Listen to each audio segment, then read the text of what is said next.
ಎಲ್ಲರಿಗೂ ನಮಸ್ಕಾರ.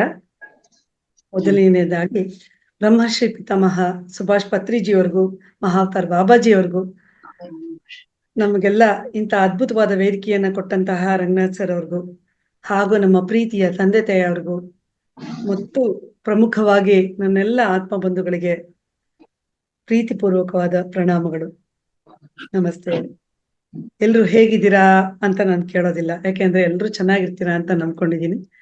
ಹಾಗೆ ದಿನವೂ ಧ್ಯಾನ ಮಾಡ್ತಾ ಇದ್ದೀರಿ, ಹಾಗಾಗಿ ನಮಗೆ ಬುದ್ಧಿಬಲ, ಶಕ್ತಿ ಬಲ ಎಲ್ಲವೂ ಚೆನ್ನಾಗಿ ಹೇರಳವಾಗಿ ಸಿಗತ್ತೆ ಧ್ಯಾನದಿಂದ ಅಂತ ನಿಮಗೆಲ್ರಿಗೂ ಗೊತ್ತು.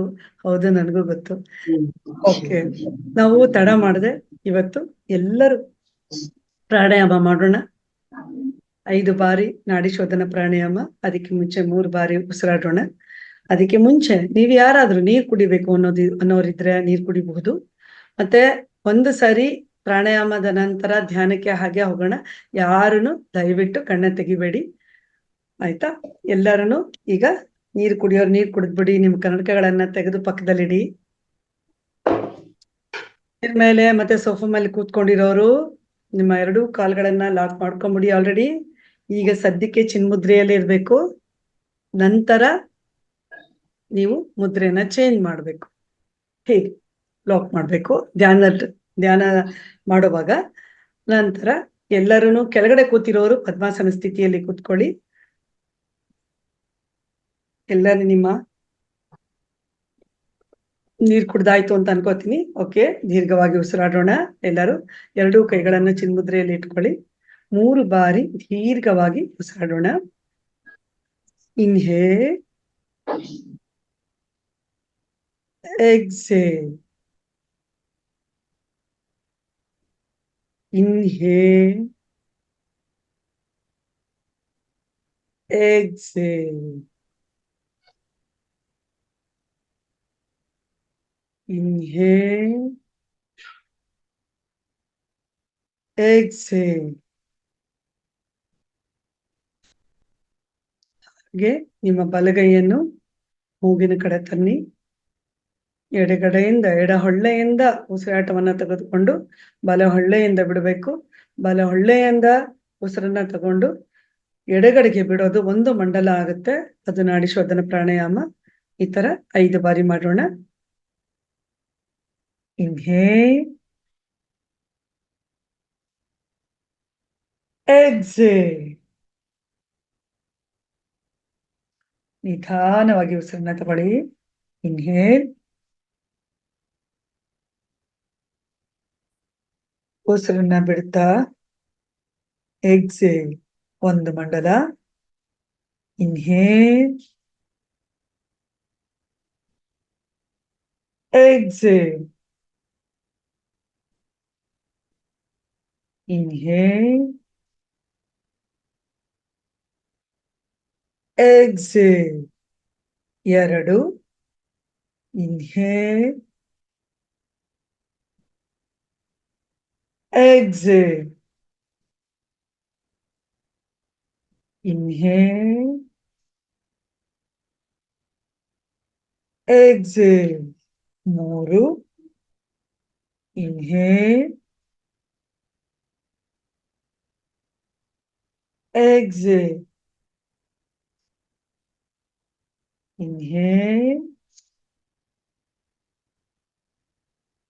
Exhale. 4. Inhale, exhale, inhale, exhale. 5 ಮಂಡಲವಾಯ್ತು. ಎಲ್ಲರೂ ನಿಮ್ಮ ಕೈಗಳನ್ನು ಚಿನ್ಮುದ್ರೆಯಲ್ಲೇ ಇರ್ಲಿ, ಯಾರು ತೆಗಿಬೇಡಿ. 3 ಬಾರಿ ಉಸಿರಾಡಿ. ದೀರ್ಘವಾಗಿ ಉಸಿರನ್ನ ತಗೊಳ್ಳಿ.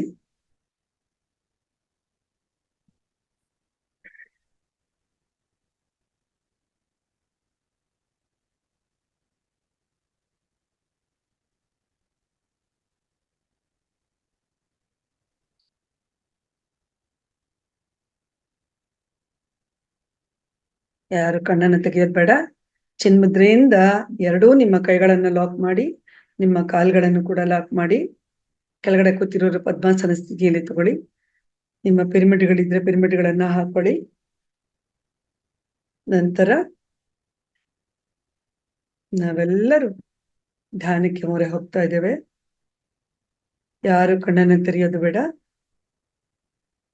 ನಿಧಾನವಾಗಿ ಉಸಿರಾಡೋ ಮೂಲಕ ಧ್ಯಾನಕ್ಕೆ ಹೋಗ್ತಿದ್ದೇವೆ. ಯಾರು ಕೂಡ ದಯವಿಟ್ಟು ಕಣ್ಣನ್ನು ತೆಗೆಯಬೇಡಿ. ನಮ್ಮ ಪೂರ್ತಿ ಗಮನ ನಮ್ಮ ಉಸಿರಾಟದೆಡೆಗೆ ಇರಲಿ. ಜಗತ್ತಿನಲ್ಲಿ ಇರತಕ್ಕಂತ ಅಥವಾ ನಮ್ಮಲ್ಲಿ ಬೇಕಾಗುವಂತಹ ಎಲ್ಲ ಸಕಾರಾತ್ಮಕ ಯೋಜನೆಗಳನ್ನ ಅಥವಾ ನಮ್ಮ ಸುತ್ತಮುತ್ತಲಿನ ಒಳ್ಳೆಯ ವಿಚಾರಗಳನ್ನ ಎಲ್ಲವನ್ನು ನಮ್ಮೊಳಗೆ ತಗೋತಿದ್ದೀವಿ ಅನ್ನೋ ಭಾವದಲ್ಲಿ ಉಸಿರನ್ನ ತಗೊಳ್ಳಿ. ನಂತರ ಉಸಿರನ್ನ ಬಿಡಬೇಕಾದ್ರೆ ನಮ್ಮೊಳಗಡೆ ಅಡಗಿರುವಂತ ಕ್ರೋಧ, ದ್ವೇಷ, ಮಲಿನವಾದ ಒಂದು ಯೋಚನೆಗಳು ಎಲ್ಲವನ್ನ ಹೊರಗಡೆ ಹಾಕ್ತಿದೀವಿ ಅನ್ನೋ ಭಾವದಲ್ಲಿ ಉಸಿರನ್ನ ಹೊರಗಡೆ ಬಿಡೋಣ. ನಮ್ಮ ಪೂರ್ತಿಯ ಗಮನ ಉಸಿರಾಟದ ಕಡೆಗೆ ಇರಲಿ. ಉಸಿರನ್ನ ನಾವು ಗಮನಿಸುತ್ತಾ ನಮ್ಮೆಲ್ಲ ಗಮನ ಶೂನ್ಯ ಸ್ಥಿತಿಗೆ ತಲುಪುತ್ತದೆ. ಯಾವುದೇ ಯೋಚನೆ ಬಂದರೂ ಅದಕ್ಕೆ ಗಮನ ಕೊಡೋದು ಬೇಡ. ನಮ್ಮೆಲ್ಲರ ಗಮನ ಉಸಿರಾಟದ ಕಡೆಗೆ ಇರಲಿ.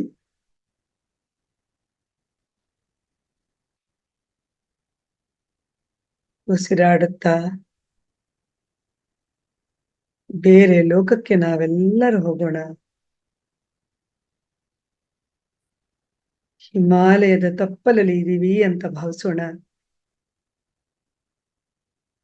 ಸುತ್ತಮುತ್ತಲು ತಣ್ಣನೆಯ ಗಾಳಿ ಬೀಸ್ತಾ ಇದೆ. ಸುಂದರವಾದ ಲೋಕಕ್ಕೆ ನಾವೆಲ್ಲರೂ ತೆರಳಿದ್ದೀವಿ ಅಂತ ಭಾವಿಸೋಣ.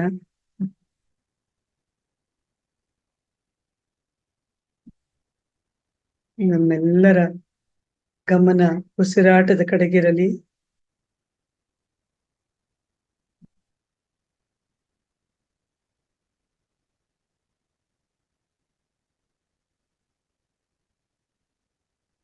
ಯಾವುದೇ ಯೋಚನೆ ಬಂದ್ರು ಎದೆಗುಂದೋದು ಬೇಡ. ತಣ್ಣನೆಯ ವಾತಾವರಣದಲ್ಲಿ ನಾವೆಲ್ಲರೂ ವಿಹರಿಸ್ತಾ ಇದ್ದೀವಿ ಅಂತ ಭಾವಿಸೋಣ.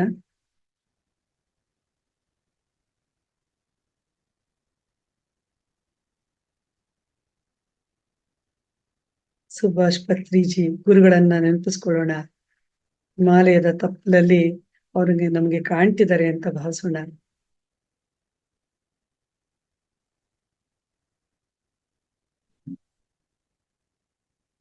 ಯೋಚನಾ ರಹಿತ ಸ್ಥಿತಿಯಲ್ಲಿ ನಾವೆಲ್ಲರೂ ಉಸಿರಾಟದೆಡೆಗೆ ಗಮನಿಸ್ತಾ ಇದ್ದೇವೆ. ಕಿರುನಗೆಯಿಂದ ಸುಂದರವಾದ ಲೋಕಕ್ಕೆ ನಾವು ಪಯಣಿಸ್ತಿದ್ದೇವೆ.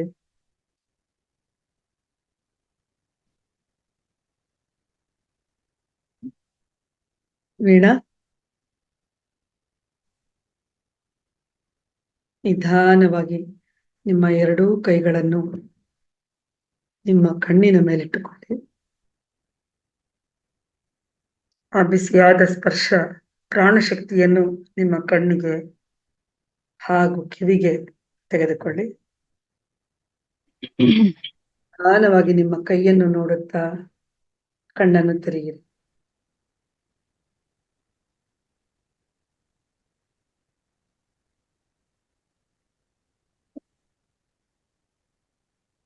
ಎಲ್ಲರೂ ಒಂದು ಲೋಟ ನೀರನ್ನು ಕುಡಿಬಹುದು.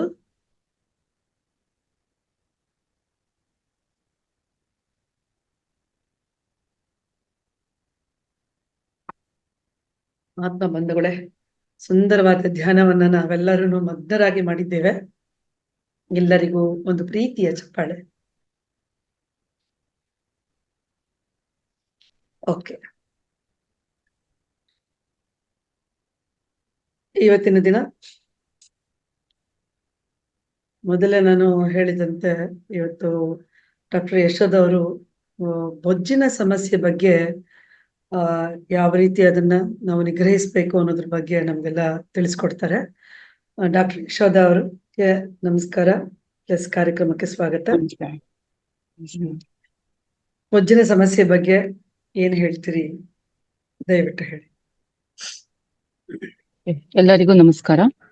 ಮೊದಲಿಗೆ ನನ್ನ ತಂದೆ ತಾಯಿಯವರಿಗೆ ಹಾಗೂ ಗುರು ಹಿರಿಯರಿಗೆ ಡಾಕ್ಟರ್ ಸುಭಾಷ್ ಪತ್ರಿಜಿ ಸರ್ ಅವರಿಗೆ ಆತ್ಮ ಪ್ರಣಾಮಗಳನ್ನ ಸಲ್ಲಿಸುತ್ತಾ, ಇವತ್ತಿನ ವಿಷಯವಾದ ಒಬೇಸಿಟಿ ಬಗ್ಗೆ, ಸ್ಥೂಲಕಾಯ ಅಂತಾನೆ ಹೇಳಬಹುದು, ದೇಹ ತೂಕ ಹೆಚ್ಚಾಗುವಿಕೆಯಿಂದ ಆಗಬಹುದಾದ, ಇದು ಹೆಚ್ಚಾಗ್ಲಿಕ್ಕೆ ಕಾರಣಗಳೇನು, ಅದನ್ನ ತಡೆ ಹಿಡಿಯೋದು ಹೇಗೆ ಅನ್ನುವಂತ ವಿಷಯಗಳ ಬಗ್ಗೆ ಒಂದ್ ಸ್ವಲ್ಪ ತಿಳ್ಕೊಳ್ಳೋಣ. ಇದು ದೇಹ ತೂಕ ಸರ್ವೆ ಪ್ರಕಾರ ಇಡೀ ಜಗತ್ತಿನಲ್ಲಿ 100 ಮಿಲಿಯನ್ ಮಕ್ಕಳಲ್ಲಿ ಕಂಡು ಬರುತ್ತೆ ಒಬೇಸಿಟಿ. ಹಾಗೆಯೇ ದೊಡ್ಡವರಲ್ಲಿ 600 ಮಿಲಿಯನ್ ಅಷ್ಟು ದೊಡ್ಡವರಲ್ಲಿ ಜನರಲ್ಲಿ ಕಂಡು ಬರುತ್ತೆ. ಇದಕ್ಕೆ ಕಾರಣಗಳೇನೇನು ಅಂತ ಹೇಳೋದಾದ್ರೆ, ದೈಹಿಕ ಶ್ರಮ ಇಲ್ಲದೆ ಇರುವುದು, ಸೆಡೆಂಟರಿ ಲೈಫ್ ಸ್ಟೈಲ್ ಅಂತ ಹೇಳ್ತೀವಿ, ಅದು ಕಾರಣ. ಹಾಗೆ ಅದರಲ್ಲಿ ಮತ್ತೊಮ್ಮೆ ಭಾಗದಂತೆ ನಾವು ತೆಗೆದುಕೊಳ್ಳುವಂತಹ ಇನ್ನಿತರ ಔಷಧಿಗಳು, ಬೇರೆ ಕಾಯಿಲೆಗಳಿಗೆ ತೆಗೆದುಕೊಳ್ಳುವಂತಹ ಔಷಧಿಗಳು ಮೇನ್ ಕಾರಣ ಆಗಿರುತ್ತೆ. ಅದು ಯಾವ್ದ್ಯಾವ್ದು ಅಂತ ಹೇಳೋದಾದ್ರೆ, ಮಾನಸಿಕ ಚಿಕಿತ್ಸೆಗೆ ಕೊಡುವ ಹಲವಾರು ಔಷಧಿಗಳು, ಖಿನ್ನತೆಗೆ ಬಳಸುವ ಔಷಧಿಗಳು, ಮೂರ್ಛೆ ರೋಗಕ್ಕೆ ಬಳಸುವ ಔಷಧಿಗಳು, ಆಸ್ತಮಕ್ಕೆ ಬಳಸುವ ಔಷಧಿಗಳು, ಹಾಗೆ ಏಡ್ಸ್ ಕಾಯಿಲೆಗೆ ಬಳಸುವಂತ ಔಷಧಿಗಳು, ಡಯಾಬಿಟೀಸ್ಗೆ ಬಳಸುವಂತದ್ದು, ಇನ್ಸುಲಿನ್ ತಗೊಂಡಾಗ ದೇಹ ತೂಕ ಹೆಚ್ಚಾಗುತ್ತೆ, ಬಿಪಿಗೆ ಕೊಡುವಂತ ಬೀಟಾ ಬ್ಲಾಕರ್ಸ್ ಇಂದಾಗಿ ದೇಹದ ತೂಕ ಹೆಚ್ಚಾಗುತ್ತದೆ.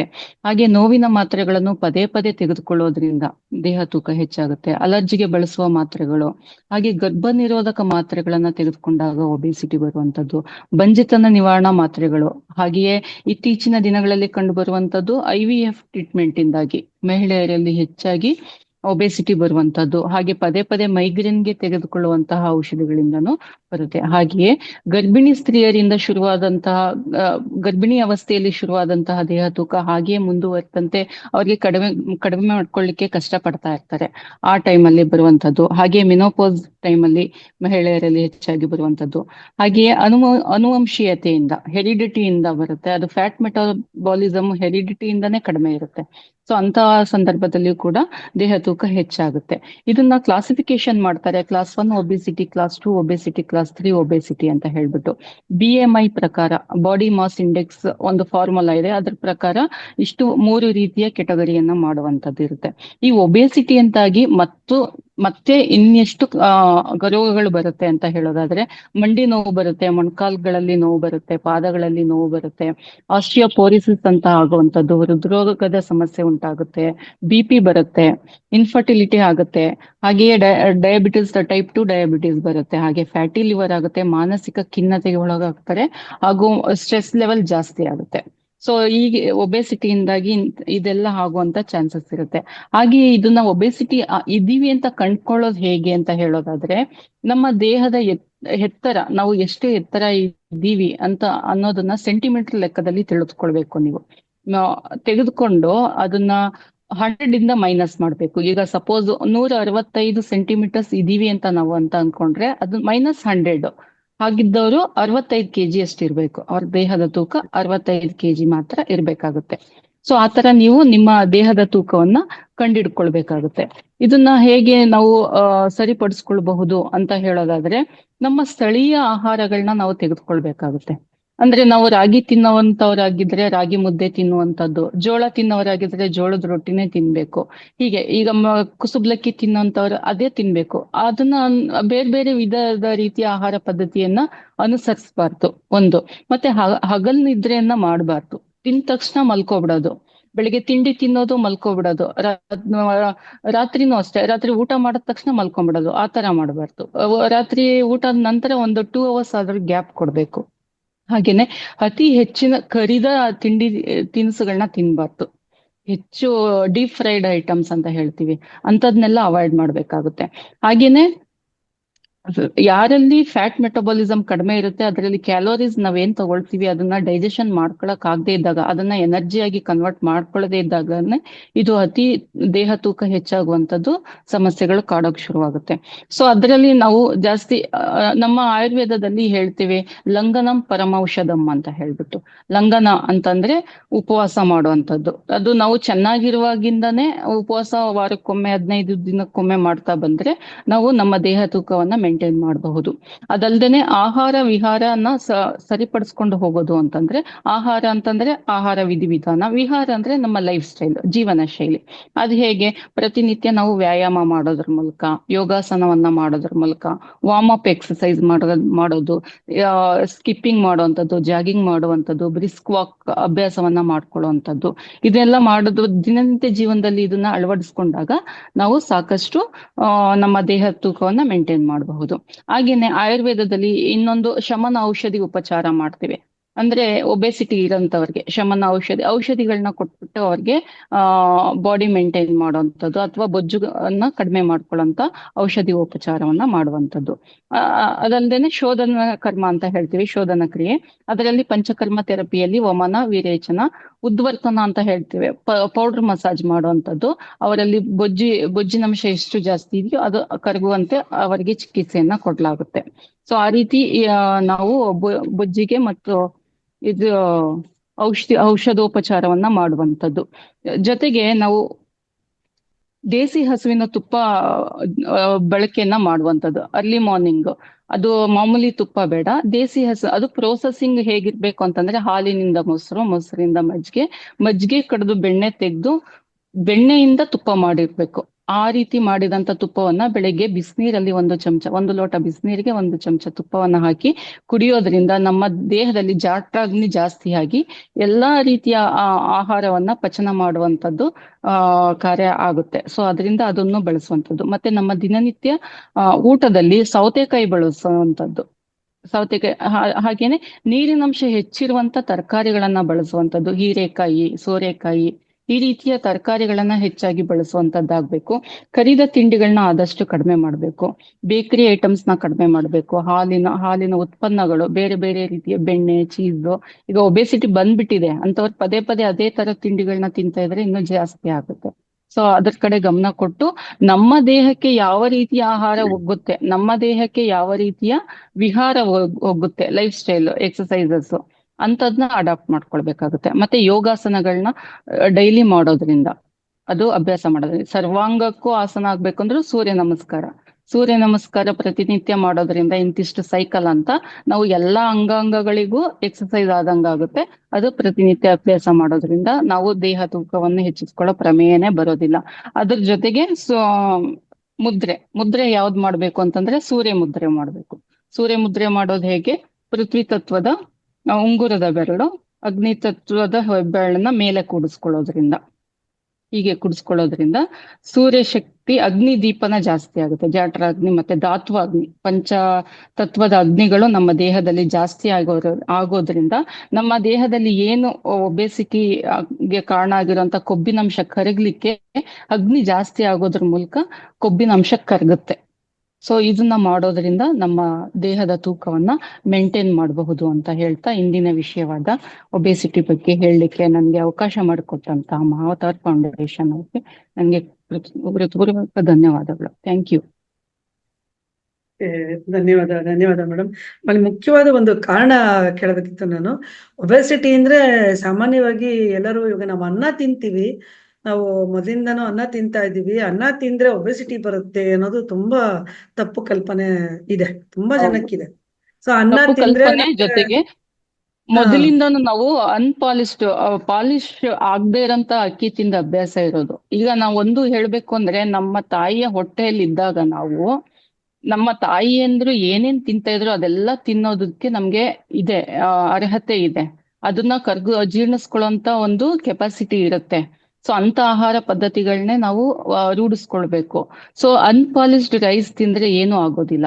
ನಮ್ಗೆ ಎಲ್ಲಾ ರೀತಿಯ ಬೇಕು, proteins, carbohydrates, fats, vitamins, minerals ಎಲ್ಲವೂ ಅಗತ್ಯ ಇದೆ. ಸೊ ಫುಲ್ಲಿ ಪಾಲಿಶ್ಡ್ ರೈಸ್ ತಿನ್ನೋದ್ಕಿಂತ ಈಗ ಬ್ರೌನ್ ರೈಸ್ ಸಿಗುತ್ತೆ, ರೆಡ್ ರೈಸ್ ಸಿಗುತ್ತೆ, ಸೊ ಅಂತದೆಲ್ಲ ಬಳಕೆ ಮಾಡೋದ್ರಿಂದ ಏನ್ ದೇಹ ತೂಕ ಹೆಚ್ಚಾಗೋದಿಲ್ಲ. ಹ್ಮ್ ಅಂದ್ರೆ ನಾವು ಇವಾಗಾಗ್ಲೇ ದೇಹ ತೂಕ ಹೆಚ್ಚಾಗ್ಬಿಟ್ಟಿದೆ, ಆದ್ರೂ ಕೂಡ ನಮ್ಮನೇಲಿ ರೆಡ್ ರೈಸ್ ಮತ್ತೆ ಬ್ರೌನ್ ರೈಸ್ನೇ ತಿಂತೀವಿ. ಸೊ ಅದರಿಂದ ಅದ ಕಡಿಮೆ ಆಗಬಹುದು ಅಲ್ವಾ? ಅಂದ್ರೆ ಅಂದ್ರೆ ಬರೀ ರೈಸ್, ಈಗ ನಾವೇನ್ ಮಾಡ್ತೀವಿ ಅಂದ್ರೆ ಚಿತ್ರಾನ್ನ ಮಾಡಿದ್ರೆ ಬರೀ ಚಿತ್ರಾನ್ನನೇ, ಒಂದ್ ತಟ್ಟೆ ಪೂರ್ತಿ ಚಿತ್ರಾನ್ನನೇ ಇರುತ್ತೆ. ಹಾಗಿರ್ಬಾರ್ದು. ಈಗ ನಮ್ಮ ತಟ್ಟೆಯಲ್ಲಿ ಎಲ್ಲಾ ರೀತಿಯ ಗುಣವುಳ್ಳ ಆಹಾರ ಪದಾರ್ಥ ಇರ್ಬೇಕು. ರೈಸು ಇರ್ಬೇಕು, ಒಂದು ರೋಟಿ ಇರ್ಬೇಕು, ಪಲ್ಯಗಳಿರ್ಬೇಕು, ತಂಬುಳಿ ಇರ್ಬೇಕು, ಮಜ್ಜಿಗೆ ಇರ್ಬೇಕು, ಮೊಸರು ಇರ್ಬೇಕು. ಆತರ ಕಣ್ಗೂನು ಕೂಡ ಅದು ತುಂಬಾ ಆಕರ್ಷಣವಾಗಿ ಕಾಣ್ಬೇಕು, ರುಚಿನೂ ಚೆನ್ನಾಗಿರ್ಬೇಕು, ವಾಸನೆನೂ ಇರ್ಬೇಕು. ಈಗ ಪಂಚ ಜ್ಞಾನೇಂದ್ರಿಯಗಳಿಗೆ ಅದು ಆಕರ್ಷಣೀಯವಾಗಿರ್ಬೇಕು. ಹಾಗೆ ಕೈಯಲ್ಲಿ ಕೂಡ ತಿನ್ಬೇಕು, ಅದು ಸ್ಪರ್ಶ, ಚರ್ಮದು ಒಂದು ಸ್ಪರ್ಶದಿಂದ ತಿನ್ಬೇಕು. ಹಾಗೆ ಬರೀ ಅನ್ನನೇ ತಿನ್ನೋದು, ಬರೀ ರಾಗಿನೇ ತಿನ್ನೋದು, ಬರೀ ತರಕಾರಿಗಳನ್ನೇ ತಿಂತೀವಿ, ನಾವು ಫಾಸ್ಟಿಂಗ್ ಅಲ್ಲಿ ಇದೀವಿ, ಇಲ್ಲ ನಾವು ಡಯಟ್ ಅಲ್ಲಿ ಇದೀವಿ ಅಂದ್ಬಿಟ್ಟು ಅದೇ ತಿಂದ್ರೆ ಆಗೋದಿಲ್ಲ. ಸೊ ಅದರಿಂದಾಗಿ ಒಬ್ರು ಪ್ರಶ್ನೆ ಇಂಥವೆಲ್ಲ ಕೇಳ್ತಿದಾರೆ, ರೂಢಿಸ್ಕೊಳ್ಬೇಕು. ಫಾಸ್ಟಿಂಗ್ ಮಾಡಿದಾಗ ನಮ್ಗೆ ಅಸಿಡಿಟಿ ಉಂಟಾಗತ್ತೆ, ಅದಕ್ಕೆ ಏನ್ ಮಾಡ್ಬೇಕು ಅಂತ. ಅದಕ್ಕೂ ಬೊಜ್ಜಿಗೂ ಇದೆಯಾ ಕನೆಕ್ಷನ್? ಫಾಸ್ಟಿಂಗ್ ಅಂತಂದ್ರೆ ಲಘು ಉಪಹಾರ ಮಾಡಬಹುದು. ಅವರು ಕಂಪ್ಲೀಟ್ ಆಗಿ ಡಯಟ್ ಮಾಡೋಂಥವ್ರು ಬರೀ ಗಾಳಿ ಕುಡ್ಕೊಂಡೇ ಇರಕ್ಕಾಗಲ್ಲ, ಅಥವಾ ಬರೀ ನೀರ್ ಕುಡ್ಕೊಂಡೇ ಇರಕ್ಕಾಗಲ್ಲ. ಲಘು ಉಪಹಾರ ಅಂತಂದ್ರೆ ಹಣ್ಣುಗಳನ್ನ ತಿನ್ಬಹುದು, ಸೋರ್ ಇಲ್ದೇ ಇರೋಂಥದ್ದು, ಅಂದ್ರೆ ಹುಳಿ ಇರಬಾರ್ದು ಹಣ್ಣುಗಳಲ್ಲಿ. ಅಂತ ಹಣ್ಣುಗಳನ್ನ ತಿನ್ಬೋದು, ದಾಳಿಂಬೆ ತಿನ್ಬೋದು, ಪಪಾಯ ತಿನ್ಬೋದು, ಬಾಳೆಹಣ್ಣು ಅದನ್ನೇ ತಿನ್ಬೋದು. ಜ್ಯೂಸ್ ಮಾಡ್ಕೊಂಡು ಮನೇಲಿ ಕುಡಿಬಹುದು. ಕುಡಿಬೋದು. ಆಮೇಲೆ ಏನ್ ಮಾಡ್ತಾರೆ, ಒಂದು ತಪ್ಪು ಅಂತಂದ್ರೆ ಫಾಸ್ಟಿಂಗ್ ಮಾಡ್ಬಿಟ್ಟು ಇಮಿಡಿಯೇಟ್ ನೆಕ್ಸ್ಟ್ ಡೇ ಅಥವಾ ನೈಟ್ ಹಾರ್ಡ್ ಫುಡ್ ತಗೊಳ್ತಾರೆ. ಈ ರೋಟಿ ಅಂತದ್ದು, ಚಪಾತಿ ಅಂತದ್ದು, ಜಾಸ್ತಿ ಮಸಾಲ ಇರುವಂತದ್ದು, ಆತರ ಮಾಡ್ಬಾರ್ದು. ಅದಕ್ ಬದಲಾಗಿ ಪೊಂಗಲ್ ಅಂತದ್ನ ತಗೊಳ್ಬೋದು. ಮೂಂಗ್ ದಾಲ್, ಹೆಸರು ಬೇಳೆ ಇಂದ ಮಾಡಿದಂತಹ ಪೊಂಗಲ್ ಅಂದ್ರೆ ಜೀರ್ಣಿಸ್ಕೊಳ್ಳಕ್ಕೆ ಅದು ಸಾಫ್ಟ್ ಆಗಿರುತ್ತೆ, ಮೃದು ಆಹಾರ ಆಗಿರುತ್ತೆ. ಸೊ ಇಮಿಡಿಯೇಟ್ ನೀವು ಗಟ್ಟಿ ಪದಾರ್ಥ ತಿಂದ್ರೆ ಅದು ಅಸಿಡಿಟಿ ಜಾಸ್ತಿ ಆಗುತ್ತೆ. ಮತ್ತೆ ಹುಳಿ ಪದಾರ್ಥಗಳನ್ನ ಕಡಿಮೆ ಮಾಡ್ಬೇಕು, ಸ್ಪೈಸಿ ಪದಾರ್ಥಗಳನ್ನ ಕಡಿಮೆ ಮಾಡ್ಬೇಕು. ಅದ್ರಿಂದ ಏನು ಆಗೋದು. ಮತ್ತೆ ಪದೇ ಪದೇ ನೀರ್ ಕುಡಿತಾ ಇರ್ಬೇಕು. ಕೊಬ್ಬಿನಾಂಶ ಕರಗಿಸ್ಬೇಕು ಅಂದ್ರೆ ಬಿಸಿ ನೀರು ತುಂಬಾ ಮಹತ್ವ ಪಡೆಯುತ್ತೆ ಇಲ್ಲಿ. ಪದೇ ಪದೇ ಒಂದೊಂದ್ ಸಿಪ್ಪು ನೀರ್ ಕುಡಿ. ಮತ್ತೆ ಶುಂಠಿ ಉಪಯೋಗ ಮಾಡ್ಕೊಂಡ್ರೆ ಅದು ತುಂಬಾ ಒಳ್ಳೇದು. ಶುಂಠಿ ತುಂಬಾ ಚಮತ್ಕಾರಿ ರೀತಿಯಲ್ಲಿ ವರ್ಕ್ ಆಗುತ್ತೆ. ಇದು ಮನೆ ಮದ್ದಿನಲ್ಲೇ ಉಪಯೋಗಿಸ್ಕೊಂಡು ಮಾಡ್ಕೋಬಹುದು. ಓಕೆ, ಧನ್ಯವಾದ ಮೇಡಮ್. ನಿಮ್ಗೆ ತುಂಬಾ ಚೆನ್ನಾಗಿ ಹೇಳಿದ್ರಿ.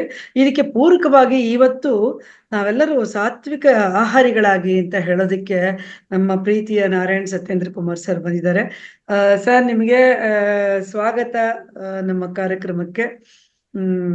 ಬಹಳ ಒಳ್ಳೆ ವಿಷಯ. ದಿನನಿತ್ಯ ನಾವ್ ಏನ್ ಬಳಸ್ಬೇಕು ಏನು ಅಂತ ಹೇಗೆ ಯಶೋಧ ಅವರು ಹೇಳಿದ್ರು ನಮ್ಗೆ ಬೊಜ್ಜಿನ ಸಮಸ್ಯೆ ಬಗ್ಗೆ, ಅದೇ ರೀತಿ ಅದಕ್ಕೆ ಪೂರಕವಾಗಿ ನಿಮ್ಮ ಒಂದು ಸಾತ್ವಿಕ ಆಹಾರ ಕೂಡ ಬಂದಿದೆ. ದಯವಿಟ್ಟು ಹೇಳಿ ಸರ್. ನಮಸ್ಕಾರ ಮೇಡಮ್. ಈ ದಿನದ ಕಾರ್ಯಕ್ರಮ ಶುರು ಮಾಡೋದಕ್ಕೆ ಮೊದಲು ಈ ದಿನ ಆಗಮಿಸಿರುವಂತ ಎಲ್ಲ ಮಾಸ್ಟರ್ಸ್ಗೆ ನನ್ನ ನಮಸ್ಕಾರಗಳು. ಅದೇ ರೀತಿಯಾಗಿ ಕಾರ್ಯಕ್ರಮಕ್ಕೆ ಆರಂಭಕ್ಕೆ ಮೊದಲು ಒಂದು ಗುರು ವಂದನೆ. ಗುರು ಬ್ರಹ್ಮ ಗುರು ವಿಷ್ಣು ಗುರು ದೇವೋ ಮಹೇಶ್ವರ ಗುರು ಸಾಕ್ಷಾತ್ ಪರಬ್ರಹ್ಮ ತಸ್ಮೈ ಗುರುವೇ ನಮಃ ಅಂತ. ಗುರು ಇಲ್ಲ ಏನು ಆಗೋದಿಲ್ಲ. ಗುರು ಈಸ್ ಎ ಮೀಡಿಯೇಟರ್. ನಮಗೆ ದೇವರಿಗೆ ಮಧ್ಯದಲ್ಲಿ, ನಮ್ಮ ಅವತ್ತು ದೇವರ ಮಧ್ಯದಲ್ಲಿ ಇರೋವನೇ ಮೀಡಿಯೇಟರ್. ಅವನೇ ನಮ್ಗೆ ದಾರಿ ತೋರಿಸೋನು. ಆ ಗುರು ಇಲ್ಲದೆ ನಾವೇನು ಮಾಡೋಕ್ಕಾಗಲ್ಲ. ಅದಕ್ಕೆ ಇನ್ನೊಂದೇನು ಅಂತಂದ್ರೆ, ಈ ಕಾರ್ಯಕ್ರಮ ಆರಂಭಕ್ಕೆ ಮೊದಲು ಇನ್ನೊಂದು ವಿಷಯ ಹೇಳಲೇಬೇಕು ನಾನು. ಗುರುವಿಗೆ ದೇವರಿಗೆ ನಮಸ್ಕಾರ ಮಾಡ್ಬೇಕಾದ್ರೆ ನಾವು ಎರಡು ಕೈಗಳನ್ನ ಎತ್ತಿ ಹೀಗೆ ನಮಸ್ಕಾರ ಮಾಡ್ಬೇಕು. ನಮ್ಮ ಮುಖದ ಮೇಲಕ್ಕೆ ಬರ್ಬೇಕು ನಮ್ಮ ಕೈ. ಗುರುವಿಗೆ ನಮಸ್ಕಾರ ಮಾಡ್ಬೇಕಾದ್ರೆ ನಮ್ಮ ಮುಖ ಇಲ್ಲಿಗೆ ಬರ್ಬೇಕು, ಮುಖದ ನೇರಕ್ಕೆ ನಾವು ಗುರುವಿಗೆ ನಮಸ್ಕಾರ ಗುರುಗಳೇ ಅನ್ಬೇಕು. ಸಮಾನಸ್ಕರು ನಮ್ಮ ಜೊತೆಯವರಿಗೆ, ಡಾಕ್ಟರ್ ಯಶೋಧ ಅವರಿಗೆ, ಮಾಲಿನಿ ರಾವ್ ಅವ್ರಿಗೆ ನಮಸ್ಕಾರ ಮಾಡ್ಬೇಕಾದ್ರೆ ನಾನು ಹೃದಯದ ಹತ್ರ ಇಟ್ಕೊಂಡು ನಮಸ್ಕಾರ ಅಂತಂದ್ರೆ ಸಾಕು. ಸಮಾನಸ್ಕರಿಗೆ ಇದನ್ನು ನಾವು ಯಾವಾಗಲೂ ಪದ್ಧತಿ ಫಾಲೋ ಮಾಡೋದು ಸಂಸ್ಕೃತವಾದಂಥ, ಸುಸಂಸ್ಕೃತವಾದಂಥ ಒಂದು ಆರೋಗ್ಯಕರವಾದಂಥ ಬೆಳವಣಿಗೆ ಅಂತ ನಾವು ಹೇಳ್ಬೋದು. ಅದು ಮಾಡ್ಕೋಣ ಹೀಗಂತ ಹೇಳಿ ನಮ್ಮ ಮಹಾವತಾರ್ ಫೌಂಡೇಶನ್ ನ ರೂವಾರಿಗಳಾದಂಥ, ಪಿರಮಿಡ್ ವ್ಯಾಲಿಯ ರೂವಾರಿಗಳಾದಂಥ ಬ್ರಹ್ಮರ್ಷಿ ಪತ್ರಿಜಿ ಗುರುಗಳಿಗೆ ನಮಸ್ಕರಿಸಿ, ಹಾಗೇನೆ ಈ ಮಹಾವತಾರ್ ಫೌಂಡೇಶನ್ನ ರೂವಾರಿಗಳಾದ, ಈ ಕಾರ್ಯಕ್ರಮಗಳ ಸಂಯೋಜಕರಾಗಿ ರೂವಾರಿಗಳಾಗಿ ಕೆಲಸ ಮಾಡ್ತಿರುವಂತ ರಂಗನಾಥ್ ಜಿ ಅವರಿಗೆ ನನ್ನ ನಮಸ್ಕಾರಗಳನ್ನ ತಿಳಿಸಿ, ನಮ್ಮ 15ನೇ ಬ್ಯಾಚ್ನಲ್ಲಿ ಪ್ರಮುಖವಾಗಿ ಕೀ ಪರ್ಸನ್ ಆಗಿರುವಂಥ ಮಾಲಿನಿ ರಾವ್ ಹಾಗೂ ವೈದ್ಯರಾಗಿರುವಂಥ ಡಾಕ್ಟರ್ ಯಶೋಧ ಅವರಿಗೆ ಇವರು ಬಹಳಷ್ಟು ಚೆನ್ನಾಗಿ ನಮಗೆ ಕಾರ್ಯಕ್ರಮಗಳಲ್ಲಿ ಈ ಬೊಜ್ಜಿನ ಬಗ್ಗೆ ಬಹಳಷ್ಟು ಒಳ್ಳೆಯ ವಿಷಯಗಳನ್ನ ತಿಳಿಸೋದ್ರು ನಮಗೆ. ಅದೇ ರೀತಿಯಾಗಿ ಯೋಗ ಮಾಸ್ಟರ್ ಒಬ್ರು ಇದ್ದಾರೆ ನಮ್ಮಲ್ಲಿ, GR ಶಿವಕುಮಾರ್ ಅಂತ. ಅವರಿಗೂ ನಾನು ನಮಸ್ಕಾರಗಳನ್ನು ತಿಳಿಸಿ ಈ ಕಾರ್ಯಕ್ರಮವನ್ನು ಶುರು ಮಾಡ್ತಾ ಇದ್ದೀನಿ. ನಾವು ಬದುಕೋದಿಕ್ಕೆ ಹೇಗೆ ಗಾಳಿ ನೀರು ಎಷ್ಟು ಮುಖ್ಯನೋ ಆಹಾರನೂ ನಮ್ಗೆ ಅಷ್ಟೇ ಮುಖ್ಯವಾಗಬೇಕಾಗತ್ತೆ. ಅದಿಲ್ಲದೆ ನಾವೇನು ಮಾಡೋಕ್ಕಾಗಲ್ಲ. ನಮ್ಮ ಆಹಾರ ಏನಕ್ಕೆ ಬೇಕು? ನಮ್ಮ ಶರೀರದ ರಕ್ಷಣೆಗೆ, ಪೋಷಣೆಗೆ, ಶಕ್ತಿಗೆ, ನಮ್ಮ ಸವಿದು ಹೋಗಿರುವಂತಹ ಶರೀರದ ಪಾರ್ಟ್ಗಳನ್ನ ಉತ್ತಮಪಡಿಸ್ಕೊಳ್ಳೋದಕ್ಕೆ ಆಹಾರ ಬೇಕೇ ಬೇಕು. ಆಹಾರದಲ್ಲಿ ಏನೇನಿರುತ್ತೆ? ನಮಗೆ ಮೂಲ ದ್ರವ್ಯಗಳು, ಪ್ರೋಟೀನ್ಸ್ ಬೇಕು, ಕಾರ್ಬೋಹೈಡ್ರೇಟ್ಸ್ ಬೇಕು, ವೈಟಮಿನ್ಸ್ ಬೇಕು, ಖನಿಜಾಂಶಗಳು ಬೇಕು, ನೀರು ಬೇಕು. ಇವೆಲ್ಲ ಎಲ್ಲಿ ಸಿಗುತ್ತೆ? ಸಸ್ಯಾಹಾರದಲ್ಲಿ ಸಿಗುತ್ತೆ, ಸಾತ್ವಿಕ ಆಹಾರ. ನಾನು ಇದ್ರಲ್ಲಿ ಕಾನ್ಸೆಪ್ಟ್ ಕೊಡ್ತಾ ಇರೋದೇ ಸಾತ್ವಿಕ ಆಹಾರ ಅಂತಂದ್ರೆ ಸಸ್ಯಾಹಾರ. ಸಸ್ಯಾಹಾರದಲ್ಲಿ 3-4 ವಿಧಿಗಳಿದೆ. ಅದರಲ್ಲಿ ನಾನು ತಿಳಿಸ್ಬೇಕಾದ್ರೆ ಒಟ್ಟಲ್ಲಿ ಸಸ್ಯಾಹಾರನೇ ನಾನು ಒತ್ತು ಕೊಡ್ತಾ ಇದ್ದೀನಿ ಇವತ್ತಿಗೆ. ಯಾತಕ್ಕೆ ಅಂತಂದ್ರೆ ಈ ನವೆಂಬರ್ 1ನೇ ತಾರೀಕು ಕಳೆದ ಒಂದು 40 ದಿವಸದ ಕೆಳಗೆ ವರ್ಲ್ಡ್ ವೇಗಾಸ್ ಡೇ ಅಂತ ಮಾಡಿದ್ರು. ವರ್ಲ್ಡ್ ವೇಗಾಸ್ ಡೇಸ್ ಅಂತಂದ್ರೆ ಸಾತ್ವಿಕ ಆಹಾರಗಳದ್ದು, ಸಸ್ಯಾಹಾರಗಳಾಗಿ ಅಂತ. ಅದನ್ನ ಪ್ರಪಂಚದಲ್ಲಿ ಎಲ್ಲರಿಗೂ ಒಂದು ಅವೇರ್ನೆಸ್ ಕ್ರಿಯೇಟ್ ಮಾಡಬೇಕು ಅಂತ ಇದು ಸಾತ್ವಿಕ ಆಹಾರ ಮಾಡಬೇಕು, ಸಸ್ಯಾಹಾರಗಳನ್ನ ತಿನ್ನಿ ಅಂತ ಒಂದು ಇದನ್ನ ಮಾಡಿದ್ದಾರೆ. ಪ್ರತಿ ವರ್ಷ ಆ ದಿವಸ ನಡೀತಾ ಇರುತ್ತೆ. ಆ ದಿವಸದಲ್ಲಿ ನಾವೆಲ್ಲ ಸಸ್ಯಾಹಾರದ ಬಗ್ಗೆ ಹೆಚ್ಚು ಪ್ರಚಾರ ಮಾಡಬೇಕು, ಹೆಚ್ಚು ಉಪಯೋಗಿಸಿ ಅಂತ ಹೇಳ್ಬೇಕು. ಯಾತಕ್ಕೆ ಸಸ್ಯಾಹಾರನ ನಾವು ಉಪಯೋಗಿಸ್ಬೇಕು ಅಂತಂದ್ರೆ, ಈಗ ಪ್ರಾಣಿಗಳು ಅಂತಂದ್ರೆ ಏನದು? ಮೃಗಗಳು, ಅದಕ್ಕೆ ಕೋರೆ ಹಲ್ಲುಗಳಿರುತ್ತೆ, ಆಮೇಲೆ ಮುಂದ್ಗಡೆ ಮಾತ್ರ ಹಲ್ಲುಗಳಿರುತ್ತೆ. ಆದ್ರೆ ಮನುಷ್ಯನಿಗೆ 32 ಹಲ್ಲುಗಳು, ಅದು ದವಡೆ ಹಲ್ಲು, ಮುಂದ್ಗಡೆ ಎಲ್ಲ ಕಡೆ ಸ್ಪ್ರೆಡ್ ಆಗಿದೆ. ಮನುಷ್ಯನ ಶರೀರ 21 ಅಡಿಯಿಂದ 24 ಅಡಿ. ನಾವು ಎಷ್ಟು ಉದ್ದ ಇದ್ದೀವಿ ಅಷ್ಟು 3 ಪಟ್ಟು ನಮ್ಮ ನಾಲಿಗೆಯಿಂದ ಹಿಡಿದು ಗುದದ್ವಾರದವರೆಗೆ ಅನ್ನನಾಳ, ಕರಳು, ಚಿಕ್ಕ ಕರಳು, ದೊಡ್ಡ ಕರಳು ತರ ಹೋಗಿದೆ. ಪ್ರಾಣಿಗಳಿಗೆ ಹೇಗ ಒಂದೇ ಲೆಂತು ಹೋಗಿರೋದು. ಸೊ ಆತರ ಇದೆ. ನಮ್ಮ ಸಸ್ಯಾಹಾರದಲ್ಲಿ ಯಾರು ಈಗ ಸಸ್ಯಾಹಾರಕ್ಕೋಸ್ಕರನೇ ನಮ್ಮ ಶರೀರ ಮಾಡಲ್ಪಟ್ಟಿರೋದು. ಸಸ್ಯಾಹಾರಕ್ಕೆ ಮಾಡಿರೋದನ್ನ ಶರೀರನ ನಾವ್ಯಾಕೆ ಸಸ್ಯಾಹಾರಕ್ಕೆ ಉಪಯೋಗಿಸಬಾರ್ದು? ಪ್ರಾಣಿಗಳಿಗೋಸ್ಕರ ಅದು. ಪ್ರಾಣಿಗಳಿಂದ ಯಾವುದು? ಚಿರತೆ, ಕರಡಿ, ಸಿಂಹ, ನರಿ, ಇವೆಲ್ಲ. ಈ ಪ್ರಾಣಿಗಳಿಗೂ ನಮಗೂ ವ್ಯತ್ಯಾಸ ಇಲ್ವಾ? ಇದೆ. ಅವು ಬೇರೆ, ನಾವು ಬೇರೆ.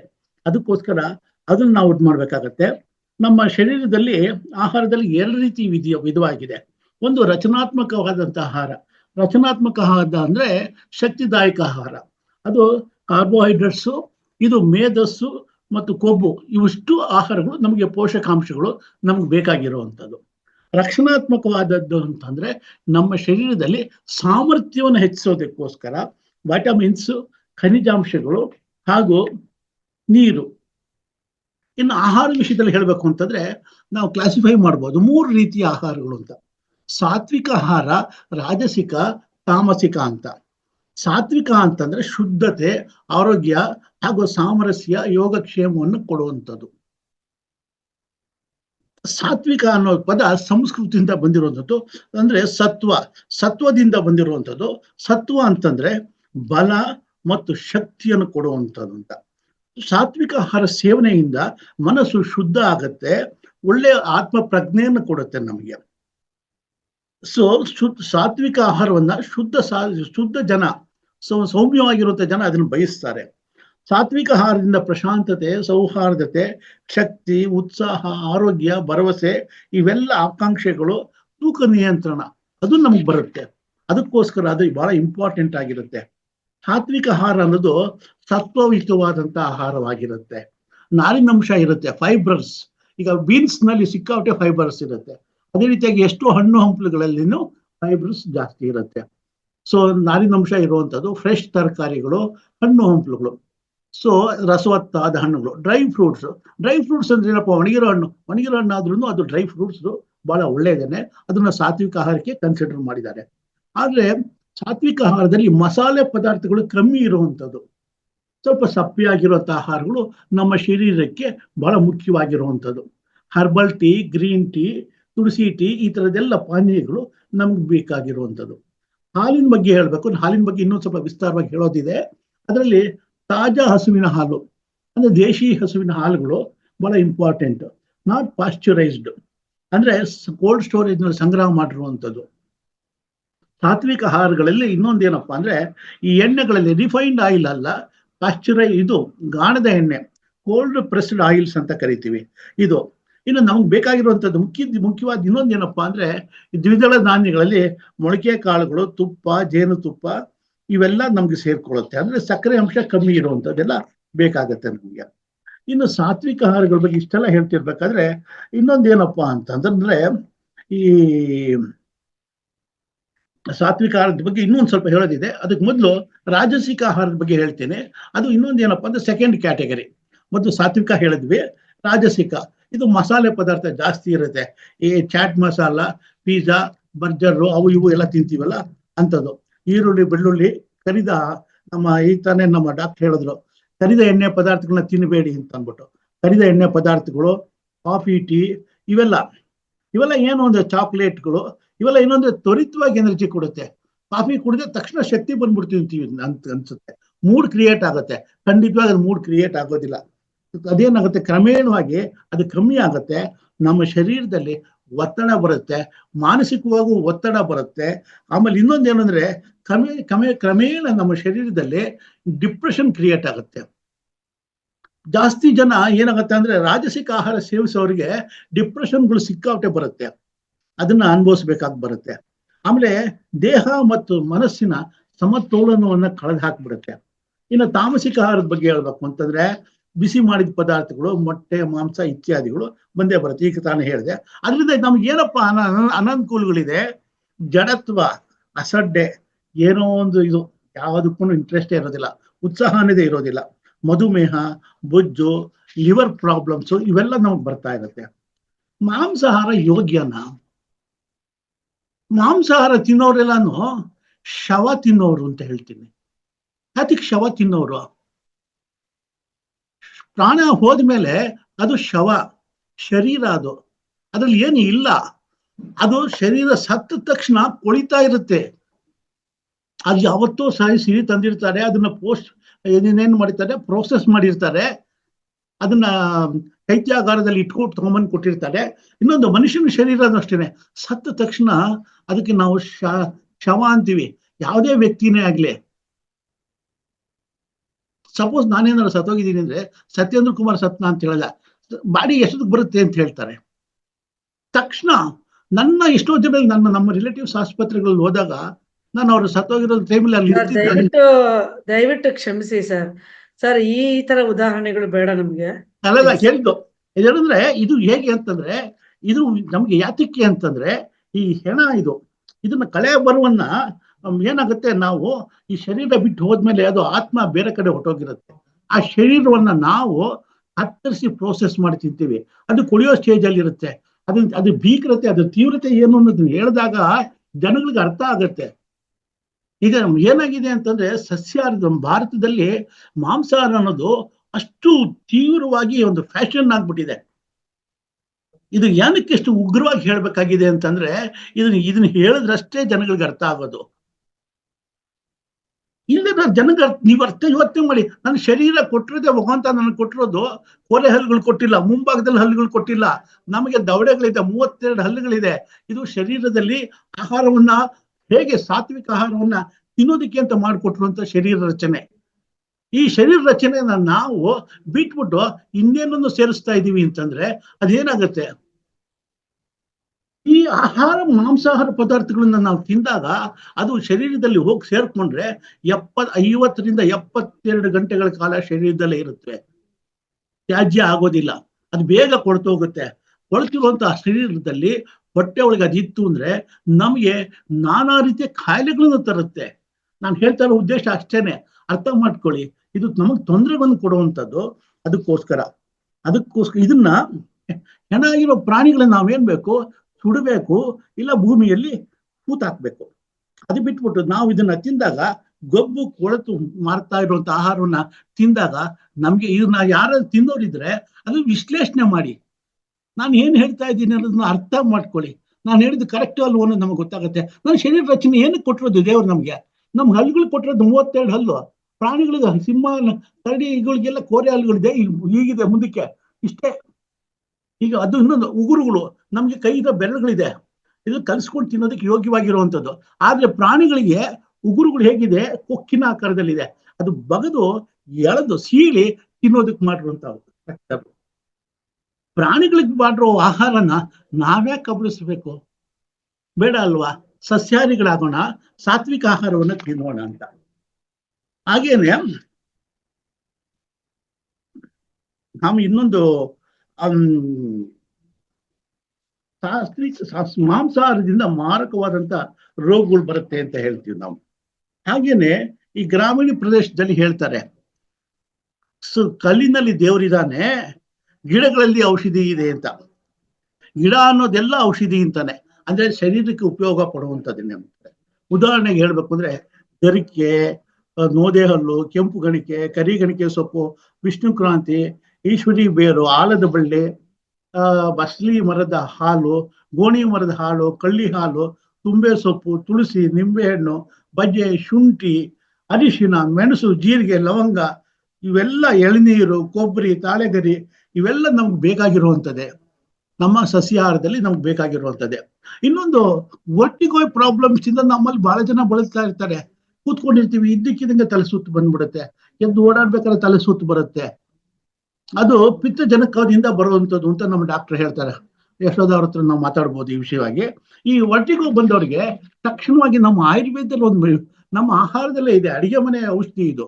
ಏನಪ್ಪ, ಒಂದು ಹುಣಸೆಹಣ್ಣು ಉಂಡೆ ಮಾಡ್ಕೊಳ್ಳಿ, ಅದು ಸ್ವಲ್ಪ ನೀರಲ್ಲಿ ತೊಳಿರಿ, ಗಲೀಜಿರುತ್ತೆ ಅಂತ. ಅದನ್ನ ತೆಗೆದು ಒಂದು ಪಾತ್ರೆಯಲ್ಲಿ ಹಾಕೊಳ್ಳಿ, ಸ್ವಲ್ಪ ಶುದ್ಧವಾದ ನೀರನ್ನ ಹಾಕಿ ಅದನ್ನ ಚೆನ್ನಾಗಿ ಕಿವುಚಿ ಜ್ಯೂಸ್ ತರ ಮಾಡಿ, ಅದಕ್ಕೆ ಸ್ವಲ್ಪ ಬೆಲ್ಲವನ್ನು ಹಾಕಿ, ಅದು ಪ್ರೋಸೆಸ್ಡ್ ಬೆಲ್ಲ ಅಂತಂದ್ರೆ ತಾಟಿನ ಬೆಲ್ಲ ಆತರ ಯಾವ್ದು ಬರುತ್ತೆ ಆ ಬೆಲ್ಲ ಹಾಕಿ ಅದನ್ನ ಪಾನಕ ಮಾಡ್ಕೊಳ್ಳಿ. ಅದನ್ನ ಕೂತ್ಕೊಂಡು ಒಂದು ಲೋಟನ ನಿಧಾನವಾಗಿ ಸವಿತಾ ಬನ್ನಿ. ತಲೆ ಸುತ್ತು, ವರ್ಟಿಗೋ ಎಷ್ಟು ಕಮ್ಮಿ ಆಗ್ತಾ ಹೋಗುತ್ತೆ. ವರ್ಟಿಗೋಗೆ ಸುಮಾರು ರೀತಿಯ ಮಾತ್ರೆಗಳಿದೆ. ಈಗ ಅವ್ರಿಗೆ ಹೊರಗಡೆ ಗಾಡಿ ಓಡಿಸ್ಬೇಡಿ ಅಂತ ಹೇಳ್ತಾರೆ, ಇದ್ ಮಾಡಬೇಡಿ ಅಂತ ಹೇಳ್ತಾರೆ, ಓಡಾಡ್ಬೇಕಾದ್ರೆ ಹುಷಾರಾಗಿರಿ ಅಂತಾರೆ, ಗೋಡೆ ಪಕ್ಕದಲ್ಲೇ ನಡೀರಿ ಅಂತಾರೆ, ಗೋಡೆ ಹಿಡ್ಕೊಂಡೆ ಓಡಾಡಿ ಅಂತಾನು ಹೇಳ್ತಾರೆ. ಅದು ಈಗಿನ ಕಾಲದಲ್ಲಿ ಇತ್ತೀಚೆಗೆ ಚಿಕ್ಕ ವಯಸ್ಸಿನವ್ರಿಗೂ ಬರ್ತಾ ಇದೆ ವರ್ಟಿಗೋ ಅನ್ನೋದು. ಅದ್ ನೋಡಿದಾಗ ಭಯ ಆಗತ್ತೆ, ಯಾತಿಗೆ ಈ ತರ ಆಗ್ತಾ ಇದೆ ಅಂತ ಅಂದ್ಬಿಟ್ಟಿದ್ದಾನೆ. ಇದೆಲ್ಲ ನೋಡಿದಾಗ ನಮ್ಮಲ್ಲೇ ಮನೆಯಲ್ಲಿರೋ ಹುಣಸೆ ಹುಳಿ ತಿನ್ನಿ ನೀವು. ಹುಣಸೆ ಹಣ್ಣು ತಿನ್ನೋದೇ ಬಿಟ್ಬಿಟ್ಟಿದೀವಿ ನಾವು ಇವಾಗ. ಹಿಂದಿನ ಕಾಲದಲ್ಲಿ ಕುಟ್ಟು ಹುಣಸೆ ಹಣ್ಣು ಅಂತ ಮಾಡೋರು. ಹುಣಸೆ ಹಣ್ಣು ಕುಟ್ಬಿಟ್ಟಿದ್ದಾನೆ, ಒಂದು ಕಡ್ಡಿಗೆ ಸಿಗಿಸ್ಬಿಟ್ಟಿದ್ರೆ ಅದನ್ನ ಚೂ ಮಾಡೋರು, ಬೆಲ್ಲ ಹಾಕ್ಬಿಟ್ಟು ಕಟ್ಬಿಟ್ಟು, ಖಾರ ಎಲ್ಲ ಹಾಕ್ಬಿಟ್ಟು. ಅದನ್ನ ನಾವು ಬಿಟ್ಬಿಟ್ಟಿದೀವಿ. ಅದು ಈಗ ಜ್ಞಾಪಕ ಬರುತ್ತೆ, ಅದು ಆಗಿನ ಕಾಲದಲ್ಲಿ ಅವ್ರು ಮಾಡಿದ್ದು ಎಷ್ಟು ನಮ್ಗೆ ಪ್ರತಿಯೊಂದು ನಮ್ಗೆ ಎಷ್ಟು ಆರೋಗ್ಯಕರವಾಗಿತ್ತು, ಎಷ್ಟು ಉಪಯುಕ್ತವಾಗಿತ್ತು ಅನ್ನೋದನ್ನ ನಾವು ತಿಳ್ಕೊಬಹುದು. ಅದೇ ರೀತಿಯಾಗಿ ಈ ಸೊಪ್ಪುಗಳ ಬಗ್ಗೆ ಹೇಳ್ಬೇಕು ಅಂದ್ರೆ 32 ರೀತಿಯ ಸೊಪ್ಪುಗಳಿದೆ ನಮ್ಮಲ್ಲಿ. ಈ ಎಲ್ಲಾ ಸೊಪ್ಪುಗಳನ್ನು ಏನ್ ಮಾಡ್ತೀವಿ ಅಂದ್ರೆ ಆಹಾರದಲ್ಲಿ ಉಪಯೋಗಿಸ್ಕೋಬೇಕಾಗತ್ತೆ. ಅನ್ಗೋನೆ ಸೊಪ್ಪು ಕಣ್ಣಿಗೆ ಒಳ್ಳೇದು ಅಂತೀವಿ. ಸೊ ಮೆಂತ್ಯ ಸೊಪ್ಪು ಶರೀರಕ್ಕೆ ಬಹಳ ಒಳ್ಳೇದು, ಮೈಕೈ ನೋವು ಎಲ್ಲದಕ್ಕೂ ಅಂತ. ನುಗ್ಗೆ ಸೊಪ್ಪಲ್ಲಿ ವೈಟಮಿನ್ ಇದು ಸಿ ಬಹಳ ಚೆನ್ನಾಗಿದೆ, ಅದರಲ್ಲಿ ಕ್ಯಾಲ್ಸಿಯಂ ಸಿಕ್ಕಾಪಟ್ಟೆ ಎಂದ್ರಿಚ್ ಇದೆ ಅದರಲ್ಲಿ. ಈ ಸೊಪ್ಪುಗಳನ್ನ ಬೆರೆಸಿದ ಮಿಕ್ಸೆಡ್ ಸೊಪ್ಪುಗಳನ್ನೆಲ್ಲ ಸೇರಿಸಿ ಬಸಿದು ಸಾರು ಮಾಡ್ತಾರೆ. ಸೊಪ್ಪನ್ನೆಲ್ಲ ಹೆಚ್ಚಿ ಹಾಕಿದ್ಮೇಲೆ ಆ ನೀರ್ನ ಬೇಯಿಸಿದ್ಮೇಲೆ ನೀರನ್ನ ಸಪರೇಟ್ ಮಾಡಿ, ಸೊಪ್ಪನ್ನೇ ಸಪರೇಟ್ ಮಾಡಿ, ಒಂದು ಸಾಸಿವೆ ಒಗ್ಗರಣೆ ಹಾಕ್ಬಿಟ್ಟು ತೋರಿಸ್ಬಿಟ್ಟಿದ್ದಾನೆ, ಒಂಚೂರು ಕಾಯಿ ತುರಿ ಎಲ್ಲ ಹಾಕ್ಬಿಟ್ಟು, ಒಂಚೂರು ಉಪ್ಪು ಹಾಕ್ಬಿಟ್ಟು ಆ ಪಲ್ಯ ಮಾಡ್ತಾರೆ. ಬಸಿದನ್ನ ಸಾರು ಮಾಡ್ತಾರೆ, ಉಪ್ಪು ಖಾರ ಹಾಕ್ಬಿಟ್ಟಿದ್ದಾನೆ. ಆ ಬಸಿದ ಸಾರು ಮಾಡಿದಾಗ ಅದರಲ್ಲಿ ಮುದ್ದೆ ಸಾರು ತಿನ್ನೋದಕ್ಕೆ, ಅದು ಅನ್ನದ ಜೊತೆ ಕಲ್ಸ್ಕೊಂಡು ತಿನ್ನೋದಕ್ಕೆ ಪ್ರಮಾಣ ಅದು ಬಹಳ ಚೆನ್ನಾಗಿರುತ್ತೆ. ಅದನ್ನ ಇದು ಹೆಚ್ಚು ಶಕ್ತಿ ಕೊಡುತ್ತೆ. ಡಾಕ್ಟರ್ ಹತ್ರ ನಾವು ಹೋಗ್ಬೇಕಾಗೇ ಇಲ್ಲ. ವಾರದಲ್ಲಿ ಒಂದು ದಿವಸ ಸೊಪ್ಪಿನ ಸಾರುಗಳನ್ನ, ಈಗ ಸೊಪ್ಪು ತರಕಾರಿಗಳು ಇವಾಗ ಹೆಚ್ಚು ಔಷಧಿಯುಕ್ತವಾಗಿ ಬಂದ್ಬಿಟ್ಟಿರುತ್ತವೆ, ಸಿಕ್ಕಾಪಟ್ಟೆ ಮೆಡಿಸಿನ್ಸ್ ಉಪಯೋಗಿಸ್ಬಿಟ್ಟಿರ್ತಾರೆ. ಅದಕ್ಕೆ ನಾವೇನ್ ಮಾಡ್ಬೇಕು, ಯಾವುದೇ ತರಕಾರಿ ತಗೊಳ್ಳಿ, ಯಾವುದೇ ಹಣ್ಣನ್ನು ತಗೊಳ್ಳಿ, ಒಂದು ಅಗಲವಾದ ಒಂದು ಪಾತ್ರೆ ಅಥವಾ ಬೇಸಿನಲ್ಲಿ ಹಾಕಿ, ಅದಕ್ಕೆ ಒಂದು ಚಿಟಿಕಿ ಕಲ್ಲುಪ್ಪು ಹಾಕಿ, ಟೇಬಲ್ ಸಾಲ್ಟ್ ಅಲ್ಲ, ಕಲ್ಲುಪ್ಪನ್ನ ಹಾಕಿ, ಅದಕ್ಕೆ ಒಂದ್ ಸ್ವಲ್ಪ ಅಡಿಗೆ ಸೋಡನ್ನು ಹಾಕ್ಬೋದು, ಇಲ್ಲ ವಿನೆಗರ್ ಹಾಕ್ತಾರೆ, ಇಲ್ಲ ಕಲ್ಲುಪ್ಪು ಹಾಕ್ಬಿಟ್ಟು ನೆನೆಸಿದ್ರು ಸಾಕೇನೆ.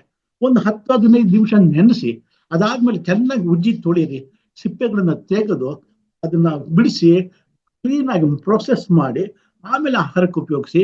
ಅದರಲ್ಲಿರೋ ಕೆಮಿಕಲ್ಸು, ಆಮೇಲೆ ಇನ್ನೇನು ಬ್ಯಾಕ್ಟೀರಿಯಾಗಳು ಅದೇನಾದ್ರು ಇದ್ರೆ ಅದೆಲ್ಲ ನಾಶ ಆಗಿರುತ್ತೆ. ಅದು ಆರೋಗ್ಯಕ್ಕೆ ಯೋಗ್ಯವಾದದ್ದಾಗಿರುತ್ತೆ. ಅದಕ್ಕನ್ನ ನಾವು ಮಾಡ್ಕೊಳ್ಳುವಂಥದ್ದು ತುಂಬಾ ಒಳ್ಳೆಯದು. ಇನ್ನು ಹುಳಿ ಬಗ್ಗೆ ಹೇಳ್ಬೇಕು ಅಂದ್ರೆ ಹುಳಿನೂ ಅಷ್ಟೇನೆ ನಮಗೆ ಬಹಳ ಇಂಪಾರ್ಟೆಂಟು. ಅದರಲ್ಲಿ ಒಳ್ಳೆ ಖನಿಜಾಂಶಗಳಿದೆ, ಶಕ್ತಿ ಕೊಡುವಂಥದ್ದಿದೆ. ಇನ್ನು ನಮಗೆ ನವಗ್ರಹಗಳ ಧಾನ್ಯಗಳ ಬಗ್ಗೆ ಹೇಳ್ಬೇಕು ಅಂತಂದ್ರೆ ವಾರಕ್ಕೊಂದು ಧಾನ್ಯಗಳನ್ನ ಉಪಯೋಗಿಸ್ಬೋದು ನಾವು. ಮಂಗಳವಾರದ ದಿವಸ ಕುಜಗ್ರಹಕ್ಕೆ ಸಂಬಂಧಪಟ್ಟಿದ್ದು ಅವತ್ತು ತೊಗರಿ ಬೇಳೆ ತಿನ್ನಿ, ನಮ್ಮ ಆರೋಗ್ಯದಲ್ಲಿ ಎಷ್ಟು ಅನುಕೂಲ ಸಿಗುತ್ತೆ. ತೊಗರಿ ಬೇಳೆ ತವೇ ಉಪಯೋಗಿಸ್ತೀವಿ ನಾವು ಪ್ರತಿ ದಿವಸ ಅಡಿಗೆಗಳಲ್ಲಿ. ತೊಗರಿ ಬೇಳೆ ಮಂಗಳವಾರ ದಿವಸ ಬಹಳ ಒಳ್ಳೆಯದು. ಬುಧವಾರ ದಿವಸ ಹೆಸರು ಬೇಳೆ, ಹೆಸರು ಕಾಳು ಒಳ್ಳೇದು ನಮ್ಗೆ. ಬುಧ ಗ್ರಹಕ್ಕೆ ಸಂಬಂಧಪಟ್ಟಿದ್ದು, ಬುಧವಾರ ಆ ಗ್ರಹಕ್ಕೆ ಸಂಬಂಧಪಟ್ಟಿರೋದ್ರಿಂದ ಅದು ನಮ್ಗೆ ಒಳ್ಳೇದು ಮಾಡುತ್ತೆ. ಜ್ಞಾನಾರ್ಜನೆ, ಫೈನಾನ್ಸು, ಹಣಕಾಸಿನ ವ್ಯವಸ್ಥೆಗಳು, ಆಮೇಲೆ ಕ್ಯಾಲ್ಕುಲೇಷನ್ಸು, ಇದೆಲ್ಲ ಬರೋದಕ್ಕೆ ನಮ್ಗೆ ಸಹಾಯ ಮಾಡುತ್ತೆ ನಮ್ಗೆ. ಅದೇ ರೀತಿಯಾಗಿ ಗುರುವಾರ ದಿವಸ ಕಡಲೆಕಾಳನ್ನು ತಿನ್ನೋದು, ಅರಿಶಿನ ಉಪಯುಕ್ತ ಅರಿಶಿನ ಹಾಕಿರೋ ಒಂದು ಆಹಾರಗಳನ್ನು ಸೇವೆ ಮಾಡೋದ್ರಿಂದ ಗುರುವಾರ ಬೃಹಸ್ಪತಿ ನಮ್ಗೆ ಅನುಕೂಲ ಮಾಡ್ತಾನೆ. ಗುರುಗ್ರಹದ ಅನುಗ್ರಹ ನಮ್ಗಾಗತ್ತೆ. ಗುರುಗ್ರಹ ನಮ್ಗೆ ಬೇಕೇ ಬೇಕು, ಅವನ ಅನುಗ್ರಹ ಇಲ್ಲದೆ ನಾವೇನು ಆಗಲ್ಲ. ಹಾಗೆ ಶುಕ್ರವಾರದ ದಿವಸ ಅವರೆಕಾಳು ಉಪಯೋಗಿಸುವಂಥದ್ದು. ಶುಕ್ರ ಗ್ರಹಕ್ಕೆ ಸಂಬಂಧಪಟ್ಟಿದ್ದು ಅವರೆಕಾಳು ಇದೆ. ಅವರೆಕಾಳನ್ನ ತಿನ್ನೋದ್ರಿಂದ ನಮ್ಮ ಶರೀರದಲ್ಲಿ ಶುಕ್ರನ ಅನುಗ್ರಹ ಆಗುತ್ತೆ. ಶುಕ್ರನ ಅನುಗ್ರಹ ಅಂದ್ರೆ ಲಕ್ಷ್ಮಿ ಅನುಗ್ರಹ ಆಗುತ್ತೆ. ಯಾರು ಶುಕ್ರವಾರ ದಿವಸ ತಪ್ಪಿಸದೆ ಅವರೆಕಾಳನ್ನು ತಿಂತಾರೆ ಅವರಲ್ಲಿ ತುಂಬಾ ಅನುಕೂಲ ಆಗುತ್ತೆ. ಅವರೆಕಾಳು ವಾತ ಅನ್ನೋದಾದ್ರೆ ಸ್ವಲ್ಪ ಶುಂಠಿ ಹಾಕಿ, ಹಿಂಗ್ ಹಾಕಿ, ಶುಂಠಿ ಹಿಂಗು ಮಿಕ್ಸ್ ಮಾಡಿ ಹಾಕಿ ಇವನ್ನೆಲ್ಲ ಸೇರಿಸಿದಾಗ ಅಡಿಗೆದಲ್ಲಿ ಆ ಗ್ಯಾಸ್ ಪ್ರಾಬ್ಲಮ್ನ ಕಟ್ ಮಾಡುತ್ತೆ, ಅದು ಒಳ್ಳೇದು. ಇನ್ನು ಶನಿವಾರ ದಿವಸ ಹುಳ್ಳಿ ತಿನ್ನಿ. ಭಾನುವಾರ ದಿವಸ ಗೋಧಿ ನುಚ್ಚಿನ ಪಾಯಸ ಮಾಡಿ, ಪಾಯಸವನ್ನು ಮಾಡಿ ಅದನ್ನ ನಾವು ಗೋಧಿ ನುಚ್ಚಿನ ಪಾಯಸವನ್ನ ಮಾಡಿ ಒಂದು ಬೆಳ್ಳಿ ಬಟ್ಲಲ್ಲೋ ಅಥವಾ ತಾಮ್ರದ ಬೆಳ್ಳಿ ಬಟ್ಲಲ್ಲೋ ಅಥವಾ ಸ್ಟೀಲ್ ಬಟ್ಲಲ್ಲೋ ಇಟ್ಟು ಸೂರ್ಯನಿಗೆ ತೋರಿಸಿ, ಸೂರ್ಯಗ್ರಹಕ್ಕೆ ತೋರಿಸಿ, ಅದನ್ನ ಪ್ರಾರ್ಥನೆ ಮಾಡಿ ಮನೆಯಲ್ಲಿ ದೇವರಿಗೆಲ್ಲ ತೋರಿಸಿ ಅದನ್ನ ಮನೆಯಲ್ಲಿ ತಿನ್ನೋದ್ರಿಂದ ಮನೆಯಲ್ಲಿ ಯಾರಾದ್ರೂ ವೃದ್ಧರು, ಕಾಯಿಲೆಯಿಂದ ನೊಳಿತಾ ಇರೋರು, ಬಹಳ ದಿವಸದಿಂದ ಒದ್ದಾಡ್ತಿರೋರು ಇದ್ರೆ ಅವರುಗಳಿಗೆ ಈ ಏನು ನಾವು ಗೋಧಿ ನುಚ್ಚಿನ ಭಾನುವಾರ ದಿವಸ ಮಾಡ್ತೀವಿ ಅದು ಬಹಳ ಒಳ್ಳೇದು ಅಂತ ನಾನು ಹೇಳ್ತೀನಿ. ಅದೇ ರೀತಿಯಾಗಿ ಇನ್ನೊಂದು ಹೇಳಬೇಕು ಅಂತಂದ್ರೆ ನಿಮಗೆ ನೆಲ್ಲಿಕಾಯಿ ಬಹಳ ಹೇಳ್ಬೇಕು ಅಂತಂದ್ರೆ, ಈ ಬೆಟ್ಟದ ನೆಲ್ಲಿಕಾಯಿ ದಪ್ಪ ಕಾಯಿ ಬರುತ್ತೆ, ಅದನ್ನ ತಿನ್ನೋದ್ರಿಂದ ಬಹಳ ಅನುಗ್ರಹ ಆಗುತ್ತೆ. ಸೊ ಈ ಚಿರ ಯೌವನ ಬೇಕು ಅಂತ ಯಾರು ಹೇಳ್ತಾರೆ, ಕೂದಲೆಲ್ಲ ತುಂಬಾ ಚೆನ್ನಾಗಿರ್ಬೇಕು, ದೃಢವಾಗಿರ್ಬೇಕು, ನಿಮ್ ಸ್ಕಿನ್ ಎಲ್ಲ ಮುದುರ್ಕೊಂಡು ಹೋಗ್ಬಾರ್ದು, ಲಕ್ಷಣವಾಗಿರ್ಬೇಕು ಅಂದ್ರೆ, ಯಾವುದೇ ಕಾಯಿಲೆ ಬರಬಾರ್ದು ಅಂತಂದ್ರೆ ಡಾಕ್ಟರ್ ಹತ್ರ ಹೋಗ್ಲೇಬಾರ್ದು ಅನ್ನೋದಾದ್ರೆ ದಿನ ಒಂದು ನೆಲ್ಲಿಕಾಯಿ ತಿನ್ನಿ.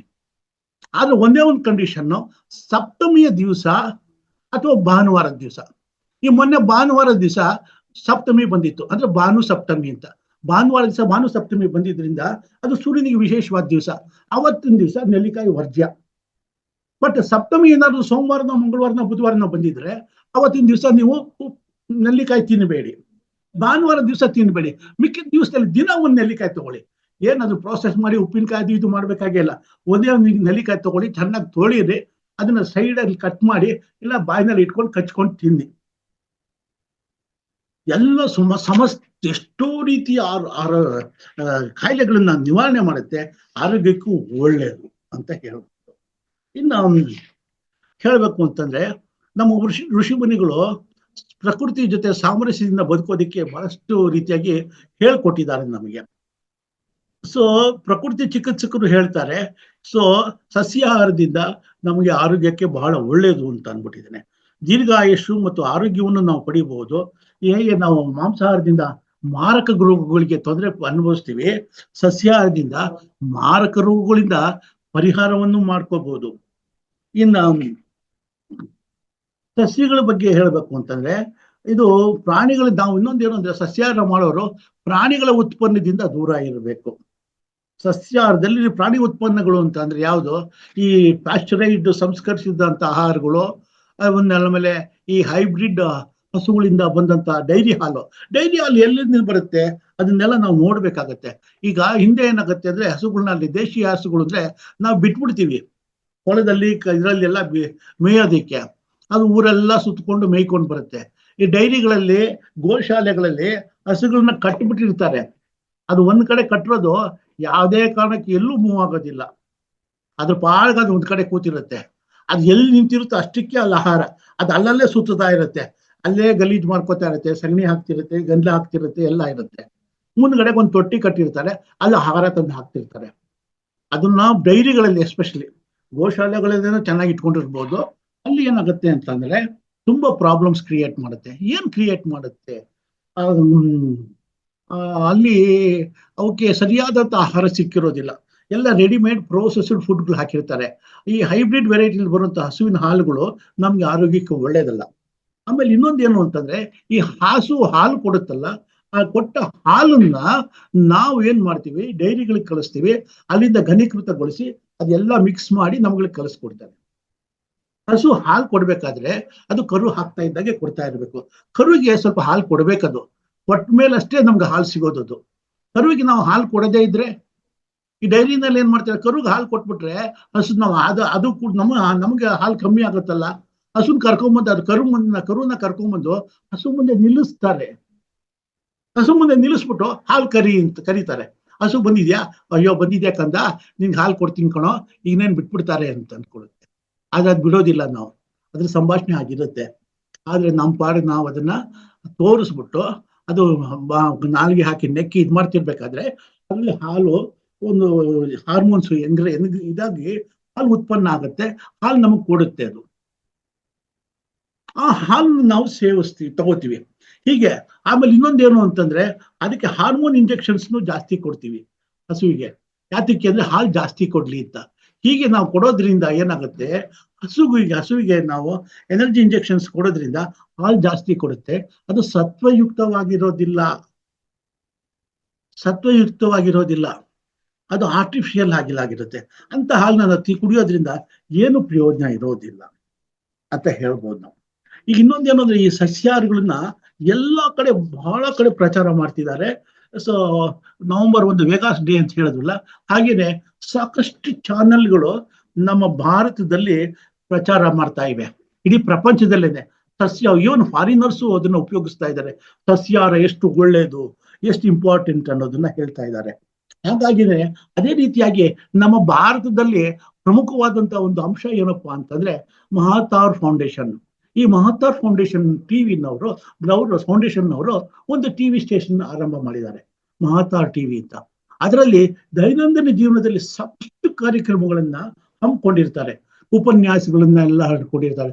ಬೆಳಗ್ಗೆ, ಮಧ್ಯಾಹ್ನ, ಸಾಯಂಕಾಲ, ರಾತ್ರಿ ಹೊತ್ತು ಹಿಂದಿ, ಕನ್ನಡ, ಇಂಗ್ಲಿಷ್, ತಮಿಳು, ಹೀಗೆ ನಾನಾ ಭಾಷೆಗಳಲ್ಲಿ ಕಾರ್ಯಕ್ರಮಗಳು ಹಮ್ಮಿಕೊಂಡಿದ್ದಾರೆ. ಬಹಳಷ್ಟು ಜನ ಅದರಲ್ಲಿ ಪಾರ್ಟಿಸಿಪೇಟ್ ಮಾಡ್ತಿರ್ತಾರೆ. ಈ ಕಾರ್ಯಕ್ರಮಗಳಲ್ಲಿ ಬರುವಂತ ಏನು ಈ ಉಪನ್ಯಾಸಗಳು ಎಲ್ಲವನ್ನ ವಿಡಿಯೋ ಮಾಡಿ ಅದನ್ನ ಅಪ್ಲೋಡ್ ಮಾಡ್ತಾರೆ. ಅಲ್ಲಿ ಈ ಮಹಾತಾರ್ ಟಿವಿ ಸ್ಟೇಷನ್ ನಲ್ಲಿ. ಅದು ಯೂಟ್ಯೂಬ್ ಅಲ್ಲಿ ನೀವು ಹೋದಾಗ ಅಲ್ಲಿ ಲಿಂಕ್ ಸಿಗುತ್ತೆ. ಸಬ್ಸ್ಕ್ರೈಬ್ ಮಾಡ್ಕೊಡಿ ಅಂತ ಹೇಳ್ತಾರೆ. ಸಬ್ಸ್ಕ್ರೈಬ್ ಮಾಡ್ಕೊಳ್ಳಿ ಅಂತಂದ್ರೆ ನಾವು ದುಡ್ಡು ಕಟ್ಟಬೇಕಾಗಿಲ್ಲ, ಅದು ಫ್ರೀ, ಅಬ್ಸಲ್ಯೂಟ್ಲಿ ಫ್ರೀ. ಅದು ಫ್ರೀ ಇರೋದ್ರಿಂದ ಅಲ್ಲಿ ಏನು ಒಂದು ಬೆಲ್ ಚಿತ್ರ ಬಟ್ಟಿರ್ತಾರೆ, ಅದ್ರ ಪ್ರೆಸ್ ಅಮುಕ್ದಾಗ ಅದು ಸಾಲಿಡ್ ಆಗುತ್ತೆ. ಅದು ನೀವು ಸಬ್ಸ್ಕ್ರೈಬರ್ ಅಂತ ಬರುತ್ತೆ. ಆವಾಗ ನೀವು ಸಬ್ಸ್ಕ್ರೈಬರ್ ಆಗಿರ್ತೀರ.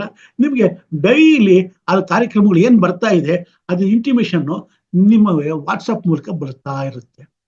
ಆ ಕಾರ್ಯಕ್ರಮಗಳನ್ನ ನೋಡಿ ನೀವು ಎಷ್ಟೋ ವಿಷಯಗಳನ್ನ ತಿಳ್ಕೊಬಹುದು ಮಹಾತಾರ್ ಫೌಂಡೇಶನ್.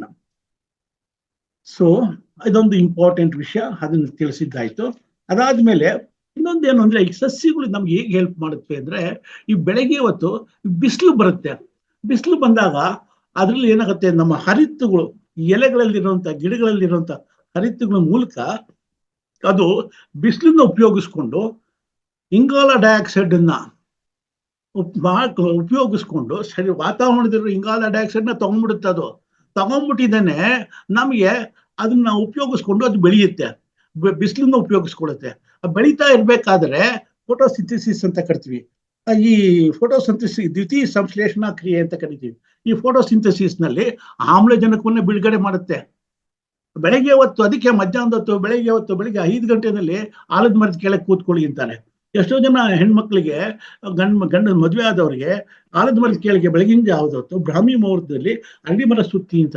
ಅರಳಿ ಮರ ಸುತ್ತಿದ ತಕ್ಷಣ ಮಕ್ಕಳಾಗ್ಬಿಡುತ್ತಾ? ಇಲ್ಲ, ಅಲ್ಲಿ ಬರೋ ವಾತಾವರಣದಲ್ಲಿ ಬರುವಂತ ಕಾಸ್ಮಿಕ್ ರೇಸ್, ಕಾಸ್ಮಿಕ್ ವೈಬ್ರೇಷನ್ಸ್ ಯಾರು ಅಲ್ಲಿ ಸುತ್ತುತ್ತಾ ಇರ್ತಾರೆ, ಅಲ್ಲಿ ಉಸಿರಾಡ್ತಿರ್ತಾರೆ. ಆ ಉಸಿರಾಟ ಕ್ರಿಯೆಯಲ್ಲಿ ಸಾಕಷ್ಟು ರೀತಿಯ ಔಷಧಿಯುಕ್ತ ಗಾಳಿ ಅವ್ರನ್ನ ಸೇವನೆ ಮಾಡ್ತಾರೆ. ಅಲ್ಲಿ ಆ ಸೇವನೆ ಮಾಡಿದಾಗ ಅವ್ರು ಖಂಡಿತ ಅದ್ ನಮ್ಗೆ ಒಳ್ಳೇದಾಗುತ್ತೆ. ತುಂಬಾ ಅದೃಷ್ಟಶಾಲಿಗಳಾಗಿರ್ತಾರೆ, ಬಹಳ ಅನುಕೂಲ ಮಾಡುತ್ತೆ ಅದು. ಅದಕ್ಕೆ ಯಾವತ್ತೂ ಅಷ್ಟೇನೆ ಆಲದ ಮರ ಕೆಳಗೆ ಕೂತ್ಕೊಂಡು ಸೇವ್ ಮಾಡಿ ಅಂತಾರೆ. ಅದೇ ರೀತಿಯಾಗಿ ರಾತ್ರಿ ಹೊತ್ತು ಯಾರು ಯಾವುದೇ ಕಾರಣಕ್ಕೂ ಮರದ ಕೆಳಗೆ ಮಲಗಿ ಅಂತ ಹೇಳೋದಿಲ್ಲ. ನೀವು ಮರದ ಕೆಳಗೆ ಏನಾದ್ರು ಮಲಗ್ಕೊಂಡ್ರೆ ಏನಾಗತ್ತೆ, ಅದು ರಾತ್ರಿ ಹೊತ್ತು ಇಂಗಾಲ ಡೈಆಕ್ಸೈಡ್ ನ ಬಿಡ್ತಾ ಇರುತ್ತೆ. ಬೆಳಗ್ಗೆ ಹೊತ್ತು ಇಂಗಾಲ ಡೈಆಕ್ಸೈಡ್ ವಾತಾವರಣದಿರೋದನ್ನ ಎಳ್ಕೊಳ್ಳುತ್ತೆ, ಆಕ್ಸಿಜನ್ ಕೊಡುತ್ತೆ. ರಾತ್ರಿ ಹೊತ್ತು ಏನ್ ಮಾಡುತ್ತೆ, ಆಕ್ಸಿಜನ್ ನ ಎಳ್ಕೊಳ್ಳುತ್ತೆ, ಇಂಗಾಲ ಡೈಆಕ್ಸೈಡ್ ಬಿಡ್ತಾ ಇರುತ್ತೆ. ಅದಕ್ಕೆ ನೀವು ಪಾರ್ಕಲ್ಲೋ ಎಲ್ಲ ಮನೆಯಲ್ಲಿ ಉದ್ಯಾನವನ ಮರದ ಕೆಳಗೋ ಅಥವಾ ಯಾವುದೋ ಒಂದು ಎಸ್ಟೇಟ್ದಲ್ಲಿ ಹೋಗ್ಬಿಟ್ಟು ಶಾಮಿಯಾನ ಟೆಂಟ್ ಹಾಕೊಂಡು ಮರದ ಕೆಳಗೆ ಮಲ್ಕೋತೀವಿ ಆಕಾಶ ನೋಡ್ಕೊಂಡು ಅಂತ ಅನ್ನೋದಾದ್ರೆ ಅದು ತಪ್ಪಾಗುತ್ತೆ. ನಿಮ್ಗೆ ಆಕ್ಸಿಜನ್ ಸಿಗೋದಿಲ್ಲ ಆ ಟೈಮಲ್ಲಿ, ಶರೀರಕ್ಕೆ ವಿರುದ್ಧವಾದಂತಹ ಗುಣವನ್ನು ಕೊಡುತ್ತೆ. ಅದಕ್ಕೆ ವಾತಾವರಣದಲ್ಲಿ ಪ್ರಕೃತಿನಲ್ಲಿ ರಾತ್ರಿ ಹೊತ್ತು ಎಲ್ಲಂದ್ರಲ್ಲಿ ಮಲ್ಕೋಬೇಡಿ ಅಂತ ಹೇಳೋದು. ಅದಕ್ಕೆ ಹೇಳ್ತಾ ಇದ್ದ ಉದ್ದೇಶನೇ ಇದು ಇಂಪಾರ್ಟೆಂಟ್. ಸೊ ಹಾಗಾಗಿ ಇದನ್ನೇ ಅದ್ರ ಬಗ್ಗೆ ನಾವು ಗಮನ ಕೊಡ್ಬೇಕಾಗತ್ತೆ. ಇನ್ನೊಂದು ವಿಷಯ ಹೇಳ್ಬೇಕು ಅಂದ್ರೆ ಷಡ್ರಸ ಭೋಜನಗಳು ಅಂತ. ಈ ಷಡ್ರಸ ಭೋಜನಗಳು ಯಾವ್ದಪ್ಪ ಅಂದ್ರೆ ದಿವಸ ನಮ್ಮ ಮನುಷ್ಯನಿಗೆ ಈ ಷಡ್ರಸ ಭೋಜನಗಳು ಬೇಕೇ ಬೇಕಂತೆ. ಅದಿಲ್ಲದೆ ಇದ್ರೆ ನಮ್ಮ ಶರೀರದಲ್ಲಿ ಸರಿ ಇರೋದಿಲ್ಲ. ಯಾವುದು ಒಂದು ಏನಪ್ಪ ಆಹಾರದಲ್ಲಿ, ಈಗ ನಮ್ಮ ಡಾಕ್ಟರ್ ಹೇಳ್ತಾ ಇದ್ರು ಚಿತ್ರಾನ್ನ ಅಂದ್ರೆ ತಟ್ಟೆ ತುಂಬಾ ಬರೀ ಒಂದೇ ಒಂದು ಐಟಮ್ ತಿನ್ನೋದಲ್ಲ ಅಂತ. ಒಂದು ತಟ್ಟೆ ತುಂಬಾ ಚಿತ್ರಾನ್ನ ಹಾಕೊಂಡು ತಿಂದ್ಬಿಡೋದು. ಚಿತ್ರಾನ್ನ ತುಂಬಾ ಇಷ್ಟ ಆಗುತ್ತೆ, ಬಹಳ ಚೆನ್ನಾಗಿರುತ್ತೆ. ಅದೊಂದೇ ಯಾತಕ್ಕೆ ಸುಮ್ಮನೆ ತರಕಾರಿ ಗಿರ್ಕಾರಿ ಎಲ್ಲ ಕಾಸ್ಟ್ಲಿ, ನಾವ್ ಏನನ್ನೂ ಖರ್ಚು ಮಾಡ್ತೀವಿ, ತರಕಾರಿಗೆ ಯಾಕೆ ಖರ್ಚು ಮಾಡಬಾರ್ದು? ಸ್ವಲ್ಪ ವೆರೈಟೀಸ್ ಖರ್ಚು ಮಾಡಿ ಉಪಯೋಗಿಸಿ, ಒಳ್ಳೇದೇನೆ. ನಮ್ಮನ್ನು ನಾವು ಬೆಳೆಸ್ಕೊಳ್ಳೋದಕ್ಕೆ ನಮ್ಗಲ್ದೆ ಇನ್ಯಾರಿಗಿರೋದು? ಇವತ್ತೇನೋ ಚಿತ್ರಾನ್ನ ತಿಂದ್ವಿ, ತರಕಾರಿ ದುಡ್ಡು ಉಳಿಸಿದ್ವಿ, ನಾಳೆ ದಿವಸ ಶರೀರ ವೀಕ್ ಆದಾಗ ಡಾಕ್ಟರ್ ಹತ್ರ ಹೋಗ್ಬಿಟ್ಟು ಸಿಕ್ಕಾಪಟ್ಟೆ ದುಡ್ಡು ಖರ್ಚಾಗುತ್ತಲ್ಲ, ಅದಕ್ಕೆ ಯಾರು ಕೊಡ್ತಾರೆ? ನಾವೇ ತರಕಾರಿಗಳಿಂದ ತಿನ್ನೋಣ, ಸತ್ವಯುತವಾದಂಥ ಆಹಾರ ತಿಂದು ಡಾಕ್ಟರ್ಗೆ ಗುಡ್ ಬೈ ಹೇಳೋಣ. ನರ್ಸಿಂಗ್ ಹೋಗೋದು ಬೇಡ. ಏನೋ ಡಾಕ್ಟರ್ ಯಶೋಧ ಅಂತವ್ರ ಹತ್ರ ಹೋಗೋಣ ಸಣ್ಣ ಪುಟ್ಟ ಟ್ರೀಟ್ಮೆಂಟ್ಗೆ. ಆದ್ರೆ ನರ್ಸಿಂಗ್ ಹೋಮ್ ಹೋಗ್ಬಿಟ್ರೆ ಅಷ್ಟೇನೆ, ಕತ್ರಿ ತಗೋತಾರೆ, ಆಪರೇಷನ್ ಮಾಡ್ತಾರೆ, ಜೋಬು ಆಪರೇಷನ್ ಮಾಡ್ತಾರೆ. ಅದಕ್ಕೆ ಬೇಡ, ಆಸ್ಪತ್ರೆ ಕೊಡೋದು ಬೇಡ. ಭಗವಂತ ನಮ್ಮೆಲ್ರಿಗೂ ಆರೋಗ್ಯ ಕೊಡ್ಲಿ ಅಂತ ಪ್ರಾರ್ಥನೆ ಮಾಡ್ಕೊಳ್ಳೋಣ. ಅದೇ ರೀತಿಯಾಗಿ ಮಧುರ ರಸ ಅಂದ್ರೆ ಸಿಹಿ ರುಚಿಯಿಂದ ಏನಾಗುತ್ತೆ, ರಕ್ತ ವೃದ್ಧಿ ಆಗತ್ತೆ. ಅಂದ್ರೆ ಶರೀರಕ್ಕೆ ಸಿಹಿನೂ ಸ್ವಲ್ಪ ಬೀಳಲೇಬೇಕು ನಮಗೆ. ಆಮ್ಲ ರಸ ಅಂದ್ರೆ ಹುಳಿ ಅನ್ನೋದು ಯಾವುದು, ಅದು ನಮಗೆ ಮೂಳೆ ಮಜ್ಜೆಯನ್ನು ವೃದ್ಧಿ ಮಾಡುತ್ತೆ. ಮಜ್ಜೆ ಅಂದ್ರೆ ಮಾಂಸವನ್ನು ವೃದ್ಧಿ ಮಾಡುತ್ತೆ. ಈ ಹುಳಿನಲ್ಲಿ ಯಾವ್ದಪ್ಪ ನಮ್ಗೆ ಮುಖ್ಯವಾದ್ದು ಅಂತಂದ್ರೆ ಈ ನಿಂಬೆ ಹುಳಿ, ಹುಣಸೆ ಹಣ್ಣು ಇವೆಲ್ಲ ಬರುತ್ತೆ. ಇಲ್ಲ ಲವಣ ರಸ ಅಂದ್ರೆ ಉಪ್ಪು. ಈ ಉಪ್ಪು ಅದು ರುಚಿ ತೋರಿಸುತ್ತೆ, ಅದು ಮೂಳೆ ಬೆಳವಣಿಗೆಗೆ ಬಹಳ ಸಹಕಾರಿಯಾಗಿದೆ.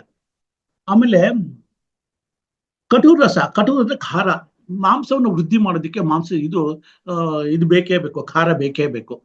ಖಾರ ಇಲ್ಲದೆ ಆಗೋದಿಲ್ಲ. ಆಮೇಲೆ ಕಹಿ ರಸ ಮೇಧಸ್ಸನ್ನ ಶರೀರದಲ್ಲಿ ವೃದ್ಧಿ ಮಾಡೋದಕ್ಕೆ ಸಹಾಯ ಮಾಡುತ್ತೆ. ಇನ್ನು ಕಷಾಯ ರಸ ಅಂದ್ರೆ ಒಗರು ರಸ, ಇದು ರಸಧಾತುವನ್ನ ಕೊಡುತ್ತೆ. ಇನ್ನು ಕಷಾಯಗಳ ಬಗ್ಗೆ ಬೇಕು ಅಂದ್ರೆ ಎಷ್ಟೋ ಕಷಾಯಗಳನ್ನ ನಾವು ತಗೋತೀವಿ. ದೇವಸ್ಥಾನಗಳಲ್ಲಿ ಕಷಾಯಗಳನ್ನ ತೀರ್ಥನೂ ಕೊಡ್ತಾರೆ. ಈ ಯಾದಗಿರಿ ಗುಡ್ಡದಲ್ಲಿ ಲಕ್ಷ್ಮೀನರಸಿಂಹಸ್ವಾಮಿ ದೇವಸ್ಥಾನದಲ್ಲಿ, ಕೊಲ್ಲೂರಿನಲ್ಲಿ ಮೂಕಾಂಬಿಕಾ ದೇವಸ್ಥಾನದಲ್ಲಿ ಕಷಾಯ ತೀರ್ಥ ಅಂತ ಕೊಡ್ತಾ ಇರ್ತಾರೆ. ಬಹಳ ವಿಶೇಷವಾಗಿರುತ್ತೆ. ಆ ಕಷಾಯ ತೀರ್ಥನ ಕುಡಿಯೋದಕ್ಕೆ, ಸೇವನೆ ಮಾಡೋದಕ್ಕೆ ನಿಗದಿತವಾದ ಸಮಯದಲ್ಲಿ ಸಿಗ್ತಾ ಇರುತ್ತೆ. ಅದು ವಿಚಾರಿಸ್ಬಿಟ್ಟು ಆ ಟೈಮಲ್ಲಿ ಹೋಗಿ ಆ ಕಷಾಯ ರಸ ಕುಡಿಯೋದ್ರಿಂದ, ಕಷಾಯ ತೀರ್ಥವನ್ನು ಸೇವನೆ ಮಾಡೋದ್ರಿಂದ ನಮ್ಮ ಆರೋಗ್ಯಕ್ಕೆ ಬಹಳ ಒಳ್ಳೇದು. ಅಷ್ಟು ಪವರ್ಫುಲ್ ಆಗಿರುತ್ತೆ ಅಂತಾನು ಹೇಳ್ತಾರೆ. ಆಯುರ್ವೇದ ಪ್ರಕಾರ ಈ ಷಡ್ರಸಗಳು ನಮ್ಗೆ ಸಮತೋಲನ ಆಹಾರವನ್ನ ಕೊಡುತ್ತವೆ, ಶಕ್ತಿಯನ್ನ ಕೊಡುತ್ತವೆ. ಅದಕ್ಕೋಸ್ಕರ ಯಾವತ್ತೂ ನಾವು ಅದನ್ನ ಕರೆಕ್ಟ್ ಆಗಿ ಉಪಯೋಗಿಸ್ಕೋಬೇಕು ಅನ್ನೋದನ್ನ. ಇನ್ನು ಇದರಲ್ಲಿ ಯಾವುದೇ ಒಂದು ಈ 5 ವಸ್ತುಗಳು ಇದೆಯಲ್ಲ, ಅದರಲ್ಲಿ ಷಡ್ರಸದಲ್ಲಿ ಉಪ್ಪನ್ನು ಬಿಟ್ಟು ಮಿಕ್ಕಿದ ಎಲ್ಲದಕ್ಕೂ ಅನ್ನೋದು ಪರ್ಯಾಯವಾದಿದೆ. ಈ ಸಿಹಿಗೆ ಹೇಳ್ಬೇಕು ಅಂದ್ರೆ ಪರ್ಯಾಯ ಅಂದ್ರೆ ಕಬ್ಬಿದೆ, ಹುಳಿಗೆ ಹುಣಸೆ ಹಣ್ಣಿದೆ, ನಿಂಬೆ ಹಣ್ಣಿದೆ, ಖಾರಕ್ಕೆ ಮೆಣಸಿನಕಾಯಿ ಇದೆ, ಕಹಿಗೆ ಹಾಗಲಕಾಯಿ ಇದೆ. ಆದ್ರೆ ಉಪ್ಪಿಗೆ ಆದ್ರೂ ಸಬ್ಸ್ಟಿಟ್ಯೂಟ್ ಇದೆಯಾ ನಮ್ಮಲ್ಲಿ? ಎಲ್ಲೂ ಇಲ್ಲ. ಉಪ್ಪಿಗೆ ಸಬ್ಸ್ಟಿಟ್ಯೂಟ್ ಉಪ್ಪೇನೆ. ಉಪ್ಪಿನ ಬಿಟ್ರೆ ಏನು ಇಲ್ಲ ನಮಗೆ. ಅದಕ್ಕೆ ಉಪ್ಪು ಅಷ್ಟು ಮಹತ್ವಪೂರ್ಣವಾದ್ದು. ಉಪ್ಪಿನ ಋಣ ಅಂತೀವಿ ನಾವು. ಯಾಕೆ ಉಪ್ಪಿನ ಋಣ ಅಂತ ಅನ್ನೋದು? ಅಷ್ಟು ಪವರ್ಫುಲ್ ಆಗಿರುತ್ತೆ. ತಾಯಿ ಋಣ ಉಪ್ಪಿನ ಋಣ ತೀರ್ಸಕ್ ಆಗಲ್ಲ ಅಂತಾರೆ. ಅಷ್ಟು ಪವರ್ಫುಲ್ ಆಗಿರುವಂಥದ್ದು. ಅದನ್ನ ನಾವು ಉಪ್ಪನ್ನ ಬಹಳ ನಮ್ಮ ಆಹಾರದಲ್ಲಿ ಬೇಕು. ಅದು ಹಿತವಾಗಿ ತಗೊಂಡಾಗ ನಮ್ಗೆ ಏನು ಒಳ್ಳೇದು ಮಾಡುತ್ತೆ. ಜಾಸ್ತಿ ಎಲ್ಲ ತಗೊಂಡ್ರೆ ಉಪ್ಪು ನಮ್ಗೆ ಬಿ ಪಿ ಜಾಸ್ತಿ ಮಾಡುತ್ತೆ, ಇತರೆ ಆರೋಗ್ಯದ ಸಮಸ್ಯೆಗಳನ್ನ ತಗೊಳುತ್ತೆ. ಇನ್ನೊಂದೇನು ಅಂತಂದ್ರೆ ಅದಾದ್ಮೇಲೆ ಇನ್ನೊಂದು ಹೇಳ್ಬೇಕು ಅಂದ್ರೆ, ಈ ಯಾವುದೇ ಆಹಾರದಲ್ಲಿ ಹುಳಿ ಕಮ್ಮಿ ಆಗ್ಬೋದು, ಖಾರ ಕಮ್ಮಿ ಆಗ್ಬೋದು, ಉಪ್ಪು ಕಮ್ಮಿ ಆದ್ರೆ ತಿನ್ನಕ್ಕಾಗಲ್ಲ, ರುಚಿನೇ ಇರಲ್ಲ, ರುಚಿ ಕೆಟ್ಟೋಗ್ಬಿಡುತ್ತೆ. ಒಂದ್ ಚಿಟಕಿ ಉಪ್ಪು ಹಾಕಿದ್ರೆ ಚೆನ್ನಾಗಿರುತ್ತೆ ಅಂತೀವಿ, ತಪ್ಪೇ ಇದ್ರೆ ಪರವಾಗಿಲ್ವ, ಆರೋಗ್ಯಕ್ಕೆ ಒಳ್ಳೇದೇನೆ ಅಂತೀವಿ. ಹುಳಿ ಕಮ್ಮಿ ಇದ್ರೆ ಆಸಿಡಿಟಿಗೆ ಒಳ್ಳೇದೇ ಬಿಡಿ, ಪರವಾಗಿಲ್ಲ ಅಂತೀವಿ. ಉಪ್ಪು ಇಲ್ದೇ ಆಗೋದೇ ಇಲ್ಲ. ಸೊ ಉಪ್ಪು ಉಪ್ಪು ಕೃತಜ್ಞತೆಯ ಸಂಕೇತ ಅಂತ ಹೇಳ್ತೀವಿ. ಉಪ್ಪಿನ ಋಣ ಉಪಕಾರ ಸ್ಮರಣೆ ಅಂತಾನು ಕರಿತೀವಿ ನಾವು. ಉಪ್ಪಿನ ಋಣ ಮುಪ್ಪಿನ ತನಕ ಅಂತಾನು ಹೇಳ್ತೀವಿ. ಉಪ್ಪು ಕೊಟ್ಟವ್ರನ್ನ ಮುಪ್ಪಿನ ತನಕ ನೆನಿಬೇಕು ಅಂತ ಹೇಳ್ತಾರೆ. ಇಲ್ಲ ಅಂದ್ರೆ ನಾವ್ ಹೇಳ್ತೀವಿ ನೋಡಿ, ನಮಕ್ ಹರಾಮ್ ಅಂತ ಕರಿತೀವಿ.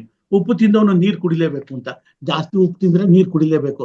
ನಾವು ಜಾಸ್ತಿ ಉಪ್ಪು ತಿನ್ನಬಾರ್ದು ಅಂತೀವಿ. ಯಾತಕ್ಕೆ ಅಂತಂದ್ರೆ ಹೀಗೇನೆ, ಯಾವುದೇ ಕೆಟ್ಟ ಕೆಲಸನೂ ಮಾಡಿದ್ರು ಉಪ್ಪು ಜಾಸ್ತಿ ತಿಂದ್ರೆ ನೀರು ಕುಡ್ದ ಅವನು ಅಂತ ಹೇಳ್ತೀವಿ ನಾವು. ಅಂದ್ರೆ ಶಿಕ್ಷೆ ಅನುಭವಿಸ್ಲೇಬೇಕು ಅಂತ. ಉಪ್ಪಿಗೆ ನೀರೇ ಮಾತೃಗರ್ಭ.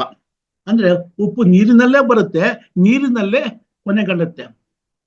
ಎಲೆ ತುದಿನಲ್ಲಿ ತಟ್ಟೆನಲ್ಲಿ ಇಲಿ ಉಪ್ಪು ಹಾಕಿರ್ತಾರೆ ಊಟಕ್ಕೆ, ಸ್ವಲ್ಪ ಹಂಚ್ಕೊಳ್ಳಿ ಅಂತ. ನೀವು ಸ್ವಲ್ಪ ಉಪ್ಪನ್ನು ಉಪಯೋಗಿಸ್ತೀರಾ? ಹಾಗೆ ಉಪ್ಪು ಸ್ವಲ್ಪ ಉಳ್ಕೊಂಡಿರುತ್ತೆ. ಉಪ್ಪು ಲಕ್ಷ್ಮಿ ಸಂಕೇತ. ಅದನ್ನ ತಟ್ಟೆನಲ್ಲಿ ಎಂದ್ಲ ತಟ್ಟೆನಲ್ಲಿ ತಗೊಂಡೋಗಿ ಈಚೆ ಕಡೆ ಹಾಕ್ಬಾರ್ದು. ಅದಕ್ಕೆ ಸ್ವಲ್ಪ ನೀರನ್ನ ತಗೊಂಡು ಆ ನೀರನ್ನ ಉಪ್ಪಿನ ಮೇಲೆ, ಊಟ ಆದ್ಮೇಲೆ ಸ್ವಲ್ಪ ಅದಕ್ಕೆ ಒಂದೇ ಒಂದು ಹನಿ ನೀರು ಸೇರಿಸಿ ಕರಗಿಸ್ಬಿಡ್ಬೇಕು. ನೀರಿನಲ್ಲಿ ಕರಗಿಸ್ಬಿಟ್ಟು ಎಳೆದ್ಬಿಟ್ಟು ಸೆಂಟ್ರಿಗೆ ಹಾಕೊಂಡು ಆಮೇಲೆ ಕೈಯಿಂದ ಎದ್ದು ಊಟ ಮುಗಿಸಿ ಬರ್ಬೇಕು. ಉಪ್ಪನ್ನ ಹಾಗೆ ಬಿಡಬಾರ್ದು. ಉಪ್ಪು ಲಕ್ಷ್ಮಿ. ಅದಕ್ಕೆ ಹೇಳೋದು, ಶುಕ್ರವಾರ ದಿವಸ ಮನೆಗೆ ಉಪ್ಪನ್ನು ತಗೊಂಬನ್ನಿ ಅಂತ ಹೇಳ್ತೀವಿ. ನೀವು ಯಾರ ಮನೇಲಿ ಶುಕ್ರವಾರ ಉಪ್ಪು ತರ್ತೀರ ಮೊದಲನೇ ಬಾರಿಗೆ, ಪ್ರಥಮ ಬಾರಿಗೆ, ಅದು ನಿಮಗೆ ಲಕ್ಷ್ಮಿ ವೃದ್ಧಿ ಆಗ್ತಿರ್ತಾಳೆ ಅಂತ ಹೇಳ್ತೀವಿ ನಾವು. ಉಪ್ಪು ಅಷ್ಟು ಪವರ್ಫುಲ್. ಏನ್ ದಿನ ವಾರಕ್ಕೊಂದ್ಸರಿ ಉಪ್ಪು ತರ್ತಾ ಇದ್ರೆ ಮನೆ ತುಂಬಾ ಉಪ್ಪೇ ಆಗ್ಬಿಡಲ್ವಾ?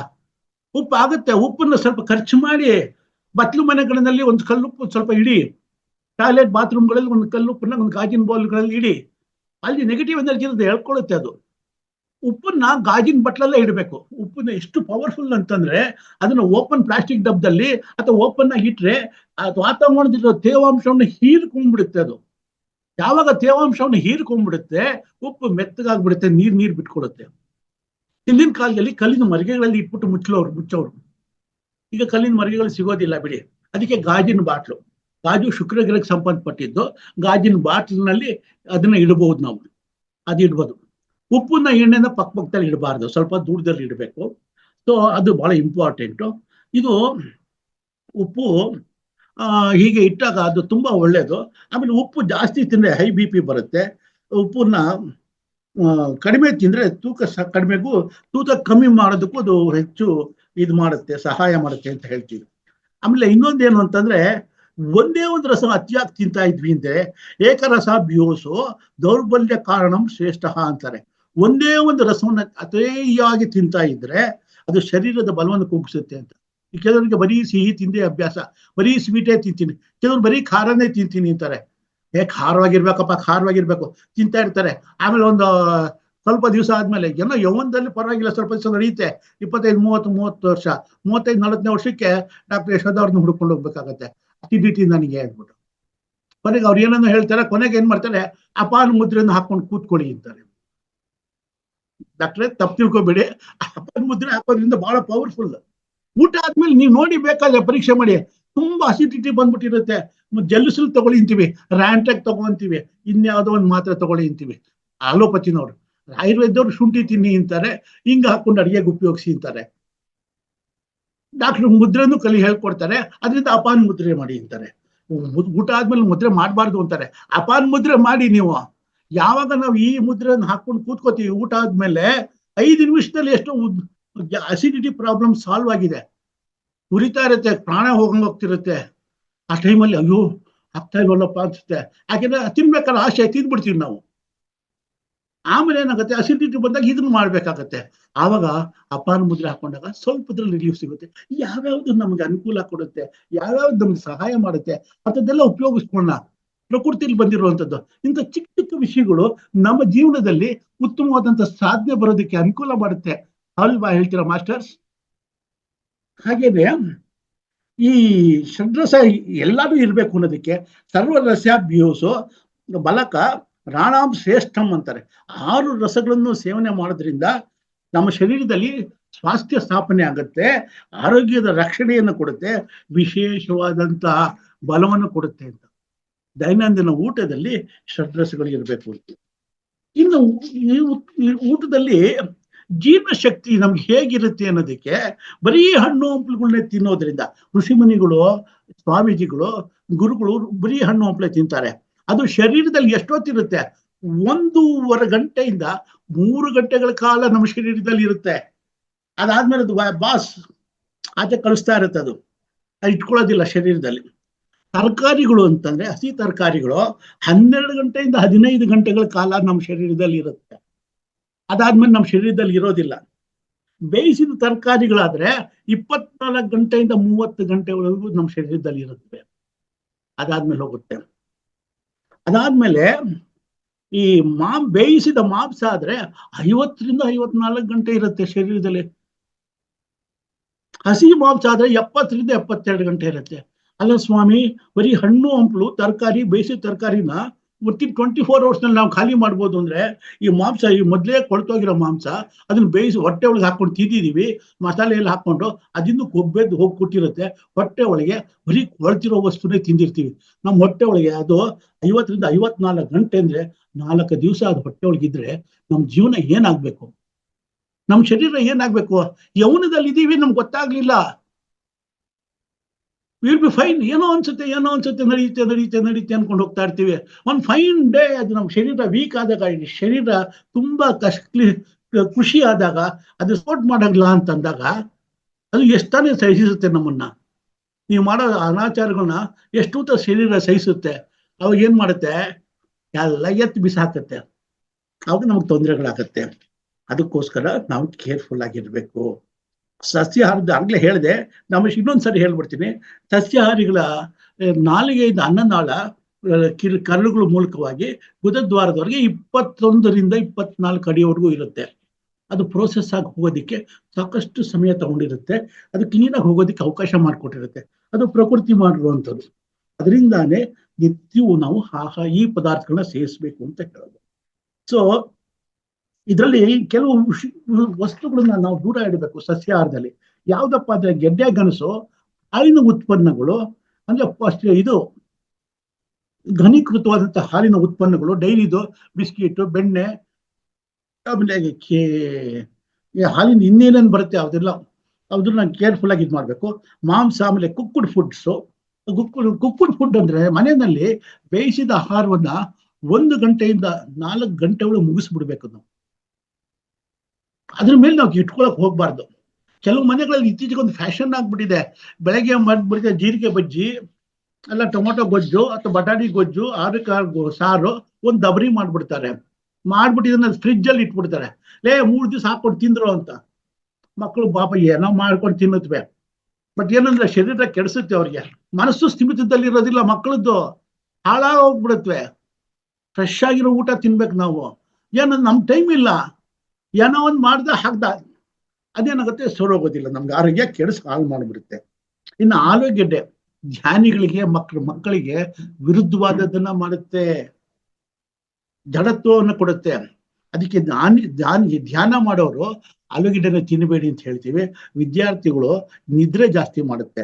ಅದಕ್ಕೋಸ್ಕರ ಈ ಎಕ್ಸಾಮಿನೇಷನ್ ಟೈಮಲ್ಲಿ ಆಲೂಗೆಡ್ಡೆ ಪಲ್ಯ ಮಾಡ್ಬಿಟ್ಟು ಪೂರಿನೋ ಚಪಾತಿನೋ ಮಾಡ್ಬಿಟ್ರೆ ಮಕ್ಕಳು 2 ತಿನ್ನೋದನ್ನ 4 ತಿನ್ನುತ್ತವೆ, 5 ಪೂರಿ ತಿನ್ನೋ ಕಡೆ 10 ಪೂರಿ ತಿನ್ನುತ್ತವೆ.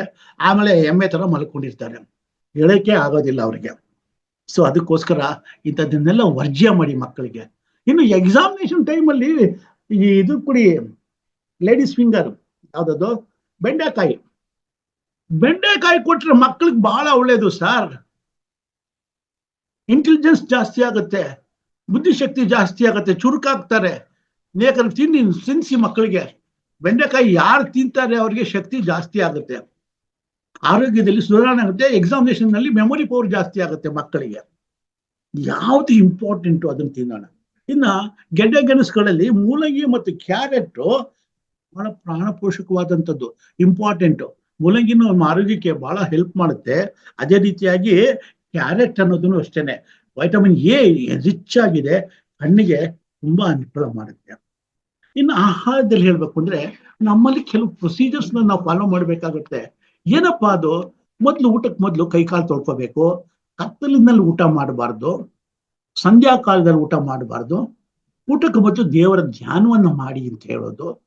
ಊಟಕ್ಕೆ ಮೊದಲು ಸ್ಟಾರ್ಟಿಂಗ್ ಅಲ್ಲಿ ಸ್ವಲ್ಪ ಸಿಹಿಯನ್ನು ಸೇವನೆ ಮಾಡ್ಕೊಳ್ಳೋದು, ಆಮೇಲೆ ಹುಳಿ ಉಪ್ಪಿನ ರುಚಿ ಪದಾರ್ಥಗಳನ್ನ ಸೇವಿಸೋದು. ಆ ಊಟಕ್ಕೆ ಮೊದಲಿಗೆ ಸಾಮಾನ್ಯವಾಗಿ ಕೆಲವು ಕಡೆ ಶುಂಠಿ ಸ್ವಲ್ಪ ಒಂದು ಚಿಟಕಿ ಸೈಂಧವಲವನ್ನ ಮಿಕ್ಸ್ ಮಾಡಿ ಅದನ್ನ ಕೊಡ್ತಾರೆ. ಇದು ಅಪಟೈಸರ್ ಇದ್ದಾಗೆ, ಉದ್ದೀಪನ ಮಾಡುವಂಥದ್ದು ಅಂತ. ಈಗ ನಾವು ಹೇಗೆ ಹೋಟೆಲ್ಗಳಲ್ಲಿ ಯಾವ್ದಾದ್ರು ಟೊಮೊಟೊ ಸೂಪ್ ಕುಡಿತೀವಿ ನೋಡಿ, ಟೊಮೊಟೊ ಸೂಪ್ ಕೊಟ್ಬಿಡ್ತಾರೆ, ಕುಡೀರಿ ಅಂತ ಅಂದ್ಬಿಟ್ಟಿದ್ದಾನೆ. ಅದನ್ನ ಕುಡಿದ್ಬಿಟ್ಟು ಹೊಟ್ಟೆ ತುಂಬೋಗ್ಬಿಟ್ಟಿರ್ತಾರೆ, ದೊಡ್ಡ ಬಟ್ಲು ತುಂಬಾ ಕೊಟ್ಬಿಟ್ಟಿರ್ತಾರೆ. ಆಮೇಲೆ ಅವನೇನು ಊಟ ಕೊಡ್ತಾನೆ ಅದು ನಾವು ಸರಿಯಾಗಿ ತಿನ್ನೋದೇ ಇಲ್ಲ, ಅರ್ಧಕ್ಕರ್ಧ ಬಿಟ್ಬಿಟ್ಟೆ ಬರ್ತೀವಿ ನಾವು ಅದನ್ನ ತಿನ್ನುವಂಥದ್ದು. ಊಟಕ್ಕೆ ಮೊದಲು ನಾವು ಆಂಜನೇಯನ ಧ್ಯಾನ ಮಾಡ್ಕೊಂಡಾಗ ನಮಗೆ ದೃಷ್ಟಿ ದೋಷ ನಿವಾರಣೆ ಆಗುತ್ತೆ ಅಂತ ಹೇಳ್ತೀವಿ. ಊಟಕ್ಕೆ ಮೊದಲು ಸೌತೆಕಾಯಿ ತಿನ್ನಬಾರ್ದು, ಬಾಳೆಹಣ್ಣನ್ನು ತಿನ್ನಬಾರ್ದು. ಅದಕ್ಕೆ ಮೊದಲು ತಿನ್ನೋದು ಒಳ್ಳೇದಲ್ಲ. ರಾತ್ರಿ ಹೊತ್ತು ಊಟ ಸ್ವಲ್ಪ ಕಮ್ಮಿನೇ ಮಾಡಿ, ಆರೋಗ್ಯಕ್ಕೆ ಒಳ್ಳೇದು. ಊಟ ಬಡಿಸೋರು ಕೋಪದಿಂದ ಬಡಿಸ್ಬಾರ್ದು, ಶಾಂತವಾಗಿ ಬಡಿಸ್ಬೇಕು. ಅಡಿಗೆ ಮಾಡೋರು ಅನ್ನಪೂರ್ಣೇಶ್ವರಿನ ಜ್ಞಾಪಿಸ್ಕೋಬೇಕು. ಅನ್ನಪೂರ್ಣೇಶ್ವರಿ, ನೀ ಅಡಿಗೆ ಮನೆಯಲ್ಲಿ ಸ್ಟೌವ್ ಒಂಚೂರು ಕುಂಕುಮ ಹಚ್ಚಿ ಅಗ್ನಿಮೂಲೆಯಲ್ಲಿ ಇರ್ತೀವಿ, ಅಗ್ನಿಮೂಲೆ ಇಂಪಾರ್ಟೆಂಟು, ನಮಸ್ಕಾರ ಹಾಕಿ, ಅಮ್ಮ ತಾಯಿ ನಿನ್ಗೆ ನಾನು ಪೂಜೆ ಮಾಡ್ತಾ ಇದ್ದೀನಿ, ಪ್ರಾರ್ಥನೆ ಮಾಡ್ತಾ ಇದ್ದೀನಿ, ನಾನು ಮಾಡೋ ಅಡಿಗೆ ಅಮೃತವಾಗ್ಲಿ, ನನ್ನ ಮನೇಲಿರೋರಿಗೆಲ್ಲ ಅಮೃತವಾಗ್ಲಿ ಅಡಿಗೆ ಅಂತ ಕೇಳ್ಬೇಕು. ಈ ರೀತಿಗೆ ನಾವು ಪ್ರೀತಿಯಿಂದ ಪ್ರೇಮದಿಂದ ಅದು ಮಾಡಿದಾಗ ಅದು ನಾವು ಡಾಕ್ಟರ್ ಹತ್ರ ಹೋಗೋ ನೆಸಿಟಿನೇ ಇಲ್ಲ, ಅದು ವಿಷ ಆಗಲ್ಲ, ಅಮೃತ ಆಗತ್ತೆ ನಮ್ಗೆ. ನೀ ಅಡಿಗೆ ಮಾಡ್ಬೇಕಾದ್ರೆ ಯಾರಾದ್ರೂ ಕೆಟ್ಟ ಮನಸ್ಸಿನಿಂದ ಏನ್ ಖಾನಮಾನ ದಿನವೂ ನಮ್ಗೆ ಇವ್ರುಗಳಿಗೆ ಮಾತ್ರ ರಜಾ ಇರುತ್ತೆ, ನಾವು ಮಾತ್ರ ಹೆಂಗಸರುಗಳು ಅಡಿಗೆ ಮಾಡಕ್ಕೆ ಆಗೋದಿಲ್ಲ, ದಿನ ಬಡ್ಕೊಂಡು ಸಾಯ್ಬೇಕು ಮಾಡ್ಕೊಂಡು, ದರಿದ್ರ ಇದು, ಹೋಟ್ಲಲ್ಲಿ ತಿನ್ನಕ್ಕಾಗಲ್ವಾ? ಈಗ ನೋಡಿ, ಶನಿವಾರ ಭಾನುವಾರ ಆಯ್ತು ಅಂದ್ರೆ ಕ್ಯೂ ನಿಂತಿರ್ತಾರೆ ಸಣ್ಣ ಸಣ್ಣ ಹೋಟ್ಲುಗಳಲ್ಲಿ, ಪುಟ್ ಹೋಟ್ಲುಗಳಲ್ಲಿ. ಅಲ್ಲಿ ಹೋದ್ರೆ ನೋಡಿದ್ರೆ ಏನಕ್ಕೆ ನಿಂತಿದ್ದಾರೆ ಅಂದ್ರೆ ದೇವಸ್ಥಾನದ ಪ್ರಸಾದ ಕೊಡ್ತಿದಾರೆ, ಇಲ್ಲ ಅಲ್ಲಿ ಕ್ಯೂ ನಿಂತಿರ್ತಾರೆ ಪಾತ್ರೆ ಪಗಡಿಗಳು ಇಟ್ಕೊಂಡು.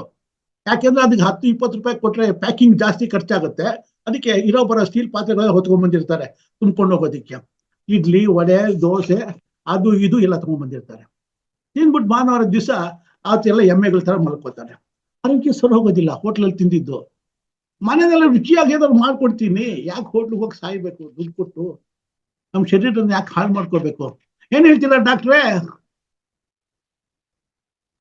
ಮೈತ್ರಿ ಅವ್ರು ಏನ್ ಹೇಳ್ತೀರಾ? ಎಸ್ ಸರ್, ನೀವ್ ಏನ್ ಹೇಳ್ತಾ ಇದೀರ ಎಲ್ಲ ಅಕ್ಷರ ಸಹ ನಿಜ. ನಮಸ್ಕಾರ. ಭಾನುವಾರ ವೀಕೆಂಡ್ಸ್ ಇತ್ತು ಅಂತಂದ್ರೆ ಎಲ್ಲ ಹೋಟೆಲ್ಗಳು ಹೌಸ್ಫುಲ್ ಆಗ್ಬಿಟ್ಟಿರುತ್ತೆ, ಮನೆಯಲ್ಲಿ ಫುಲ್ ಕಿಚನ್ ಬಾಗ್ಲ ಹಾಕ್ಬಿಟ್ಟಿರ್ತಾರೆ. ಎಷ್ಟು ಹೈಜಿನಿಕ್ ಆಗಿ ಮಾಡ್ತಾರೆ ಅದು ನಾವು ನೋಡ್ಬೇಕಾಗುತ್ತೆ ಹೋಟೆಲ್ಗಳಲ್ಲಿ. ಹೌದಮ್ಮ, ಹೌದು. ಧನ್ಯವಾದಗಳು. ಹಾಗೇನೆ ಅಡಿಗೆ ಮನೆಯಲ್ಲಿ ಈ ತರ ಮಾಡ್ತೀವಿ ನಾವು. ಅದೇ ಮೇಲೆ ಇನ್ನೊಂದು, ಕಲಹ ಮಾಡುತ್ತಾ ಊಟ ಮಾಡ್ಬೇಡಿ. ಅಡಿಗೆ ಊಟ ಮಾಡ್ಬೇಕಾದ್ರೆ ಬಾಯಿಗೆ ಬಂದಂಗ ಬೈಕೊಂಡು ಜಗಳ ಮಾಡ್ಕೊಂಡು ಕಿರ್ಚಾಡ್ಕೊಂಡು ಊಟ ಮಾಡೋದು ಬಹಳ ಒಳ್ಳೇದಲ್ಲ, ಅದು ಕೆಟ್ಟದ್ದು. ಅದು ಅಳುತ್ತಾ ಸಂಕಟ ಪಡ್ತಾ ಊಟ ಮಾಡ್ಬೇಡಿ. ಬಲವಂತ ಏನ ಬೇಡವಾದ ಮಾಡಾಕಿದ್ಯಾ ನೀನು, ಚೆನ್ನಾಗಿಲ್ಲ, ಇದು ಹಾಳಾದ್ದು, ಅದು ಇದು ಅಂತ ಹೇಳ್ಕೊಂಡು ಊಟ ಮಾಡೋದು ಅದು ಮಾಡ್ಬೇಡಿ. ಭಗವಂತ ಕೊಟ್ಟಿದ್ ಪ್ರಸಾದ ಅಂತ ತಿನ್ನಿ. ಆಹಾರ, ಎಷ್ಟೋ ಜನದ ಮನೆಗಳಲ್ಲಿ ಊಟ ಸಿಗೋದಿಲ್ಲ. ಕಂಪೇರ್ ಮಾಡ್ಕೊಳ್ಳಿ, ನಮ್ಗೆ ಎಷ್ಟು ಇದಾಗತ್ತೆ ಅಂತ ಅನ್ಬಿಟ್ಟಿದ್ದಾನೆ.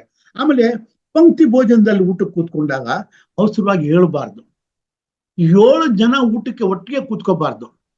7 ಜನ ಊಟಕ್ಕೆ ಕೂತ್ಕೊಂಡಿದ್ದೀವಿ ಅಂತಂದ್ರೆ ಪಂಕ್ತಿನಲ್ಲಿ 1 ಎಲೆ ಎಕ್ಸ್ಟ್ರಾ ಹಾಕಿರ್ಬೇಕು. ಅದನ್ನ ತಿಳ್ಕೊಳ್ಳಿ. 7 ಜನ ಯಾವತ್ತೂ ಕೂತ್ಕೋಬಾರ್ದು ಅಂತ. ಭೋಜನದಲ್ಲಿ ಊಟವನ್ನು ಮಾಡ್ಬೇಕಾದ್ರೆ ಅರ್ಜೆಂಟ್ ಆಗಿ ಹೋಗ್ಬೇಕು, ಎದ್ದೋಗ್ಬೇಕು ಅಂತ ಊಟದಲ್ಲಿ ಪಂಕ್ತಿ ಬಿಟ್ಬಿಟ್ಟು ಎದ್ದೋಗ್ಬೇಡಿ. ಎಲ್ಲ ಒಟ್ಟಿಗೆ ಊಟ ಮಾಡಿ ಒಟ್ಟಿಗೆ ಎದ್ದೇಳೋದಕ್ಕೆ ಪ್ರಯತ್ನ ಪಡಿ. ದುಷ್ಟರ ಜೊತೆ ಊಟ ಮಾಡಬೇಡಿ. ಈಗ ಯಾರೋ ಕೆಟ್ಟವ್ರು ಇರ್ತಾರೆ, ಯಾವಾಗಲೂ ಕೆಟ್ಟದೇ ಮಾತಾಡ್ತಿರ್ತಾರೆ, ವಿಷ ಬೀಜ ಅಂಥವ್ರ ಜೊತೆ ಕೂತ್ಕೊಂಡು ಊಟ ಮಾಡಬೇಡಿ. ಯಾವ್ದಾದ್ರು ಫಂಕ್ಷನ್ಗಳಿಗೆ ಹೋದಾಗ್ಲೂ ಪಾದರಕ್ಷೆ ಹಾಕೊಂಡು ಊಟ ಮಾಡಬೇಡಿ. ಈ ಡೈನಿಂಗ್ ಟೇಬಲ್ ಮೇಲೆ ಕೂತ್ಕೋಬೇಕು, ಊಟ ಮಾಡಬೇಕು. ದಯವಿಟ್ಟು ಡೈನಿಂಗ್ ಟೇಬಲ್ ಮೇಲೆ ಕೂತ್ಕೊಂಡು ಊಟ ಮಾಡ್ಬೇಕಾದ್ರೂ ನಾವು ಚಪ್ಪಲಿ ಹಾಕೊಂಡಿರೋದನ್ನ ಕಾಲಿಂದ ತೆಗೆದ್ಬಿಡಿ. ಬರಿಗಾಲಲ್ಲಿ ಊಟ ಮಾಡಿ, ಆಮೇಲೆ ಕಾಲು ಚಪ್ಪಲಿ ಹಾಕೊಂಡು ಹೊರಗಡೆಗೆ ಬಂದು ಕೈ ತೊಳ್ಕೊಳ್ಳಿ, ಅದು ಒಳ್ಳೇದು ಅಂತ. ಆಮೇಲೆ ಒಡೆದ ಹೀಳಿರೋ ತಟ್ಟೆಗಳಲ್ಲಿ ಊಟ ಮಾಡಬೇಡಿ. ಮಂಚದ ಮೇಲೆ ಕೂತ್ಕೊಂಡು ಊಟ ಮಾಡಬೇಡಿ. ಹಾಸಿಗೆ ಮೇಲೆ ಕೂತ್ಕೊಂಡು ಊಟ ಮಾಡಬೇಡಿ. ಊಟಕ್ಕೆ ಸ್ವಲ್ಪ ನಾನು ತುಪ್ಪ ಹಾಕೊಳ್ತೀನಿ. ಬಹಳ ಜನದಲ್ಲಿ ಮನೆಗಳಲ್ಲಿ ರಾಂಗ್ ಕಾನ್ಸೆಪ್ಟ್ ಇದೆ. ತುಪ್ಪ ತಿಂದ್ಬಿಟ್ರೆ ಆರೋಗ್ಯಕ್ಕೆ ಒಳ್ಳೇದಲ್ಲ, ಕೊಬ್ಬು ಬಂದ್ಬಿಡುತ್ತೆ ಅಂತ. ಅದು ಎಲ್ಲಿಂದ ಕೊಬ್ಬು ಬರುತ್ತೆ? ಊಟಕ್ಕೆ ತುಪ್ಪ, 1 ಹನಿ ತುಪ್ಪ ಬೀಳಲಿ, 1 ಉದ್ದರಣೆ ತುಪ್ಪ ಬೀಳಿಸ್ಕೊಂಡು ಊಟ ಮಾಡಿ, ಆರೋಗ್ಯಕ್ಕೆ ಒಳ್ಳೇದು. ಈಗ ಕೆಲವು ಸ್ವಲ್ಪ ಖಾರದ ಪದಾರ್ಥಗಳನ್ನ ತಿನ್ಬೇಕಾದ್ರೆ ಆ ತುಪ್ಪ ಹಾಕಿದ್ರೆ ಆ ಖಾರವನ್ನ ಅದು ಓವರ್ಲ್ಯಾಪ್ ಮಾಡುತ್ತೆ, ಖಾರನ ಕಮ್ಮಿ ಮಾಡುತ್ತೆ, ಅಸಿಡಿಟಿ ಬರೋದನ್ನ ತಡೆಯುತ್ತೆ. ತುಪ್ಪ ನಮ್ಮ ಆರೋಗ್ಯದಲ್ಲಿ ಬಹಳ ಮುಖ್ಯವಾದಂತ ಆಹಾರ. ತುಪ್ಪ ಇಲ್ಲದೆ ಊಟ ಮಾಡಬೇಡಿ. ಸಾಲ ಮಾಡಿ ಆದರೂ ತುಪ್ಪ ತಿನ್ನು ಅಂತ ಒಂದು ಹಾಡಿದೆ ಕನ್ನಡದಲ್ಲಿ. ಯಾರವರು ಯೋಗರಾಜ್ ಭಟ್ ಏನೋ ಬರ್ದಿರೋದು ಅನ್ಸುತ್ತೆ. ಸೊ ಆ ಹಾಡು ನೋಡಿ ನೆನ್ಸ್ಕೊಡಿ. ಅದಕ್ಕೆ ತುಪ್ಪ ಇಲ್ಲದೆ ಊಟ ಮಾಡಬೇಡಿ. ಆಮೇಲೆ ಮಡ್ಲಲ್ಲಿ ಇಟ್ಕೊಂಡು ಊಟ ಮಾಡೋದು, ಒದ್ದೆ ಬಟ್ಟೆ ಇಟ್ಕೊಂಡು ಕಟ್ಕೊಂಡು ಊಟ ಮಾಡೋದು, ಇದೆಲ್ಲ ಮಾಡಬಾರ್ದು. ಊಟ ಮಾಡ್ಬೇಕಾದ್ರೆ ನಿಮ್ಮ ಜೊತೆನಲ್ಲಿ ತಂದೆ ತಾಯಿಗಳು, ಅಡಿಗೆ ಮಾಡಿದವರು, ವೈದ್ಯರು, ಅದು ಆಪ್ತ ಸ್ನೇಹಿತರು ಇದ್ರೆ ಖಂಡಿತ ಊಟ ಮಾಡ್ಬೋದು ಅವ್ರ ಜೊತೆನಲ್ಲಿ. ಅಂದ್ರೆ ಆ ಟೈಮಲ್ಲಿ ಯಾರು ಇದ್ರೂ ಏನ್ ದೋಷ ಇಲ್ಲ. ಬೇರೆಯವ್ರು ಇದ್ದಾಗ ಊಟ ಮಾಡಬಾರ್ದು. ಆಮೇಲೆ ಊಟ ಮಾಡಿದ ಮೇಲೆ ಮಂಗಳ ಗ್ರಹ, ಅಗಸ್ತ್ಯ ಮಹರ್ಷಿಗಳು, ಅಗ್ನಿ, ಸೂರ್ಯ, ಅಶ್ವಿನಿ ದೇವತೆಗಳನ್ನ ನೆನೆಸ್ಕೊಂಡ್ರೆ ಏನ್ ತಿಂದಿರ್ತೀವಿ ಅದು ಜೀರ್ಣ ಆಗತ್ತೆ. ಅಗಸ್ತ್ಯನ ನೆನೆಸ್ಕೊಂಡ್ರೆ ಆಗ ವಾತಾಪಿ ಜೀರ್ಣೋಭವ ಅಂತ ಒಬ್ಬ ರಾಕ್ಷಸನ್ನ ಅವ್ರೇನ್ ಮಾಡ್ತಾರೆ, ಸಂಹಾರ ಮಾಡಿ ಅವನ್ನ ಸೇವಿಸ್ಬಿಟ್ಟಿದ್ನ ಇದ್ರಲ್ಲಿ ಕಮಂಡಲನ್ನ ಹಾಕೊಂಡು ಸೇವಿಸಿ ನುಂಗ್ಬಿಟ್ಟಿರ್ತಾರೆ. ಅವನೇನ್ ಮಾಡ್ಬಿಡ್ತಾನೆ, ಅವ್ನು ಪುನಃ ಎದ್ದು ಬಂದ್ಬಿಡ್ತಾನೆ, ಮೃತ ಸಂಜೀವನಿ ಮಂತ್ರ ಹೇಳ್ಕೊಂಡು ಬಂದ್ಬಿಡ್ತಾನೆ ಅಂದ್ಬಿಟ್ಟು. ಅದೇ ವಿಸ್ತಾರವಾಗಿ ಹೇಳ್ಬೇಕಾಗತ್ತೆ, ಟೈಮ್ ಇಲ್ಲ. ಅದಕ್ಕೋಸ್ಕರ ಅವನ್ನ ವಾತಾಪಿ ಜೀರ್ಣೋಭವ ಅಂದ್ಬಿಡ್ತಾರೆ. ಅವನ ಹೆಸರು ವಾತಾಪಿ ಅಂತ. ಅವ್ನು ಜೀರ್ಣ ಆಗ್ಬಿಡ್ತಾನೆ, ಮತ್ತೆ ಎದ್ದು ಬರೋದೇ ಇಲ್ಲ. ಇನ್ನು ಆಹಾರ ಸೇವನೆ ಮಾಡೋ ವಿಧದಲ್ಲಿ ನಾವು ಬೆರಳುಗಳನ್ನು ಮಾತ್ರ ಉಪಯೋಗಿಸಬೇಕು. ಬೆರಳುಗಳನ್ನು ಮಾತ್ರ ಉಪಯೋಗಿಸಬೇಕು. ಕೈಗಳಲ್ಲಿ ನಾವು ಹೀಗೆ ಹೇಳ್ತೀವಿಲ್ಲ, ಈ ಕೈಲಿ ಕರಾಗ್ರೆ ವಸತೆ ಲಕ್ಷ್ಮಿ, ಕರಮಧ್ಯೆ ಸರಸ್ವತಿ, ಕರಮೂಲೆ ಸ್ಥಿತೆ ಗೌರಿ. ಇಲ್ಲಿ ಲಕ್ಷ್ಮಿ ಸರಸ್ವತಿ ಇವರೆಲ್ಲ ಪ್ರಧಾನವಾಗಿರ್ತಾರೆ. ಈ ಕೈಗಳು ಬಹಳ ಮುಖ್ಯವಾಗಿರುವಂಥದ್ದು. ಅಡಿಗೆ ಮಾಡೋ ತಾಯಂದ್ರು ಅನ್ನ ಕಲಿಸ್ಬೇಕಾದ್ರೆ, ಗೋಧಿ ನಾದಬೇಕಾದ್ರೆ ಕೈಯೆಲ್ಲ ಆಗುತ್ತೆ, ಅದು ದೋಷ ಇಲ್ಲ. ಊಟ ಮಾಡ್ಬೇಕಾದ್ರೆ ಈಗ ಊಟ ಮಾಡ್ಬೇಕಾದ್ರೆ ಹಿಂಗ ಅನ್ಬಿಟ್ಟು ಕಿವುಚ್ತಾರೆ. ಕಿವುಚಿದ್ರೆ ಅನ್ನ ಎಲ್ಲ ಸಾರು ಎಲ್ಲ ಈ ಕಡೆ ಹಿಂಗ್ ಬೆರಳುಗಳಿಂದ ಬರುತ್ತೆ ಆಚೆ ಕಡೆ. ನೋಡ್ಬಿಟ್ರೆ ಊಟ ಮಾಡಕ್ಕೆ ಮನಸ್ಸು ಬರೋದಿಲ್ಲ. ಅದಕ್ಕೆ ಊಟ ಮಾಡೋದು ಒಂದು ಆರ್ಟ್, ಕಲೆ. ಏನು ಬರೀ ಬೆರಳುಗಳಲ್ಲಿ ಊಟ ಮಾಡಿ. ಅದು ಪಂಚಧಾತುಗಳಿಂದ ಕೂಡಿರುವಂತ ಈ ಬೆರಳುಗಳು, ಪಂಚಭೂತಗಳಿಂದ ಕೂಡಿರುವಂತ ಈ ಬೆರಳುಗಳಲ್ಲಿ ಸ್ಪರ್ಶ ಮಾಡಿದಾಗ ದಿವ್ಯವಾದ ಸ್ಪರ್ಶ ಇದೆ. ಕೈಗಳಿಗೆ ಕೊಡೋ ಶಕ್ತಿ ಇದೆ. ಅದು ನಮ್ಮನ್ನ ಆಹಾರದಲ್ಲಿ ಆ ಬೆರಳುಗಳಿರೋ ಶಕ್ತಿಗಳನ್ನ ಅದಕ್ಕೆ ತುಂಬಿಸುತ್ತೆ. ಅದನ್ನ ಆಹಾರವನ್ನು ನಾವು ಸೇವಿಸಿದಾಗ ಅದು ನಮ್ಗೆ ಗೊತ್ತಾಗುತ್ತೆ. ಆಹಾರವನ್ನು ಹೇಗೆ ತಿನ್ಬೇಕು? ಒಂದು ತುತ್ತು ಅನ್ನ ತಗೊಂಡಾಗ ಅದನ್ನ 24 ಸಾರಿ ನುರಿಸ್ಬೇಕಂತೆ, ಅಗಿಬೇಕು 24 ಸಾರಿ. 1, 2, 24 ಟೈಮ್ಸ್ ಕೌಂಟ್ ಮಾಡಿ ಅಂತಾರೆ. ಸ್ಟಾರ್ಟಿಂಗ್ ಅಲ್ಲಿ ಕೌಂಟ್ ಮಾಡಿ, ಆಮೇಲೆ ದಿನ ಅದನ್ನೇ ಹೇಳ್ತಾ ಕೂತ್ಕೊಂಡ್ರೆ ಟೈಮ್ ಆಗಲ್ಲ. ಈಗ ಏನಾಗ್ಬಿಟ್ಟಿದೆ, ನಮ್ಗೆ ಟೈಮ್ ಇಲ್ಲ. ಈಗ ಸಣ್ಣ ಹೋಟ್ಲುಗಳು ಯಾವ್ದು ಫಾಸ್ಟ್ ಫುಡ್ ಹೋಗ್ಬಿಟ್ಟು 2 ಇಡ್ಲಿ ತಟ್ಟೆ, 1 ವಡೆ, 1 ಬಟ್ಲು ತುಂಬಾ ಸಾಂಬಾರ್ ತುಂಬಿಕೊಂಡಿದ್ದಾನೆ, ಗಡ ನುಂಗ್ಬಿಟ್ಟು ಸ್ಮ್ಯಾಶ್ ಮಾಡಿ ನುಂಗ್ಬಿಟ್ಟು ನೀರು ಕುಡಿದು ಓಡ್ತಾ ಇರ್ತೀವಿ. ಆ ಸಾಂಬಾರ್ ಕುಡ್ದಿರೋದು ಹೊಟ್ಟೆ ಉರಿ ಹತ್ತುತ್ತಾ ಇರುತ್ತೆ, ಓಡ್ತಾ ಇರ್ತಾನೆ. ಹಾಗೆ ಮಾಡಿದ್ರೆ ಆಹಾರ ಏನು ಸೇವನೆ ಆಗುತ್ತೆ ನಮ್ಗೆ ಶರೀರಕ್ಕೆ? ಊಟಕ್ಕೆ ಸ್ವಲ್ಪ ನಿಗದಿವಾದ ಸಮಯ ಕೊಡಬೇಕು. ದಿನದ 24 ಗಂಟೆಯಲ್ಲಿ 12 ಗಂಟೆ ಉದ್ಯೋಗಕ್ಕೆ ಅಂತ ಕೊಟ್ಟಾಗ, ಅದರಲ್ಲಿ 8 ಗಂಟೆ ಕೆಲಸಕ್ಕೆ ಅಂತ ಕೊಟ್ಟಾಗ, ಅದ್ರ ಆಹಾರಕ್ಕೆ ಸ್ವಲ್ಪ ಸಮಯ ನಮ್ಗೆ ಇಡಿ. ಅದು ನಮ್ಮ ಶರೀರನ ಪೋಷಣೆ ಮಾಡೋದು, ನಮಗೆ ಶಕ್ತಿಯನ್ನು ಕೊಡುವಂಥದ್ದು. ಅದಕ್ಕೋಸ್ಕರ ನಾವು ಸಮಯ ಕೊಡದೇ ಇದ್ರೆ ಹೇಗೆ ನಾವು, ಅಲ್ವಾ? ಅದು ಇಂಪಾರ್ಟೆಂಟು. ಆಮೇಲೆ ಇನ್ನೊಂದೇನು ಅಂತಂದ್ರೆ, ಈ ಸ್ಪೂನ್ ನಲ್ಲಿ ಊಟ ಮಾಡೋದು ಇದೆಲ್ಲ ತಪ್ಪು ಅಂತ ಹೇಳ್ತೀನಿ. ಈಗ ಏನಾಗುತ್ತೆ ಅಂದ್ರೆ, ಈ ಫೋರ್ಕು ಸ್ಪೂನ್ ಹೋಟ್ಲುಗಳಿಗೆ ಹೋದಾಗ ಆ ಫೋರ್ಕು ಸ್ಪೂನ್ಗಳು ಕೊಟ್ಟಿರ್ತಾನೆ, ಅವನೇನು ತೊಳೆಯೋದಕ್ಕೆ ಹೋಗಲ್ಲ, ಅದನ್ನ ಟಿಶ್ಯೂ ಪೇಪರ್ ಒರೆಸ್ಬಿಟ್ಟು ಇಟ್ಟಿರ್ತಾನೆ, ಯಾರು ತೊಳೆಯೋದಿಲ್ಲ. ಅದನ್ನ ನಾವು ತಗೊಂಡು ಅದರಲ್ಲೇ ತಿಂತಿರ್ತೀವಿ ನಾವು. ಯಾಕಂದ್ರೆ ನೋಡಕ್ ಪಳ ಉಳಿತಾ ಇರುತ್ತೆ. ಅದು ಡಿಶ್ ವಾಷರ್ ನಲ್ಲಿ ಒರೆಸ್ಬಿಟ್ಟಿರ್ತಾನೆ, ವಿಮ್ ಲಿಕ್ವಿಡ್ ನಲ್ಲಿ ಒರೆಸ್ಬಿಟ್ಟು ತಂದಿಟ್ಟಿರ್ತಾನೆ. ಆ ಲಿಕ್ವಿಡ್ ಸ್ವಲ್ಪ ನಮ್ಮ ಹೊಟ್ಟೆ ಒಳಗೆ ಸೇರ್ಕೊಳ್ಳುತ್ತೆ. ಎಷ್ಟು ಚೆನ್ನಾಗಿದೆ. ಸ್ಪೂನ್ ನಲ್ಲಿ ತಿನ್ನೋದೇ ಟೇಸ್ಟ್ಫುಲ್. ಆ ಫೋರ್ಕಲ್ಲಿ ಇಟ್ಕೊಂಡು ಹಿಂಗ್ ಸ್ಟೈಲ್ ಆಗಿ ಹಿಂಗ್ ತಿನ್ನೋದು ಬಹಳ ಆನಂದ ಆಗುತ್ತೆ. ಅದ್ ನೋಡಿದ್ರೆ ಹಿಂಸೆ ಆಗುತ್ತೆ. ಏನು ಹಂಗೇನು ತಿನ್ಲೇ ಇಲ್ರಿ ಅಂದ್ರೆ ಏನು ವಾಟ್ ಎ ವಿಲೇಜ್ ಪೀಪಲ್, ಸಂಸ್ಕಾರ ಇಲ್ದವ್ರು ಅಂತಾರೆ. ಆದ್ರೆ ನಾವು ಬೆರಳುಗಳ ತಿನ್ನೋದ್ರಲ್ಲಿ ಇರುವಂತ ಶಕ್ತಿ ಬೇರೆ ಎಲ್ಲೂ ಇಲ್ಲ. ನಮ್ಮತನ ನಾವು ಉಳಿಸ್ಕೋಣ, ಎಲ್ಲೇ ಹೋಗ್ಲಿ, ಯಾವ ಸ್ಟಾರ್ ಹೋಟ್ಲಿಗೆ ಹೋಗ್ಲಿ, ಅದ್ರ ಬಗ್ಗೆ ನಾವು ತಲೆ ಕೆಡಿಸ್ಕೋಬೇಕಾಗಿಲ್ಲ, ಟಿಶ್ಯೂ ಪೇಪರ್ ಉಪಯೋಗಿಸ್ಬೇಕಾಗಿಲ್ಲ. ಇನ್ನು ಭೋಜನ ವಿಧಿನಲ್ಲಿ ಹೇಳ್ಬೇಕು ಅಂತಂದ್ರೆ ಅದ್ರಲ್ಲಿ ಸಾಕಷ್ಟು ಇದೆ. ಅಹಂ ವೈಶ್ವಾನರೋ ಭೂತ್ವ ಪ್ರಾಣಿನಾಂ ದೇಶಮಾಸ್ಥಿತಂ ಪ್ರಾಣೋಪಾನ ಸಮಾಯುಕ್ತಂ ಪಚಮನ್ನಂ ಚತುರ್ವಿಧಂ ಅಂತ ಹೇಳ್ತಾರೆ. ಹಾಗೆ ಅದು ಬಹಳ ಇಂಪಾರ್ಟೆಂಟು. ದಿನದಲ್ಲಿ ಎಷ್ಟು ಸಾರಿ ಊಟ ಮಾಡ್ಬೇಕು ನಾವು? ಏಕಭುಕ್ತಂ ಸದಾರೋಗ್ಯಂ, ದ್ವಿಭುಕ್ತಂ ಬಲವರ್ಧನಂ, ತ್ರಿಭುಕ್ತೆ ವ್ಯಾಧಿ ಪೀಡಿ ಸ್ಯಾತ್, ಚತುರ್ಭಕ್ತೆ ಮುತಿ ಧುವಂ ಅಂತ. ಏನಂದ್ರೆ ಒಂದೊತ್ತು ಉಂಡವನು ಸದಾ ಯೋಗಿ, ಆರೋಗ್ಯವಾಗಿರ್ತಾನೆ, ಯೋಗಿ ಆಗಿರ್ತಾನೆ ಅಂತ. 2 ಹೊತ್ತು ಉಂಡವನು ಬಲವರ್ಧನಂ, ಬಹಳ ಚೆನ್ನಾಗಿರ್ತಾನೆ ಅಂತ. 3 ಹೊತ್ತು ಉಂಡವನಿಗೆ ವ್ಯಾಧಿಗಳು ಬರ್ತಾ ಇರುತ್ತೆ, ಕಾಯಿಲೆ ಕಸಾರಗಳು ಇಟ್ಕೊಂಡು ನಡೆಸ್ತಾ ಇರ್ತದೆ ಜೀವನ. 4 ಉಂಡವನ್ನ ಹೊತ್ಕೊಂಡು ಹೋಗ್ಬೇಕು ಅಂತ, 4 ಹೊತ್ತು ತಿಂದವನು ಹೊತ್ಕೊಂಡು ಹೋಗಿ ಅಂತ, ಅವನು ಹಾಗಾಗತ್ತೆ. ಅದಕ್ಕೋಸ್ಕರ ಆ ಊಟದಲ್ಲೂ ನಾವು ಸ್ವಲ್ಪ ಇದು ಮಾಡ್ಬೇಕಾಗತ್ತೆ. ಇನ್ನು ದಿಕ್ಕಿಗಳು ಇಂಪಾರ್ಟೆಂಟ್ ಊಟಕ್ಕೆ. ನಾವು ಊಟ ಮಾಡೋದು ಒಂದೇ, ಸಸ್ಯಾಹಾರಗಳು ತಿನ್ನೋದೇ ಅಲ್ಲ, ತಿನ್ನೋದನ್ನ ಹೇಗೆ ತಿನ್ನಬೇಕು ಅನ್ನೋದನ್ನು ನಾವು ಅರ್ಥ ಮಾಡ್ಕೋಬೇಕು. ಪೂರ್ವ ದಿಕ್ಕಿಗೆ ತಿರುಗಿಕೊಂಡು ಆಹಾರವನ್ನು ಊಟ ಮಾಡಿದಾಗ ಜೀರ್ಣಕ್ರಿಯೆ ಚೆನ್ನಾಗಾಗತ್ತೆ. ಸೂರ್ಯನ ದಿಕ್ಕಿಗೆ ಕೂತ್ಕೊಂಡು ತಿಂತೀವಿ, ಬಹಳ ಒಳ್ಳೇದು. ಪಶ್ಚಿಮ ದಿಕ್ಕಿಗೆ ಕೂತ್ಕೊಂಡು ತಿಂದಾಗ ಆಹಾರ ಸೇವಿಸೋದ್ರಿಂದ ಅಲ್ಲಿ ಈ ದಿಕ್ಕಿನಲ್ಲಿ ತಿನ್ನೋರಿಗೆ ಏನು ಅಂದ್ರೆ ಉತ್ತಮವಾದ ವ್ಯಾಪಾರ, ಬೆಳವಣಿಗೆ, ಸಂಶೋಧನೆ, ಶಿಕ್ಷಣ ಕ್ಷೇತ್ರಗಳಲ್ಲಿ ಉತ್ತಮವಾದಂತಹ ವೃತ್ತಿ, ಇವೆಲ್ಲ ನಮಗೆ ಸಹಾಯ ಮಾಡುತ್ತೆ. ಆಮೇಲೆ ಉತ್ತರ ದಿಕ್ಕಿನಲ್ಲಿ ಊಟ ಮಾಡೋದ್ರಿಂದ, ದಿಕ್ಕಿಗೆ ತಿರ್ಕೊಂಡು ಊಟ ಮಾಡೋದ್ರಿಂದ ಜ್ಞಾನ ಮತ್ತು ಹಣ ಬಯಸೋರಿಗೆ ಹಣವನ್ನು ಕೊಡುತ್ತೆ. ಉತ್ತರ ದಿಕ್ಕು ಕೂತ್ಕೋಬಹುದು, ದಕ್ಷಿಣ ದಿಕ್ಕಿಗೆ ಕೂತ್ಕೊಂಡು ಊಟ ಮಾಡಬಾರ್ದು, ಅದು ಯಮನ್ ದಿಕ್ಕು ಅಂತ ಅಂದ್ಬಿಟ್ಟಿದ್ದೇನೆ. ಈಗ ಶ್ರಾದ್ದ ಸಂರಕ್ಷಕ ಪಿತೃ ಅಂತ ಅಂದ್ಬಿಟ್ಟು ನಾವು ದಕ್ಷಿಣ ದಿಕ್ಕಿಗೆ ಕೂತ್ಕೊಂಡು ಪಿತೃಗಳನ್ನ ದೇವತೆಯಿಂದ ಆಹ್ವಾನ ಮಾಡಿದವ್ರನ್ನ ಕೂರಿಸಿರ್ತೀವಿ, ದಕ್ಷಿಣ ತಿರ್ಕೊಂಡು ಊಟ ಮಾಡೋ. ದಕ್ಷಿಣ ದಿಕ್ಕು ಯಮನ್ ದಿಕ್ಕು. ಸೊ ಅದಕ್ಕೋಸ್ಕರ ದಕ್ಷಿಣ ದಿಕ್ಕಿಗೆ ಕೂತ್ಕೊಂಡು ಊಟ ಮಾಡ್ಬೇಕು, ತಿರ್ಕೊಂಡು ಊಟ ಮಾಡಬೇಡಿ. ಡೈನಿಂಗ್ ಟೇಬಲ್ ನಲ್ಲಿ ಈಗ ಈ ರೀತಿ ಇರಬೇಕಾದ್ರೆ ಟೇಬಲ್ ನಲ್ಲಿ ಎಲ್ಲಾ ಕಡೆಗೂ ದಿಕ್ಕುಗಳು ಸಿಗುತ್ತೆ. ದಕ್ಷಿಣ ದಿಕ್ಕಿಗೆ ಅವಾಯ್ಡ್ ಮಾಡಿ ಮಿಕ್ಕಿದ ದಿಕ್ಕಿನಲ್ಲಿ ತಿನ್ನಿ.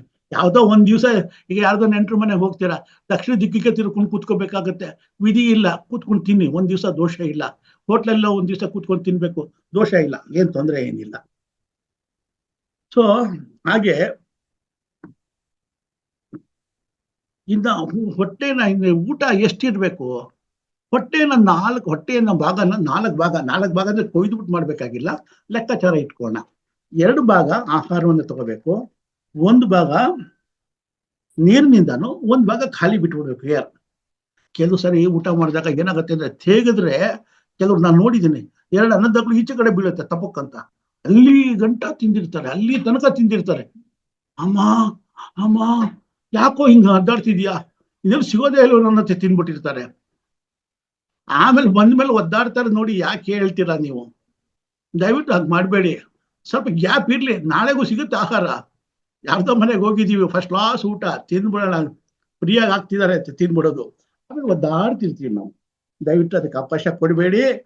ಆಮೇಲೆ ಹಸಿವನ್ನು ಜಯಿಸಿದವನು ಸ್ವರ್ಗಕ್ಕೆ ಹೋಗ್ತಾನಂತೆ, ಒಪ್ಪತ್ತು ಉಪವಾಸ ಮಾಡೋದ್ರಿಂದ ಒಳ್ಳೇದೇ ಅಂತಾನೆ ಹೇಳ್ತಾರೆ. ಹಾಗೇನೆ ಇನ್ನು ಹಾಲಿನ ಬಗ್ಗೆ ಹೇಳ್ಬೇಕು ಅಂತಂದ್ರೆ, ಹಾಲನ್ನ ಕುಡಿಬೇಕಾ ಬೇಡವಾ ಅಂತ ಹೇಳಿದ್ರೆ, ಸಂಶೋಧನೆಗಳಲ್ಲಿ ಇತ್ತೀಚೆಗೆ ಬಂದಿರುವಂತ ವರದಿ ಪ್ರಕಾರ ಹಾಲನ್ನ ಕುಡಿಲೇಬೇಡಿ ಅಂತ ಹೇಳ್ತಾರೆ. ಹಾಲು ಹಿಂದಿನ ಕಾಲದಲ್ಲಿ ಒಂದು ಜೀವನದ ಅವಿಭಾಜ್ಯ ಅಂಗ ಆಗಿತ್ತು. ಹಾಲಿಂದ ಮೊಸರು, ಮೊಸರಿಂದ ಮಜ್ಜಿಗೆ, ಮಜ್ಜಿಗೆಯಿಂದ ಬೆಣ್ಣೆ, ಬೆಣ್ಣೆಯಿಂದ ತುಪ್ಪ.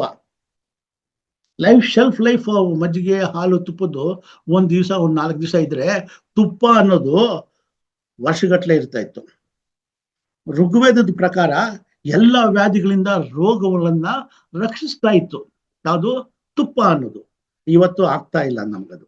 ಯಾಕೆ ಅಂದ್ರೆ ಅದರಲ್ಲೂ ಅದು ಏನಾಗಿದೆ, ಎಲ್ಲ ಪ್ಯಾಸ್ಚರೈಸ್ಡ್, ಆಮೇಲೆ ಎಲ್ಲ ಡೈರಿ ಫಾರ್ಮ್ಗಳಲ್ಲಿರುವಂಥ ಹಸುಗಳು ಹೈಬ್ರಿಡ್ ವೆರೈಟಿ, ಅವಳು ಲೋಕಲ್ ದೇಸಿ ಹಸುಗಳ ತರ ಹೊಲದಲ್ಲಿ ಅಲ್ಲಿ ಇಲ್ಲಿ ಹೋಗಿ ಮೇಯ್ಕೊಂಡು ಬರೋದಿಲ್ಲ. ಈಗ ಹೊಲದಲ್ಲಿ ಮೇಯ್ದಿರುವಂಥ ಹಸುಗಳ ಹಾಲು ನಮ್ಗೆ ಸಿಗೋದೇ ಇಲ್ಲ. ರೈತರುಗಳು ಏನ್ ಮಾಡ್ತಾರೆ, ಎಲ್ಲ ಸೀಮೆ ಹಸುಗಳನ್ನೇ ತಗೊಳ್ತಾ ಇದ್ದಾರೆ. ಆಮೇಲೆ ಅಲ್ಲಿಂದ ಬರುವಂತ ಹಾಲನ್ನ ಡೈರಿಗೆ ಹಾಕ್ತಾರೆ. ಅದು ಅಲ್ಲಿಂದ ಅಲ್ಲೆಲ್ಲ ಹೋಗಿ ಪ್ರೋಸೆಸ್ ಆಗಿ ಬರೋ ಹೊತ್ತಿಗೆ ಏನೋ ಒಂದು ಆಗ್ಬಿಟ್ಟಿರುತ್ತೆ. ಅದಕ್ಕೋಸ್ಕರ ಅದು ಒಳ್ಳೇದಲ್ಲ ಅಂತ.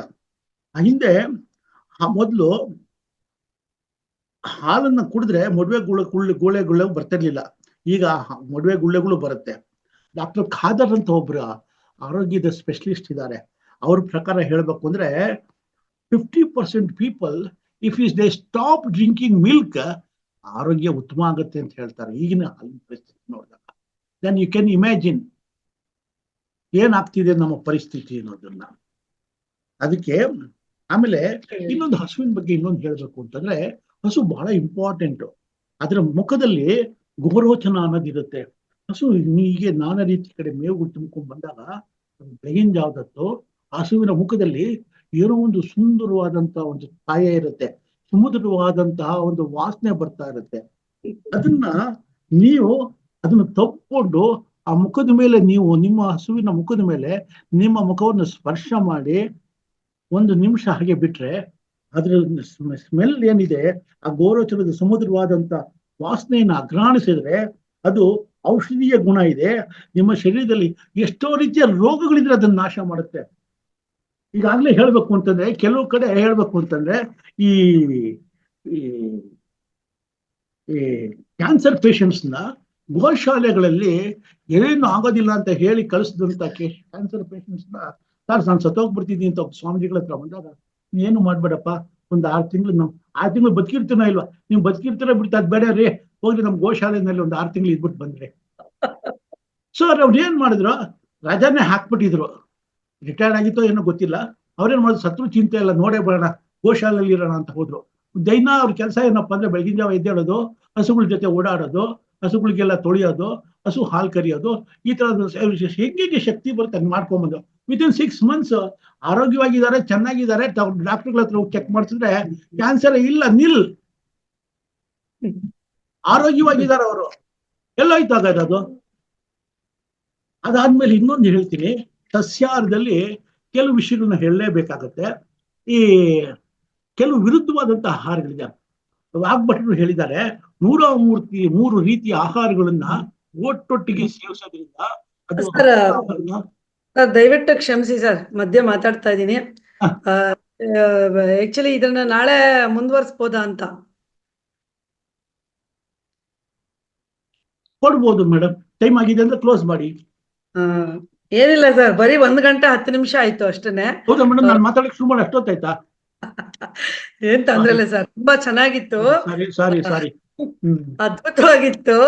ನಿಜ ಹೇಳ್ಬೇಕು ಅಂತಂದ್ರೆ ನಾನು ಟೈಮು ನೋಡ್ಲಿಲ್ಲ ಸರ್, ಆಮೇಲೆ ಇದಾಯ್ತು. ಸಮಸ್ಯೆ ಇಲ್ಲ, ನೀವು ಹೇಳಿದ ಅಷ್ಟು ಮಾತುಗಳು ಅದ್ಭುತ ಅಂತಲೇ ಹೇಳ್ಬೇಕು. ನಿಜವಾಗ್ಲು ಕ್ಷಮಿಸಿ, ನಾನು ನಿಮ್ಮನ್ನ ಮಧ್ಯೆ ತಡೆದೆ.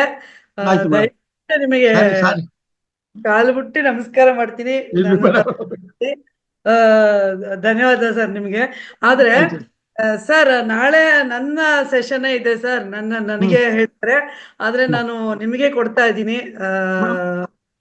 ನಾಳೆ ಕಂಟಿನ್ಯೂ ಮಾಡಿ ಸರ್. ನಿಮಗೆ ನನಗೆ ಜಾಸ್ತಿ ಕೊಡ್ಬೇಡಿ, ಒಂದು 10 ನಿಮಿಷ ಕೊಡಿ ಸಾಕು. 10 ನಿಮಿಷದಲ್ಲಿ ಇರೋದೆಲ್ಲ ಒಂಚೂರು ಹೇಳ್ಬಿಡ್ತೀನಿ, ಕೊನೆ ಐಟಮ್ಸ್. Okay, ನಾಳೆನಾ sir?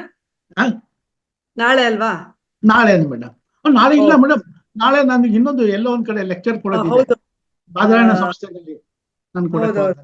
ತೊಂದ್ರೆ ಇಲ್ಲ ಸರ್, ನಾಳಿದ್ದು ನಿಮ್ಗೆ ನಾನು ಇಲ್ಲ, ಶನಿವಾರ ದಿವಸ ತಗೊಂಡ್ರಾಯ್ತು ಬಿಡಿ. ಓಕೆ. ಆದ್ರೂ ಸರ್, ಇದುವರೆಗೆ ನೀವು ಮಾತಾಡಿದಂತ ಎಲ್ಲ ಮಾತುಗಳು ಸರ್, ರಿಯಲಿ ನಿಜವಾಗ್ಲೂ ನಿಮ್ಗೆ ಕೈ ಎತ್ತಿ ಮುಗಿಬೇಕು. ಆದ್ರೆ ಇನ್ನೊಂದು ಹೇಳ್ತೀನಿ, ಎಷ್ಟು ಉಪಯೋಗ, ಸುಮಾರು 90% ತುಂಬಾ ಅನುಕೂಲವಾಗಿತ್ತು ಸರ್. ಅಫ್ಕೋರ್ಸ್ 100% ಅಂತಲೇ ಹೇಳ್ಬೇಕು. ಆದ್ರೆ 10 ನಿಮಿಷ ನಾನು ತುಂಬಾ ದಿನ ಆಗಿತ್ತು ನಕ್ಕು.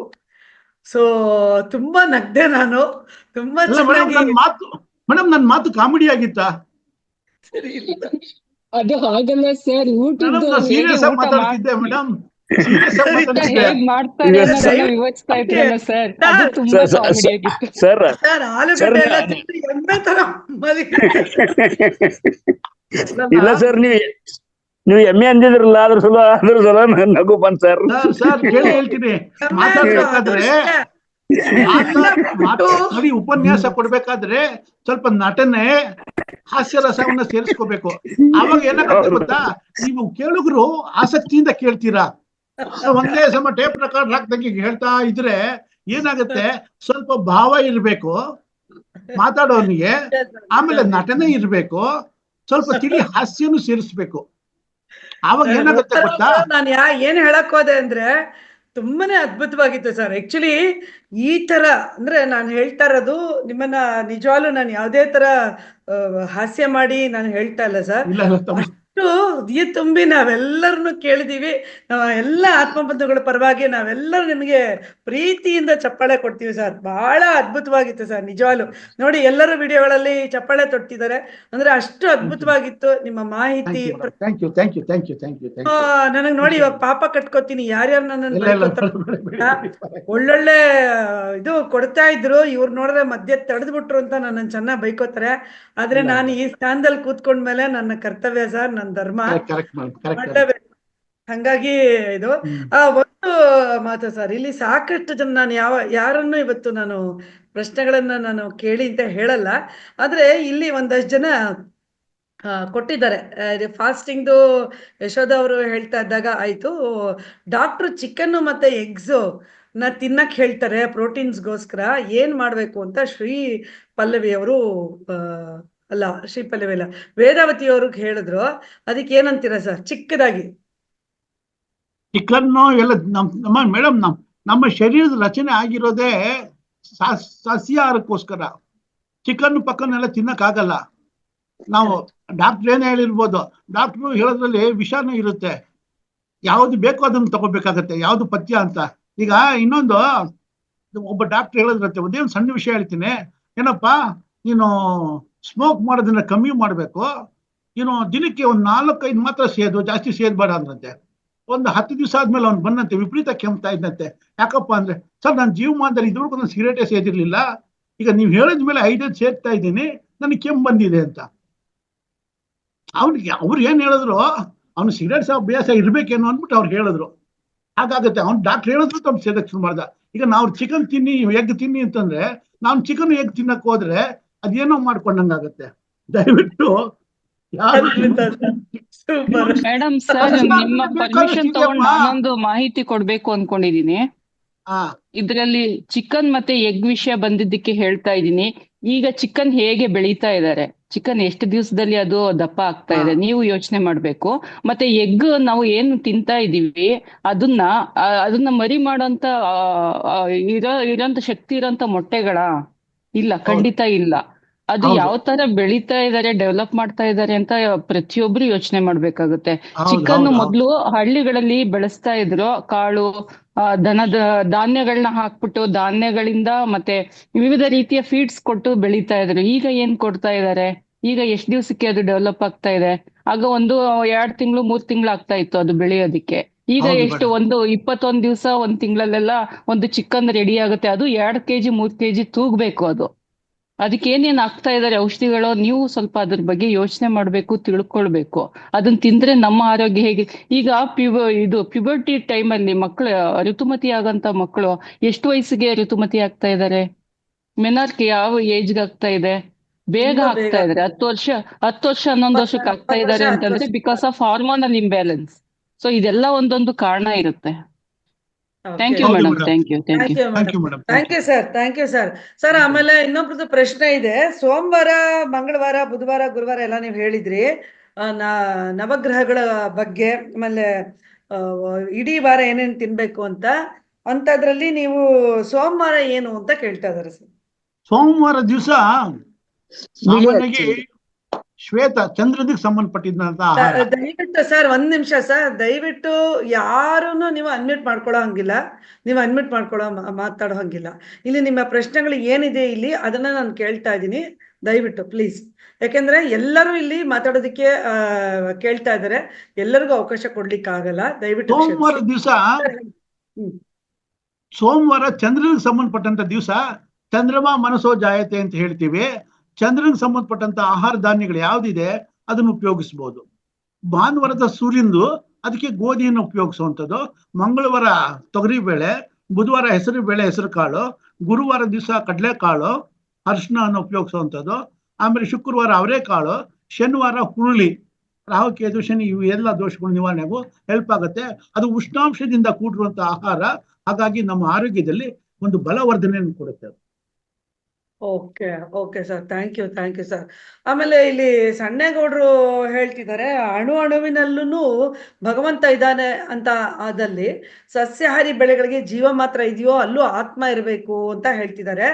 ಆದ್ರೆ ನನಗೆ ಗೊತ್ತಿರೋಂಥ ಮಾಹಿತಿ ಒಂದೇ ಉಲ್ಲೇಖ ಇರುವಂಥದ್ದು, ಸಸ್ಯಗಳಿಗೆ ಆತ್ಮ ಇಲ್ಲ ಅನ್ನೋದು ಉಲ್ಲೇಖ ಇದೆ. ಅದನ್ನು ನೀವು ಗೂಗಲ್ಗೆ ಸರ್ಚ್ ಮಾಡ್ಬಿಟ್ಟು ಬಸವರಾಜು ಅಂತ ಒಬ್ಬ ಮಹನೀಯರು ಅವರು ಹೇಳಿದ್ದಾರೆ, ಸಸ್ಯಗಳಲ್ಲಿ ಆತ್ಮ ಇರೋದಿಲ್ಲ, ಸಸ್ಯಗಳು ಸಜೀವ ಕೋಶಗಳಿಂದ ನಿರ್ಮಾಣವಾಗಿರೋದು ಸತ್ಯ, ಆದರೆ ಸಸ್ಯಗಳಲ್ಲಿ ಆತ್ಮ ಇರಲ್ಲ. ಸಸ್ಯಗಳಿಗೆ ಸ್ಪಂದನೆಗಳಿವೆ. ಸಸ್ಯಕ್ಕೆ ಬೆಳಕು ಸಿಗದೆ ಇದ್ರೆ ಅದು ಬೆಳಕು ಯಾವ ಕಡೆ ಇರುತ್ತೆ ಆ ಕಡೆಗೆ ಸ್ಪಂದಿಸತ್ತೆ, ಅಂದ್ರೆ ಆ ಕಡೆ ವಾಲುತ್ತೆ. ನೀರು ಸಿಗೋ ಕಡೆ ಬೇರು ಹೋಗುತ್ತೆ. ಇದು ಸಸ್ಯಗಳಿಗೆ ಇರತಕ್ಕಂತ ಒಂದು ಪವರ್, ಅಂದ್ರೆ ಅದಕ್ಕೆ ಆಗುವಂತ. Correct madam, correct. ಆಮೇಲೆ ಇನ್ನೊಂದು ಏನು ಅಂದ್ರೆ, ಸಸ್ಯಗಳು ಅಷ್ಟೇನೆ ಸಂಗೀತವನ್ನ ಕೇಳತ್ವೆ. ಮ್ಯೂಸಿಕ್ ಹಾಕಿ ಗಿಡಗಳಲ್ಲಿ ಬೆಳೆಸೋದಕ್ಕೆ ಇದು ಮಾಡ್ತೀವಿ. ಆಮೇಲೆ ಗಿಡಗಳಲ್ಲಿ ನಾವು ಪ್ರಾರ್ಥನೆ ಮಾಡಿಕೊಟ್ರೆ ಫಲಿಸೋತ ಶಕ್ತಿ ಇದೆ. ಶುಕ್ರವಾರದ ದಿವಸ ಮನಿ ಪ್ಲಾಂಟ್ ಅನ್ನ ಅಗ್ನಿ ಮೂಲೆಯಲ್ಲಿ ಮನೆ ಹಾಲ್ನಲ್ಲಿ ಬೆಳೆಸಿ ಒಂದು ಮಣ್ಣಿನ ಪಾಟಲ್ಲಿ ಇಟ್ಬಿಟ್ಟು ಅದ್ರ ಮಣ್ಣು ಹಾಕಿ ಗಿಡವನ್ನ ಬೆಳೆಸಿ ಅದಕ್ಕೆ ಕೆಂಪು ದಾರವನ್ನ ಕಟ್ಟಿ ಶುಕ್ರವಾರದಿಂದ ಪುಟ್ಟದೊಂದು ಎಣ್ಣೆ ದೀಪವನ್ನು ಹಚ್ಚಿ ಅದಕ್ಕೆ ಪ್ರಾರ್ಥನೆ ಮಾಡ್ಕೊಂಡ್ರೆ ನೀವು ಏನ್ ಕೇಳ್ತೀರಾ ಅದನ್ನ ಮನಿ ಪ್ಲಾಂಟ್ ಕೊಡುತ್ತೆ ಅಂತ ಹೇಳಿ. ಹಾಗೆ ಗಿಡಗಳಲ್ಲಿ ಶಕ್ತಿ ಇದೆ, ಬ್ಯಾಂಬೂ ಟ್ರೀನಲ್ಲಿ ಶಕ್ತಿ ಇದೆ. ಯಾಕೆಂದ್ರೆ ಪಂಚಭೂತಗಳಿಂದ ಕೂಡಿದೆ ಅದು. ಬ್ಯಾಂಬೂ ಟ್ರೀಸ್ ಬಂಚ್ ಬರುತ್ತೆ, ಅದು ಗಿಡ ಉಡ್ಡು ಈಸ್ಟು ಸೌತ್ ಈಸ್ಟ್ ನ ಪ್ರತಿನಿಧಿಸುತ್ತೆ. ಅದಕ್ಕೆ ಹಾಕಿರೋ ಟೇಪು ಸೌತ್ ಅನ್ನ ರೆಪ್ರೆಸೆಂಟ್ ಮಾಡುತ್ತೆ. ಅದನ್ನ ಗಾಜಿನ ಬೌಲು ಮೆಟಲ್ ಅನ್ನ ರೆಪ್ರೆಸೆಂಟ್ ಮಾಡುತ್ತೆ. ಅದು ಪಶ್ಚಿಮ ಮತ್ತು ವಾಯುವ್ಯ ದಿಕ್ಕನ್ನ ರೆಪ್ರೆಸೆಂಟ್ ಮಾಡುತ್ತೆ. ಅದರಲ್ಲಿರೋ ಇದು ನೀರು ಉತ್ತರ ದಿಕ್ಕನ್ನ ರೆಪ್ರೆಸೆಂಟ್ ಮಾಡುತ್ತೆ. ಅದ್ರಲ್ಲಿ ಹಾಕಿರೋ ಸಣ್ಣ ಸಣ್ಣ ಕಲ್ಲುಗಳು ನೈಋತ್ಯ ಹಾಗೂ ಈಶಾನ್ಯ ಮೂಲೆಯನ್ನ ರೆಪ್ರೆಸೆಂಟ್ ಮಾಡುತ್ತೆ. ಹಾಗೆ ಪಂಚಧಾತುಗಳು ಬಂದು ಒಂದ್ ಕಡೆ ಸೇರ್ಕೊಂಡಿದೆ. ಇದನ್ನ ಅಗ್ನಿ ಮೂಲೆಯಲ್ಲಿ ಇಟ್ರೆ ವೆಲ್ತ್ ಏರಿಯಾ ನಿಮ್ಗೆ ಅದೃಷ್ಟವನ್ನು ಕೊಡುತ್ತೆ. ಆಫೀಸಲ್ಲಿ ಆದ್ರೆ ನಿಮ್ ಟೇಬಲ್ ಮೇಲೆ ಇಟ್ಕೊಳ್ಳಿ, ನಿಮ್ಗೆ ಅದೃಷ್ಟವನ್ನು ಕೊಡುತ್ತೆ. Fantastic sir. ಸೊ ಇದಕ್ಕೆ ಈ ಸಸ್ಯಗಳಿಗೆ ಹೇಗೆ ಆತ್ಮ ಇಲ್ವೋ ಅಂದ್ರೆ ಮೆದುಳು ಇರೋಂಥ ಯಾವುದೇ ಜೀವಿಗಳಲ್ಲಾಗ್ಲಿ, ಯಾಕೆಂದ್ರೆ ಸಸ್ಯನು ಕೂಡ ಸಮ್ಟೈಮ್ಸ್ ನಾವು ಜೀವಿ ಅಂತ ಮಾಡ್ತೀವಿ, ಆದ್ರೆ ಮೆದುಳು ಇರೋಂಥದ್ದಲ್ಲಿ ಮಾತ್ರ ಆತ್ಮ ಇದೆ. ಮೆದುಳು ಇಲ್ಲದೆ ಇರೋಂತಹದ್ದ ಯಾವುದ್ರಲ್ಲೂ ಕೂಡ ಆತ್ಮ ಇರೋಲ್ಲ ಅನ್ನೋದು ಈ ಇದರಿಂದ ಸೈನ್ಸ್ ಇದರಿಂದ ಉಲ್ಲೇಖ ಇರುವಂತದ್ದು. ಅದು ಸರಿ ಅಲ್ವಾ ಸರ್? ಅದು ಇನ್ನೊಂದು ಮೇಡಮ್, ಅದು ಜಿಜ್ಞಾಸೆ ಇದೆ. ಸಸ್ಯಗಳನ್ನು ಮಾಂಸಾಹಾರಿಗಳಾಗಿವೆ. ಎಷ್ಟೋ ಸಸ್ಯಗಳು ಈ ಸಣ್ಣ ಹುಲ್ಲು ಉಪ್ಪೆಗಳನ್ನು ತಿನ್ನುತ್ತವೆ. ಅದು ಹಾಗಾಗಿದ್ದೇನೆ ಸಸ್ಯಗಳದ್ದು ಕೆಲವು ಕಡೆಯಿಂದ ಹೇಳ್ಬೇಕು ಅಂತಂದ್ರೆ ಜೀವ ಇರೋವೆಲ್ಲ ಆತ್ಮಗಳು ಅಂತಾನೆ ಹೇಳ್ತಾರೆ. ಹಾಗಾದ್ರೆ ಕಲ್ಪವೃಕ್ಷ ಎಲ್ಲಿಂದ ಹುಟ್ಟಿದ್ದು? ಸಮುದ್ರದಲ್ಲಿ ಬಂದಿದ್ದು ಅಂತದ್ದು. ಬೆಳೆದೆಲ್ಲ ಎಲ್ಲಿಂದ ಬಂದಿದ್ದು? ಸೊ ಅದು ಸಮುದ್ರ ಮಥನ ಕಾಲದಲ್ಲಿ ಬಂದಂತವು ಇವೆಲ್ಲ ಸೈನ್ಸ್ ಅಲ್ಲಿ ಹೇಳೋವಂಥದ್ದು ಮೆದುಳು ಇಲ್ದೇ ಇರೋವಂಥದ್ದಕ್ಕೆ ಆತ್ಮ ಇಲ್ಲ ಅಂತ ಹೇಳ್ತಾರೆ, ಸಸ್ಯಗಳಿಗೆ ಆತ್ಮ ಇಲ್ಲ ಅಂತ ಹೇಳ್ತಾರಲ್ಲ ಸರ್? ಇಲ್ಲ, ಇದೊಂದು ಡಿಬೇಟಬಲ್ ಸಬ್ಜೆಕ್ಟ್ ಮೇಡಮ್. ಇನ್ನೊಂದೇನು ಅಂತಂದ್ರೆ ಸಸ್ಯಗಳಿಗೆ ನಾವ್ ಏನ್ ಕೇಳಿದ್ರು ಅದನ್ನ ಕೇಳೋ ಶಕ್ತಿ ಇದೆ, ಕೇಳಿದ್ದನ್ನು ಕೊಡೋ ಶಕ್ತಿ ಇದೆ, ಅದು ಜ್ಞಾನ ಇದೆ. ಅದಕ್ಕೆ ಈಗ ಕಲ್ಪವೃಕ್ಷಕ್ಕೆ ನೀವು ಫೋನ್ ಮಾಡಿ ಪ್ರಾರ್ಥನೆ ಮಾಡ್ಕೊಂಡು ಕೇಳಿ, ಅದ್ ಏನ್ ಕೊಡುತ್ತೆ ನಮ್ಗೆ.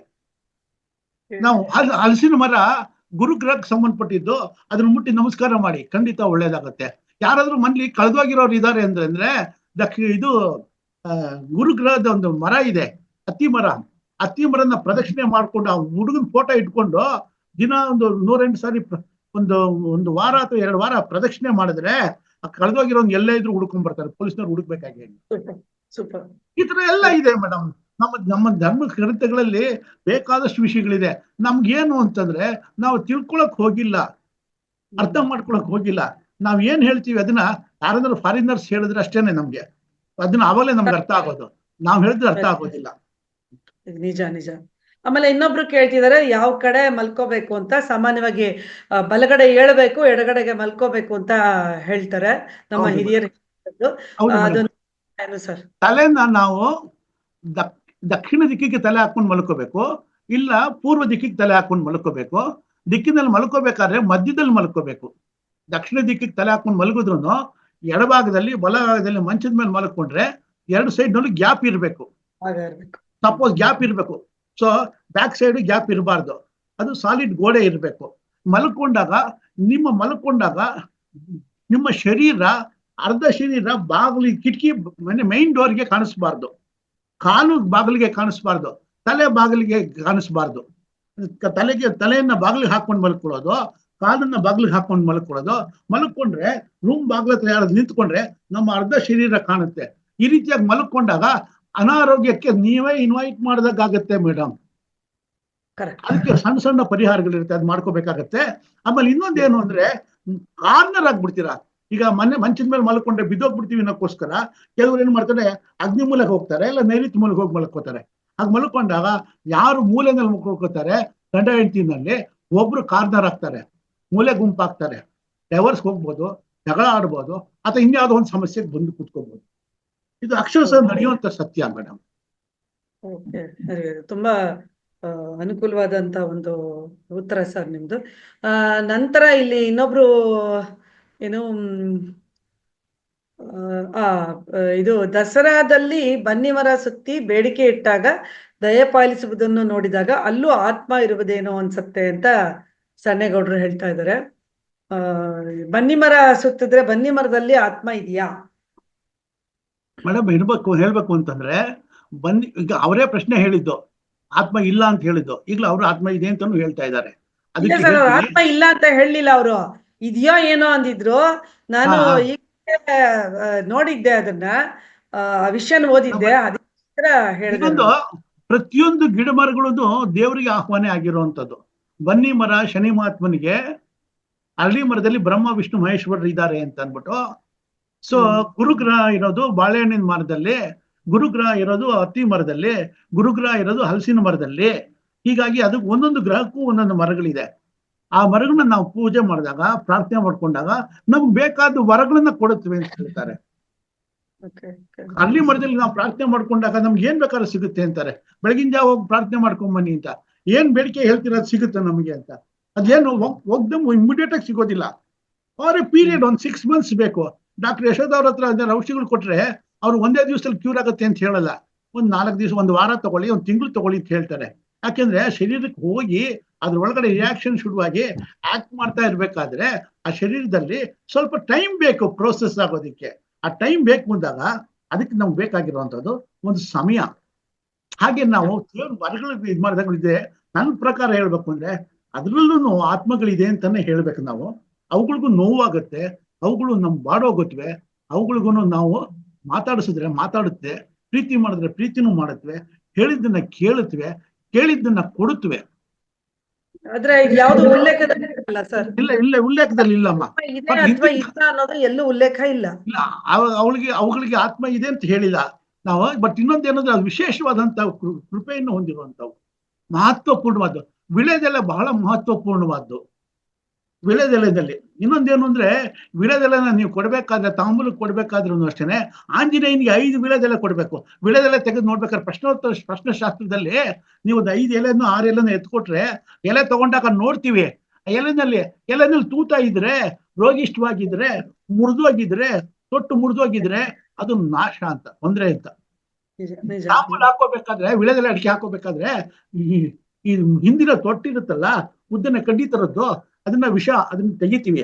ಹಿಂದ್ಗಡೆ ಗೀರುಗಳನ್ನ ತೆಗಿತೀವಿ, ಅದ್ರಲ್ಲಿ ವಿಷ ಇರುತ್ತೆ ಅಂತ. ಆಮೇಲೆ ಮುಂದ್ಗಡೆ ಇರೋ ಎಲೆ ತುದಿ, ಅದು ಚೂಪಾದಕ್ಕೆ ಎಲೆನ ಇಲ್ಲಿ ಅಂಟಿಸ್ಕೋತಾರೆ. ಯಾಕೆ? ಲಕ್ಷ್ಮಿ ಬರ್ತಾಳೆ ಅಂತ, ಅಲ್ಲಿ ಲಕ್ಷ್ಮಿ ಇರ್ತಾಳೆ ಅಂತ. ಅದನ್ನ ಅಂಟಿಸ್ಕೊಂಡು ಆಮೇಲೆ ಸ್ವಲ್ಪ ತಿಂತಾರೆ. ಅದು ಆಮೇಲೆ ಬಿದ್ರು ಪರವಾಗಿಲ್ಲ. ಈ ತರ ಎಲ್ಲ ಇದೆ. ಅದ್ರ ಸಂಸ್ಕಾರದಲ್ಲಿ ಮಾಡ್ಬೇಕು ಅಂದ್ರೆ ಬೇಕಾದಷ್ಟಿದೆ. ತಿಳ್ಕೊಳ್ಳುವಂತದ್ದು ನಿಜ ನಿಜ ಸರ್. ಅದ್ಭುತವಾದ ಅಂತ ವಿಚಾರಗಳು. ಈಗ ನಾವೇನು ಇಲ್ಲಿ ಚರ್ಚೆ ಮಾಡಿದ್ವಿ ಎಲ್ಲವೂ ಅತ್ಯದ್ಭುತವಾದಂತ ವಿಚಾರಗಳು. ಹಾಗೂ ನಿಮ್ಮನ್ನ ಮಧ್ಯ ನಿಲ್ಲಿಸದೆ ಪಾಪ ಕಟ್ಕೊಂಡಿದೀನಿ ಸರ್. ಟೈಮ್ ಮೇಡಮ್, ನನಗೆ ಗೊತ್ತಾಗ್ಲಿಲ್ಲ. ಆದ್ರೆ ನನಗೆ ಬಹಳ ನೋವಾಯ್ತು. ಏನ್ ನಾನು ಎಲ್ಲರಿಗೂ ಕಾಮಿಡಿ ಮಾಡ್ಬಿಟ್ನಾ? ಅದು ಸರ್ ನಾನ್ ನಕ್ಕದೆ ಅಂತ ಹೇಳಿದ್ ಯಾಕೆ ಅಂದ್ರೆ, ಅದು ತೀಕ್ಷ್ಣವಾಗಿ ಯಾರ್ಯಾರಿಗೆ ತಲೆಗೆ ಹೋಗ್ಬೇಕೋ ಅಷ್ಟು ಅದ್ಭುತವಾಗಿ ಹೇಳಿದ್ರಿ ಸರ್ ನೀವು. ನಾನು ಆಕ್ಚುಲಿ ವಿಡಿಯೋ ಆಫ್ ಮಾಡ್ಕೊಂಡು ನಗ್ತಾ ಇದ್ದೆ. ನಾನು ಎಮ್ಮೆಗಳ ತರ ಆಫ್ ಮಾಡಿದ್ರು ನೋಡಿದೆ ನಾನು. ಸರ್ ನಮ್ಮಂತ ಪೆದ್ದುಗಳಿಗೆ ಹಂಗೆ ಹೋಗ್ಬೇಕು ಸರ್ ತಲೆಗೆ. ನಾವು ಇಲ್ಲ ಇಲ್ಲ ಸರ್, ಮೇಡಮ್. ಕೆಲವೊಮ್ಮೆ ನಾವು ಸರ್, ಎಷ್ಟು ಸಮಯ ಆಗಿದೆ ಪ್ರಮಾಣದ ಗೊತ್ತಾಗುತ್ತೆ. ಆಹಾರ ತಗೊಳ್ಬೇಕು ಅಂತ ಗೊತ್ತಿರಲ್ಲ, ಅಂತವ್ರಿಗೆ ಇದು ಈ ಏನಿದೆ ಮಾಹಿತಿ ಅದು ತಲುಪುತ್ತೆ ಅಂತ ಹೇಳಿ ಇಲ್ಲ ಅಷ್ಟೇ, ಮೇಡಮ್, ಇನ್ನೇನಿಲ್ಲ. ನಾನು ಮಾತಾಡೋ ಉದ್ದೇಶ ಇಷ್ಟೇನೆ. ನಾನು ಎಲ್ರಿಗೂ ಹೇಳೋದು ಇಷ್ಟೇನೆ, ನೀವು ಮಾತಾಡ್ಬೇಕಾದ್ರೆ ಭಾವ ಇರ್ಲಿ, ಭಾವಗಳು ಇರ್ಲಿ. ಮಾತಾಡ್ಬೇಕಾದ್ರೆ ಇನ್ನೊಬ್ರನ್ನ ಅಟ್ರಾಕ್ಟ್ ಮಾಡ್ಬೇಕು, ಅವ್ರನ್ನ ಹಿಪ್ನೋಟೈಸ್ ಮಾಡ್ಬೇಕು ನಾವು. ಮಾಡ್ಬೇಕು ಸಿಕ್ಕಾಪಟ್ಟೆ ಮಾಡ್ಬಿಟ್ಟಿದ್ರಿ ಸರ್ ನೀವು, ಅದಕ್ಕೆ ಸಿಕ್ಕಾಪಟ್ಟೆ ಮಾಡ್ಬಿಟ್ಟಿದ್ರಿ. ಅದಕ್ಕೆ ನೋಡಿ 1 hour ನಾನು ಹೇಳಕ್ಕೆ ಆಗ್ಲಿಲ್ಲ ನಿಮ್ಗೆ. ನಾನು ಅರ್ಧ ಗಂಟೆ ಆಗಿದ ತಕ್ಷಣ ನಿಮ್ಮನ್ನ ನಿಲ್ಲಿಸ್ಬೇಕಾಗಿತ್ತು, ಆಗ್ಲಿಲ್ಲ ಅದು. ಬಟ್ ತುಂಬಾನೇ ಅದ್ಭುತವಾಗಿತ್ತು ಸರ್, ನಿಜವಾಗ್ಲು. ಅದಕ್ಕೆ ಕನ್ನೇಗೌಡರು ನೋಡಿ ಎಷ್ಟು ಚೆನ್ನಾಗಿ ಹೇಳ್ತಾ ಇದಾರೆ, ಜ್ಞಾನಿಗಳ ಜೊತೆ ಜ್ಞಾನಕ್ಕಾಗಿ ಗುದ್ದಾಡಿದರೆ ಲಾಭ ಇದೆಯಂತೆ, ಕೇಳಿದ ಪ್ರಶ್ನೆ ತಪ್ಪಾಗಿದ್ರೆ ಕ್ಷಮಿಸಿ ಅಂತಿದ್ದಾರೆ. ಖಂಡಿತ ತಪ್ಪಾಗಿಲ್ಲ ಚನ್ನೇಗೌಡ್ರೆ, ನಿಮ್ ಪರವಾಗಿ ನಾನೇ ಹೇಳ್ತಾ ಇದೀನಿ, ಖಂಡಿತ ತಪ್ಪಿಲ್ಲ. ಇಲ್ಲ ಇಲ್ಲ ಮೇಡಮ್, ಅವ್ರು ನಮ್ ತಲೆಗೆ ಹುಳ ಬಿಟ್ಟಿದ್ದಾರೆ. ಈಗ ನಾನು ಜ್ಞಾನಿಗಳ ಜೊತೆ ಚರ್ಚೆ ಮಾಡ್ತಾ ಕೂತ್ಕೋಬೇಕು ಇವಾಗ. ಅದು ಬಹಳಷ್ಟು ವಿಷಯ ತೆಗಿತೀನಿ ಅದನ್ನ. 100% ಸರ್, 100% ಸರ್. ನಾವು ನಿಮ್ಮನ್ನು ಇಲ್ಲೇ ಬಿಡೋದಿಲ್ಲ ಖಂಡಿತ, ಆಯ್ತಾ. ಮತ್ತೊಂದು ಕ್ಲಾಸ್ ನೀವು ತಗೊಳ್ಳೇಬೇಕು. ನಾನು ಚಿಕ್ಕವಳಾಗಿ ಹೇಳ್ತಾ ಇದ್ದೀನಿ ಸರ್, ಅವೆಲ್ಲ ಕಥೆನೇ ಇಲ್ಲ, ನೀವು ಬರ್ಲೇಬೇಕು ಇಲ್ಲಿ, ಮತ್ತೆ ಇನ್ನೊಂದು ಸೆಷನ್ ನಡೆಸಲೇಬೇಕು ಅಂತ. ಸಾರಿ, ಮಾಡ್ಕೊಡ್ತೀನಿ ಮೇಡಮ್, ಮಾಡ್ಕೊಡ್ತೀನಿ ಸರ್. ಆಮೇಲೆ ನಾನು ನಿಮ್ಗೆ ಆವಾಗ್ಲೇ ನಾನು ನಿಮ್ಗೆ ಮಧ್ಯ ಮಾತು ನಿಲ್ಸಿ ಹೇಳಿದೆ ಸರ್, ಅದಕ್ಕೂ ನಿಮ್ಗೆ ಕ್ಷಮೆ ಕೇಳ್ತೀನಿ. ಇಲ್ಲ ಪರವಾಗಿಲ್ಲ, ಒಳ್ಳೇದಾಯ್ತು. ಉದಾಹರಣೆ ಕೊಡೋದ್ರ ಮೂಲಕ ನಿಮ್ಮನ್ನ ನೀವು ಹೇಳ್ಕೊಂಡಿದ್ದು ನನ್ಗೆ ಇಷ್ಟ ಆಗ್ಲಿಲ್ಲ ಸರ್, ಅದಕ್ಕೆ ಹೇಳ್ದೆ. ದಯವಿಟ್ಟು ಕ್ಷಮಿಸಿ. ನಂತರ ಆತ್ಮಬಂಧುಗಳೇ, ದಯವಿಟ್ಟು ಕ್ಷಮಿಸಿ. ಯಾರನ್ನು ನಾವು ಇಲ್ಲಿ ಪ್ರಶ್ನೆ ಕೇಳ್ತಾ ಇಲ್ಲ, ಅಥವಾ ಯಾರಿಗೂ ನಾವು, ಇವನ್ ಶಾಂತ ಅವರು ಹ್ಯಾಂಡ್ ರೈಸ್ ಮಾಡಿದ್ದಾರೆ, ದಯವಿಟ್ಟು ಕ್ಷಮಿಸಿ. ಎಲ್ಲರನ್ನೂ ಕೇಳ್ತಾ ಇದ್ದೀನಿ, ಯಾರನ್ನು ನಾವಿಲ್ಲಿ ಪ್ರಶ್ನೆ ಕೇಳಿ ಅಂತ ಇವತ್ತು ನಾನು ಹೇಳೋದೇ ಇಲ್ಲ. ಯಾಕೆಂದ್ರೆ ಈಗಾಗ್ಲೇ ಮುಗಿದೋಗಿದೆ, ತುಂಬಾ ಹೊತ್ತಾಗೋಗಿದೆ. ಈಗ 4 ಅಂದ್ರೆ ಎಷ್ಟು ಟೈಮು, ಇದು 5:45 ಆಗ್ತಾ ಬಂತು. ಸೊ ಹಾಗಾಗಿ ಟೈಮ್ ಮೀರೋಗಿದೆ. ಆದ್ರೂ ಕೂಡ ಇದೇ ವಿಷಯವಾಗಿ ಮತ್ತೊಂದು ದಿನ ನಿಮ್ಮ ಪ್ರಶ್ನೆಗಳು ಏನೇ ಇದ್ರು ಎಲ್ಲಾನು ಬರ್ದಿಟ್ಕೊಳ್ಳಿ. ಇನ್ನೊಂದ್ ದಿನ ನಾರಾಯಣ್ ಸತ್ಯೇಂದ್ರ ಸರ್ ಬರ್ತಾರೆ. ಅವರು ಇದು ಸಾಲದು, ಅವ್ರಿಗೆ ಗೊತ್ತು ಹೇಳೋ ಅಂತ ವಿಷಯಗಳಲ್ಲಿ ಇದು ಬರೀ 10% ಹೇಳಿದ್ದಾರೆ ಆತ್ಮೀಯರೇ. ಇದು ಸಾಕಷ್ಟಿದೆ. ಅವರನ್ನ ನಾವು ಹಿಂಗೆ ಬಿಡಕ್ ಆಗೋದಿಲ್ಲ. ಪ್ರತಿ ಸರಿನೂ ನಾವು ಕರ್ಸೋಣ, ಪ್ರತಿ ಸರಿನೂ ಅವರು ನಮ್ಮ ಜೊತೆ ಇರಬೇಕು ಅಂತ ನಾವು ಆಶಿಸೋಣ ಅಂತ ಹೇಳ್ತಾ, ಇವತ್ತಿನ ಕಾರ್ಯಕ್ರಮದಲ್ಲಿ ಸರ್ ಅದ್ಭುತವಾಗಿತ್ತು. ನಿಮಗೆ ತುಂಬ ಹೃದಯದ ಧನ್ಯವಾದ ಸರ್. ನಿಮ್ಮಂತ ಹಿರಿಯರು ನೋಡಿ, ಹಿರಿಯರು ಹೇಳೋಂಗೆ ಹೇಳಿದ್ರೇನೆ, ತಲೆ ಮೇಲೆ ಮೊಟಕಿ ಹೇಳಿದ್ರೇನೆ ನಾವು ಜ್ಞಾನ ಇಲ್ದೇ ಇರೋವಂಥವ್ರು ತಿಳ್ಕೊಳ್ಳೋದು ಅಂತ ಅನ್ನೋದು. ಇದು ಬಹಳ ಚೆನ್ನಾಗಿ ಹೇಳಿದಿರಿ. ನಾನು ನಕ್ದೆ ಅಂತ ಹೇಳಿದ್ರೆ ಅದು ಹಾಸ್ಯಕ್ಕಲ್ಲ ಸರ್. ಸೊ ಇಷ್ಟವಾಗಿ ತಲೆ ನಾಟತು ಅಂತ. ಮತ್ತೆ ನಾನು ಮಾತಾಡಿದ್ದು ಸರ್ ಸ್ವಲ್ಪ ಅಧಿಕ ಪ್ರಸಂಗಿತನ ಮಾಡಿದೆ. ಇಲ್ಲ ತಾವ್ ಹೇಳಿದ್ ಕರೆಕ್ಟೇನೆ. ಈಗ ಉದಾಹರಣೆ ಕೊಡ್ಬೇಕಾದ್ರೆ ನಮ್ಮನ್ನ ನಾವೇ ಕೊಟ್ಕೋಬೇಕು, ಬೇರೆಯವ್ರಿಗೆ ಕೊಡಕ್ ಆಗಲ್ಲ. ಕೊಡ್ಬಾರ್ದು ಸರ್. ಯಾವ್ದೋ ಒಂದು ಪ್ರಾಣಿಗೆ ಹೇಳ್ಬೋದು ನೀವು, ಅದ್ ಯಾಕೋ ಸರಿ ಅನ್ನಿಸ್ಲಿಲ್ಲ ನನ್ಗೆ, ಅದಕ್ಕೆ ಹೇಳ್ದೆ. ಅದ್ರಲ್ಲೂ ತಪ್ಪಾಗಿದ್ರೆ ಕ್ಷಮೆ ಕೇಳ್ತೀನಿ. ಇಲ್ಲ ನಾವ್ ಹೇಳಿದ್ದು ಅಕ್ಷರಶಃ ಸತ್ಯ, ನಿಜವಾದ ಮಾತೆ ಸರ್. ಇದುವರೆಗೂ ಯಾವ ಸ್ಪೀಕರ್ ಬಂದ್ರು ನಾನು ಮಧ್ಯ ಮಾತಾಡಲ್ಲ ಸರ್. ಏನಂದ್ರೆ ಇಲ್ಲಿ ನಮ್ಮವರೇ ಬಂದಿದ್ದಾರೆ ಅಲ್ವಾ. ಸೊ ನಾನು ಈ ಎಲ್ಲಾ ಆತ್ಮ ಬಂಧುಗಳಲ್ಲಿ ನಿಮ್ಮ ಮನೆಯವನಾಗಿ ನಾನು ಮಾತಾಡ್ತಿದ್ದೇನೆ. ನನಗೆ ಯಾವ ರೀತಿ ಯಾರು ಏನೇ ಮಾತಾಡೋದು ನನಗೆ ಬೇಜಾರಿಲ್ಲ, ಖುಷಿನೇ ಆಗತ್ತೆ.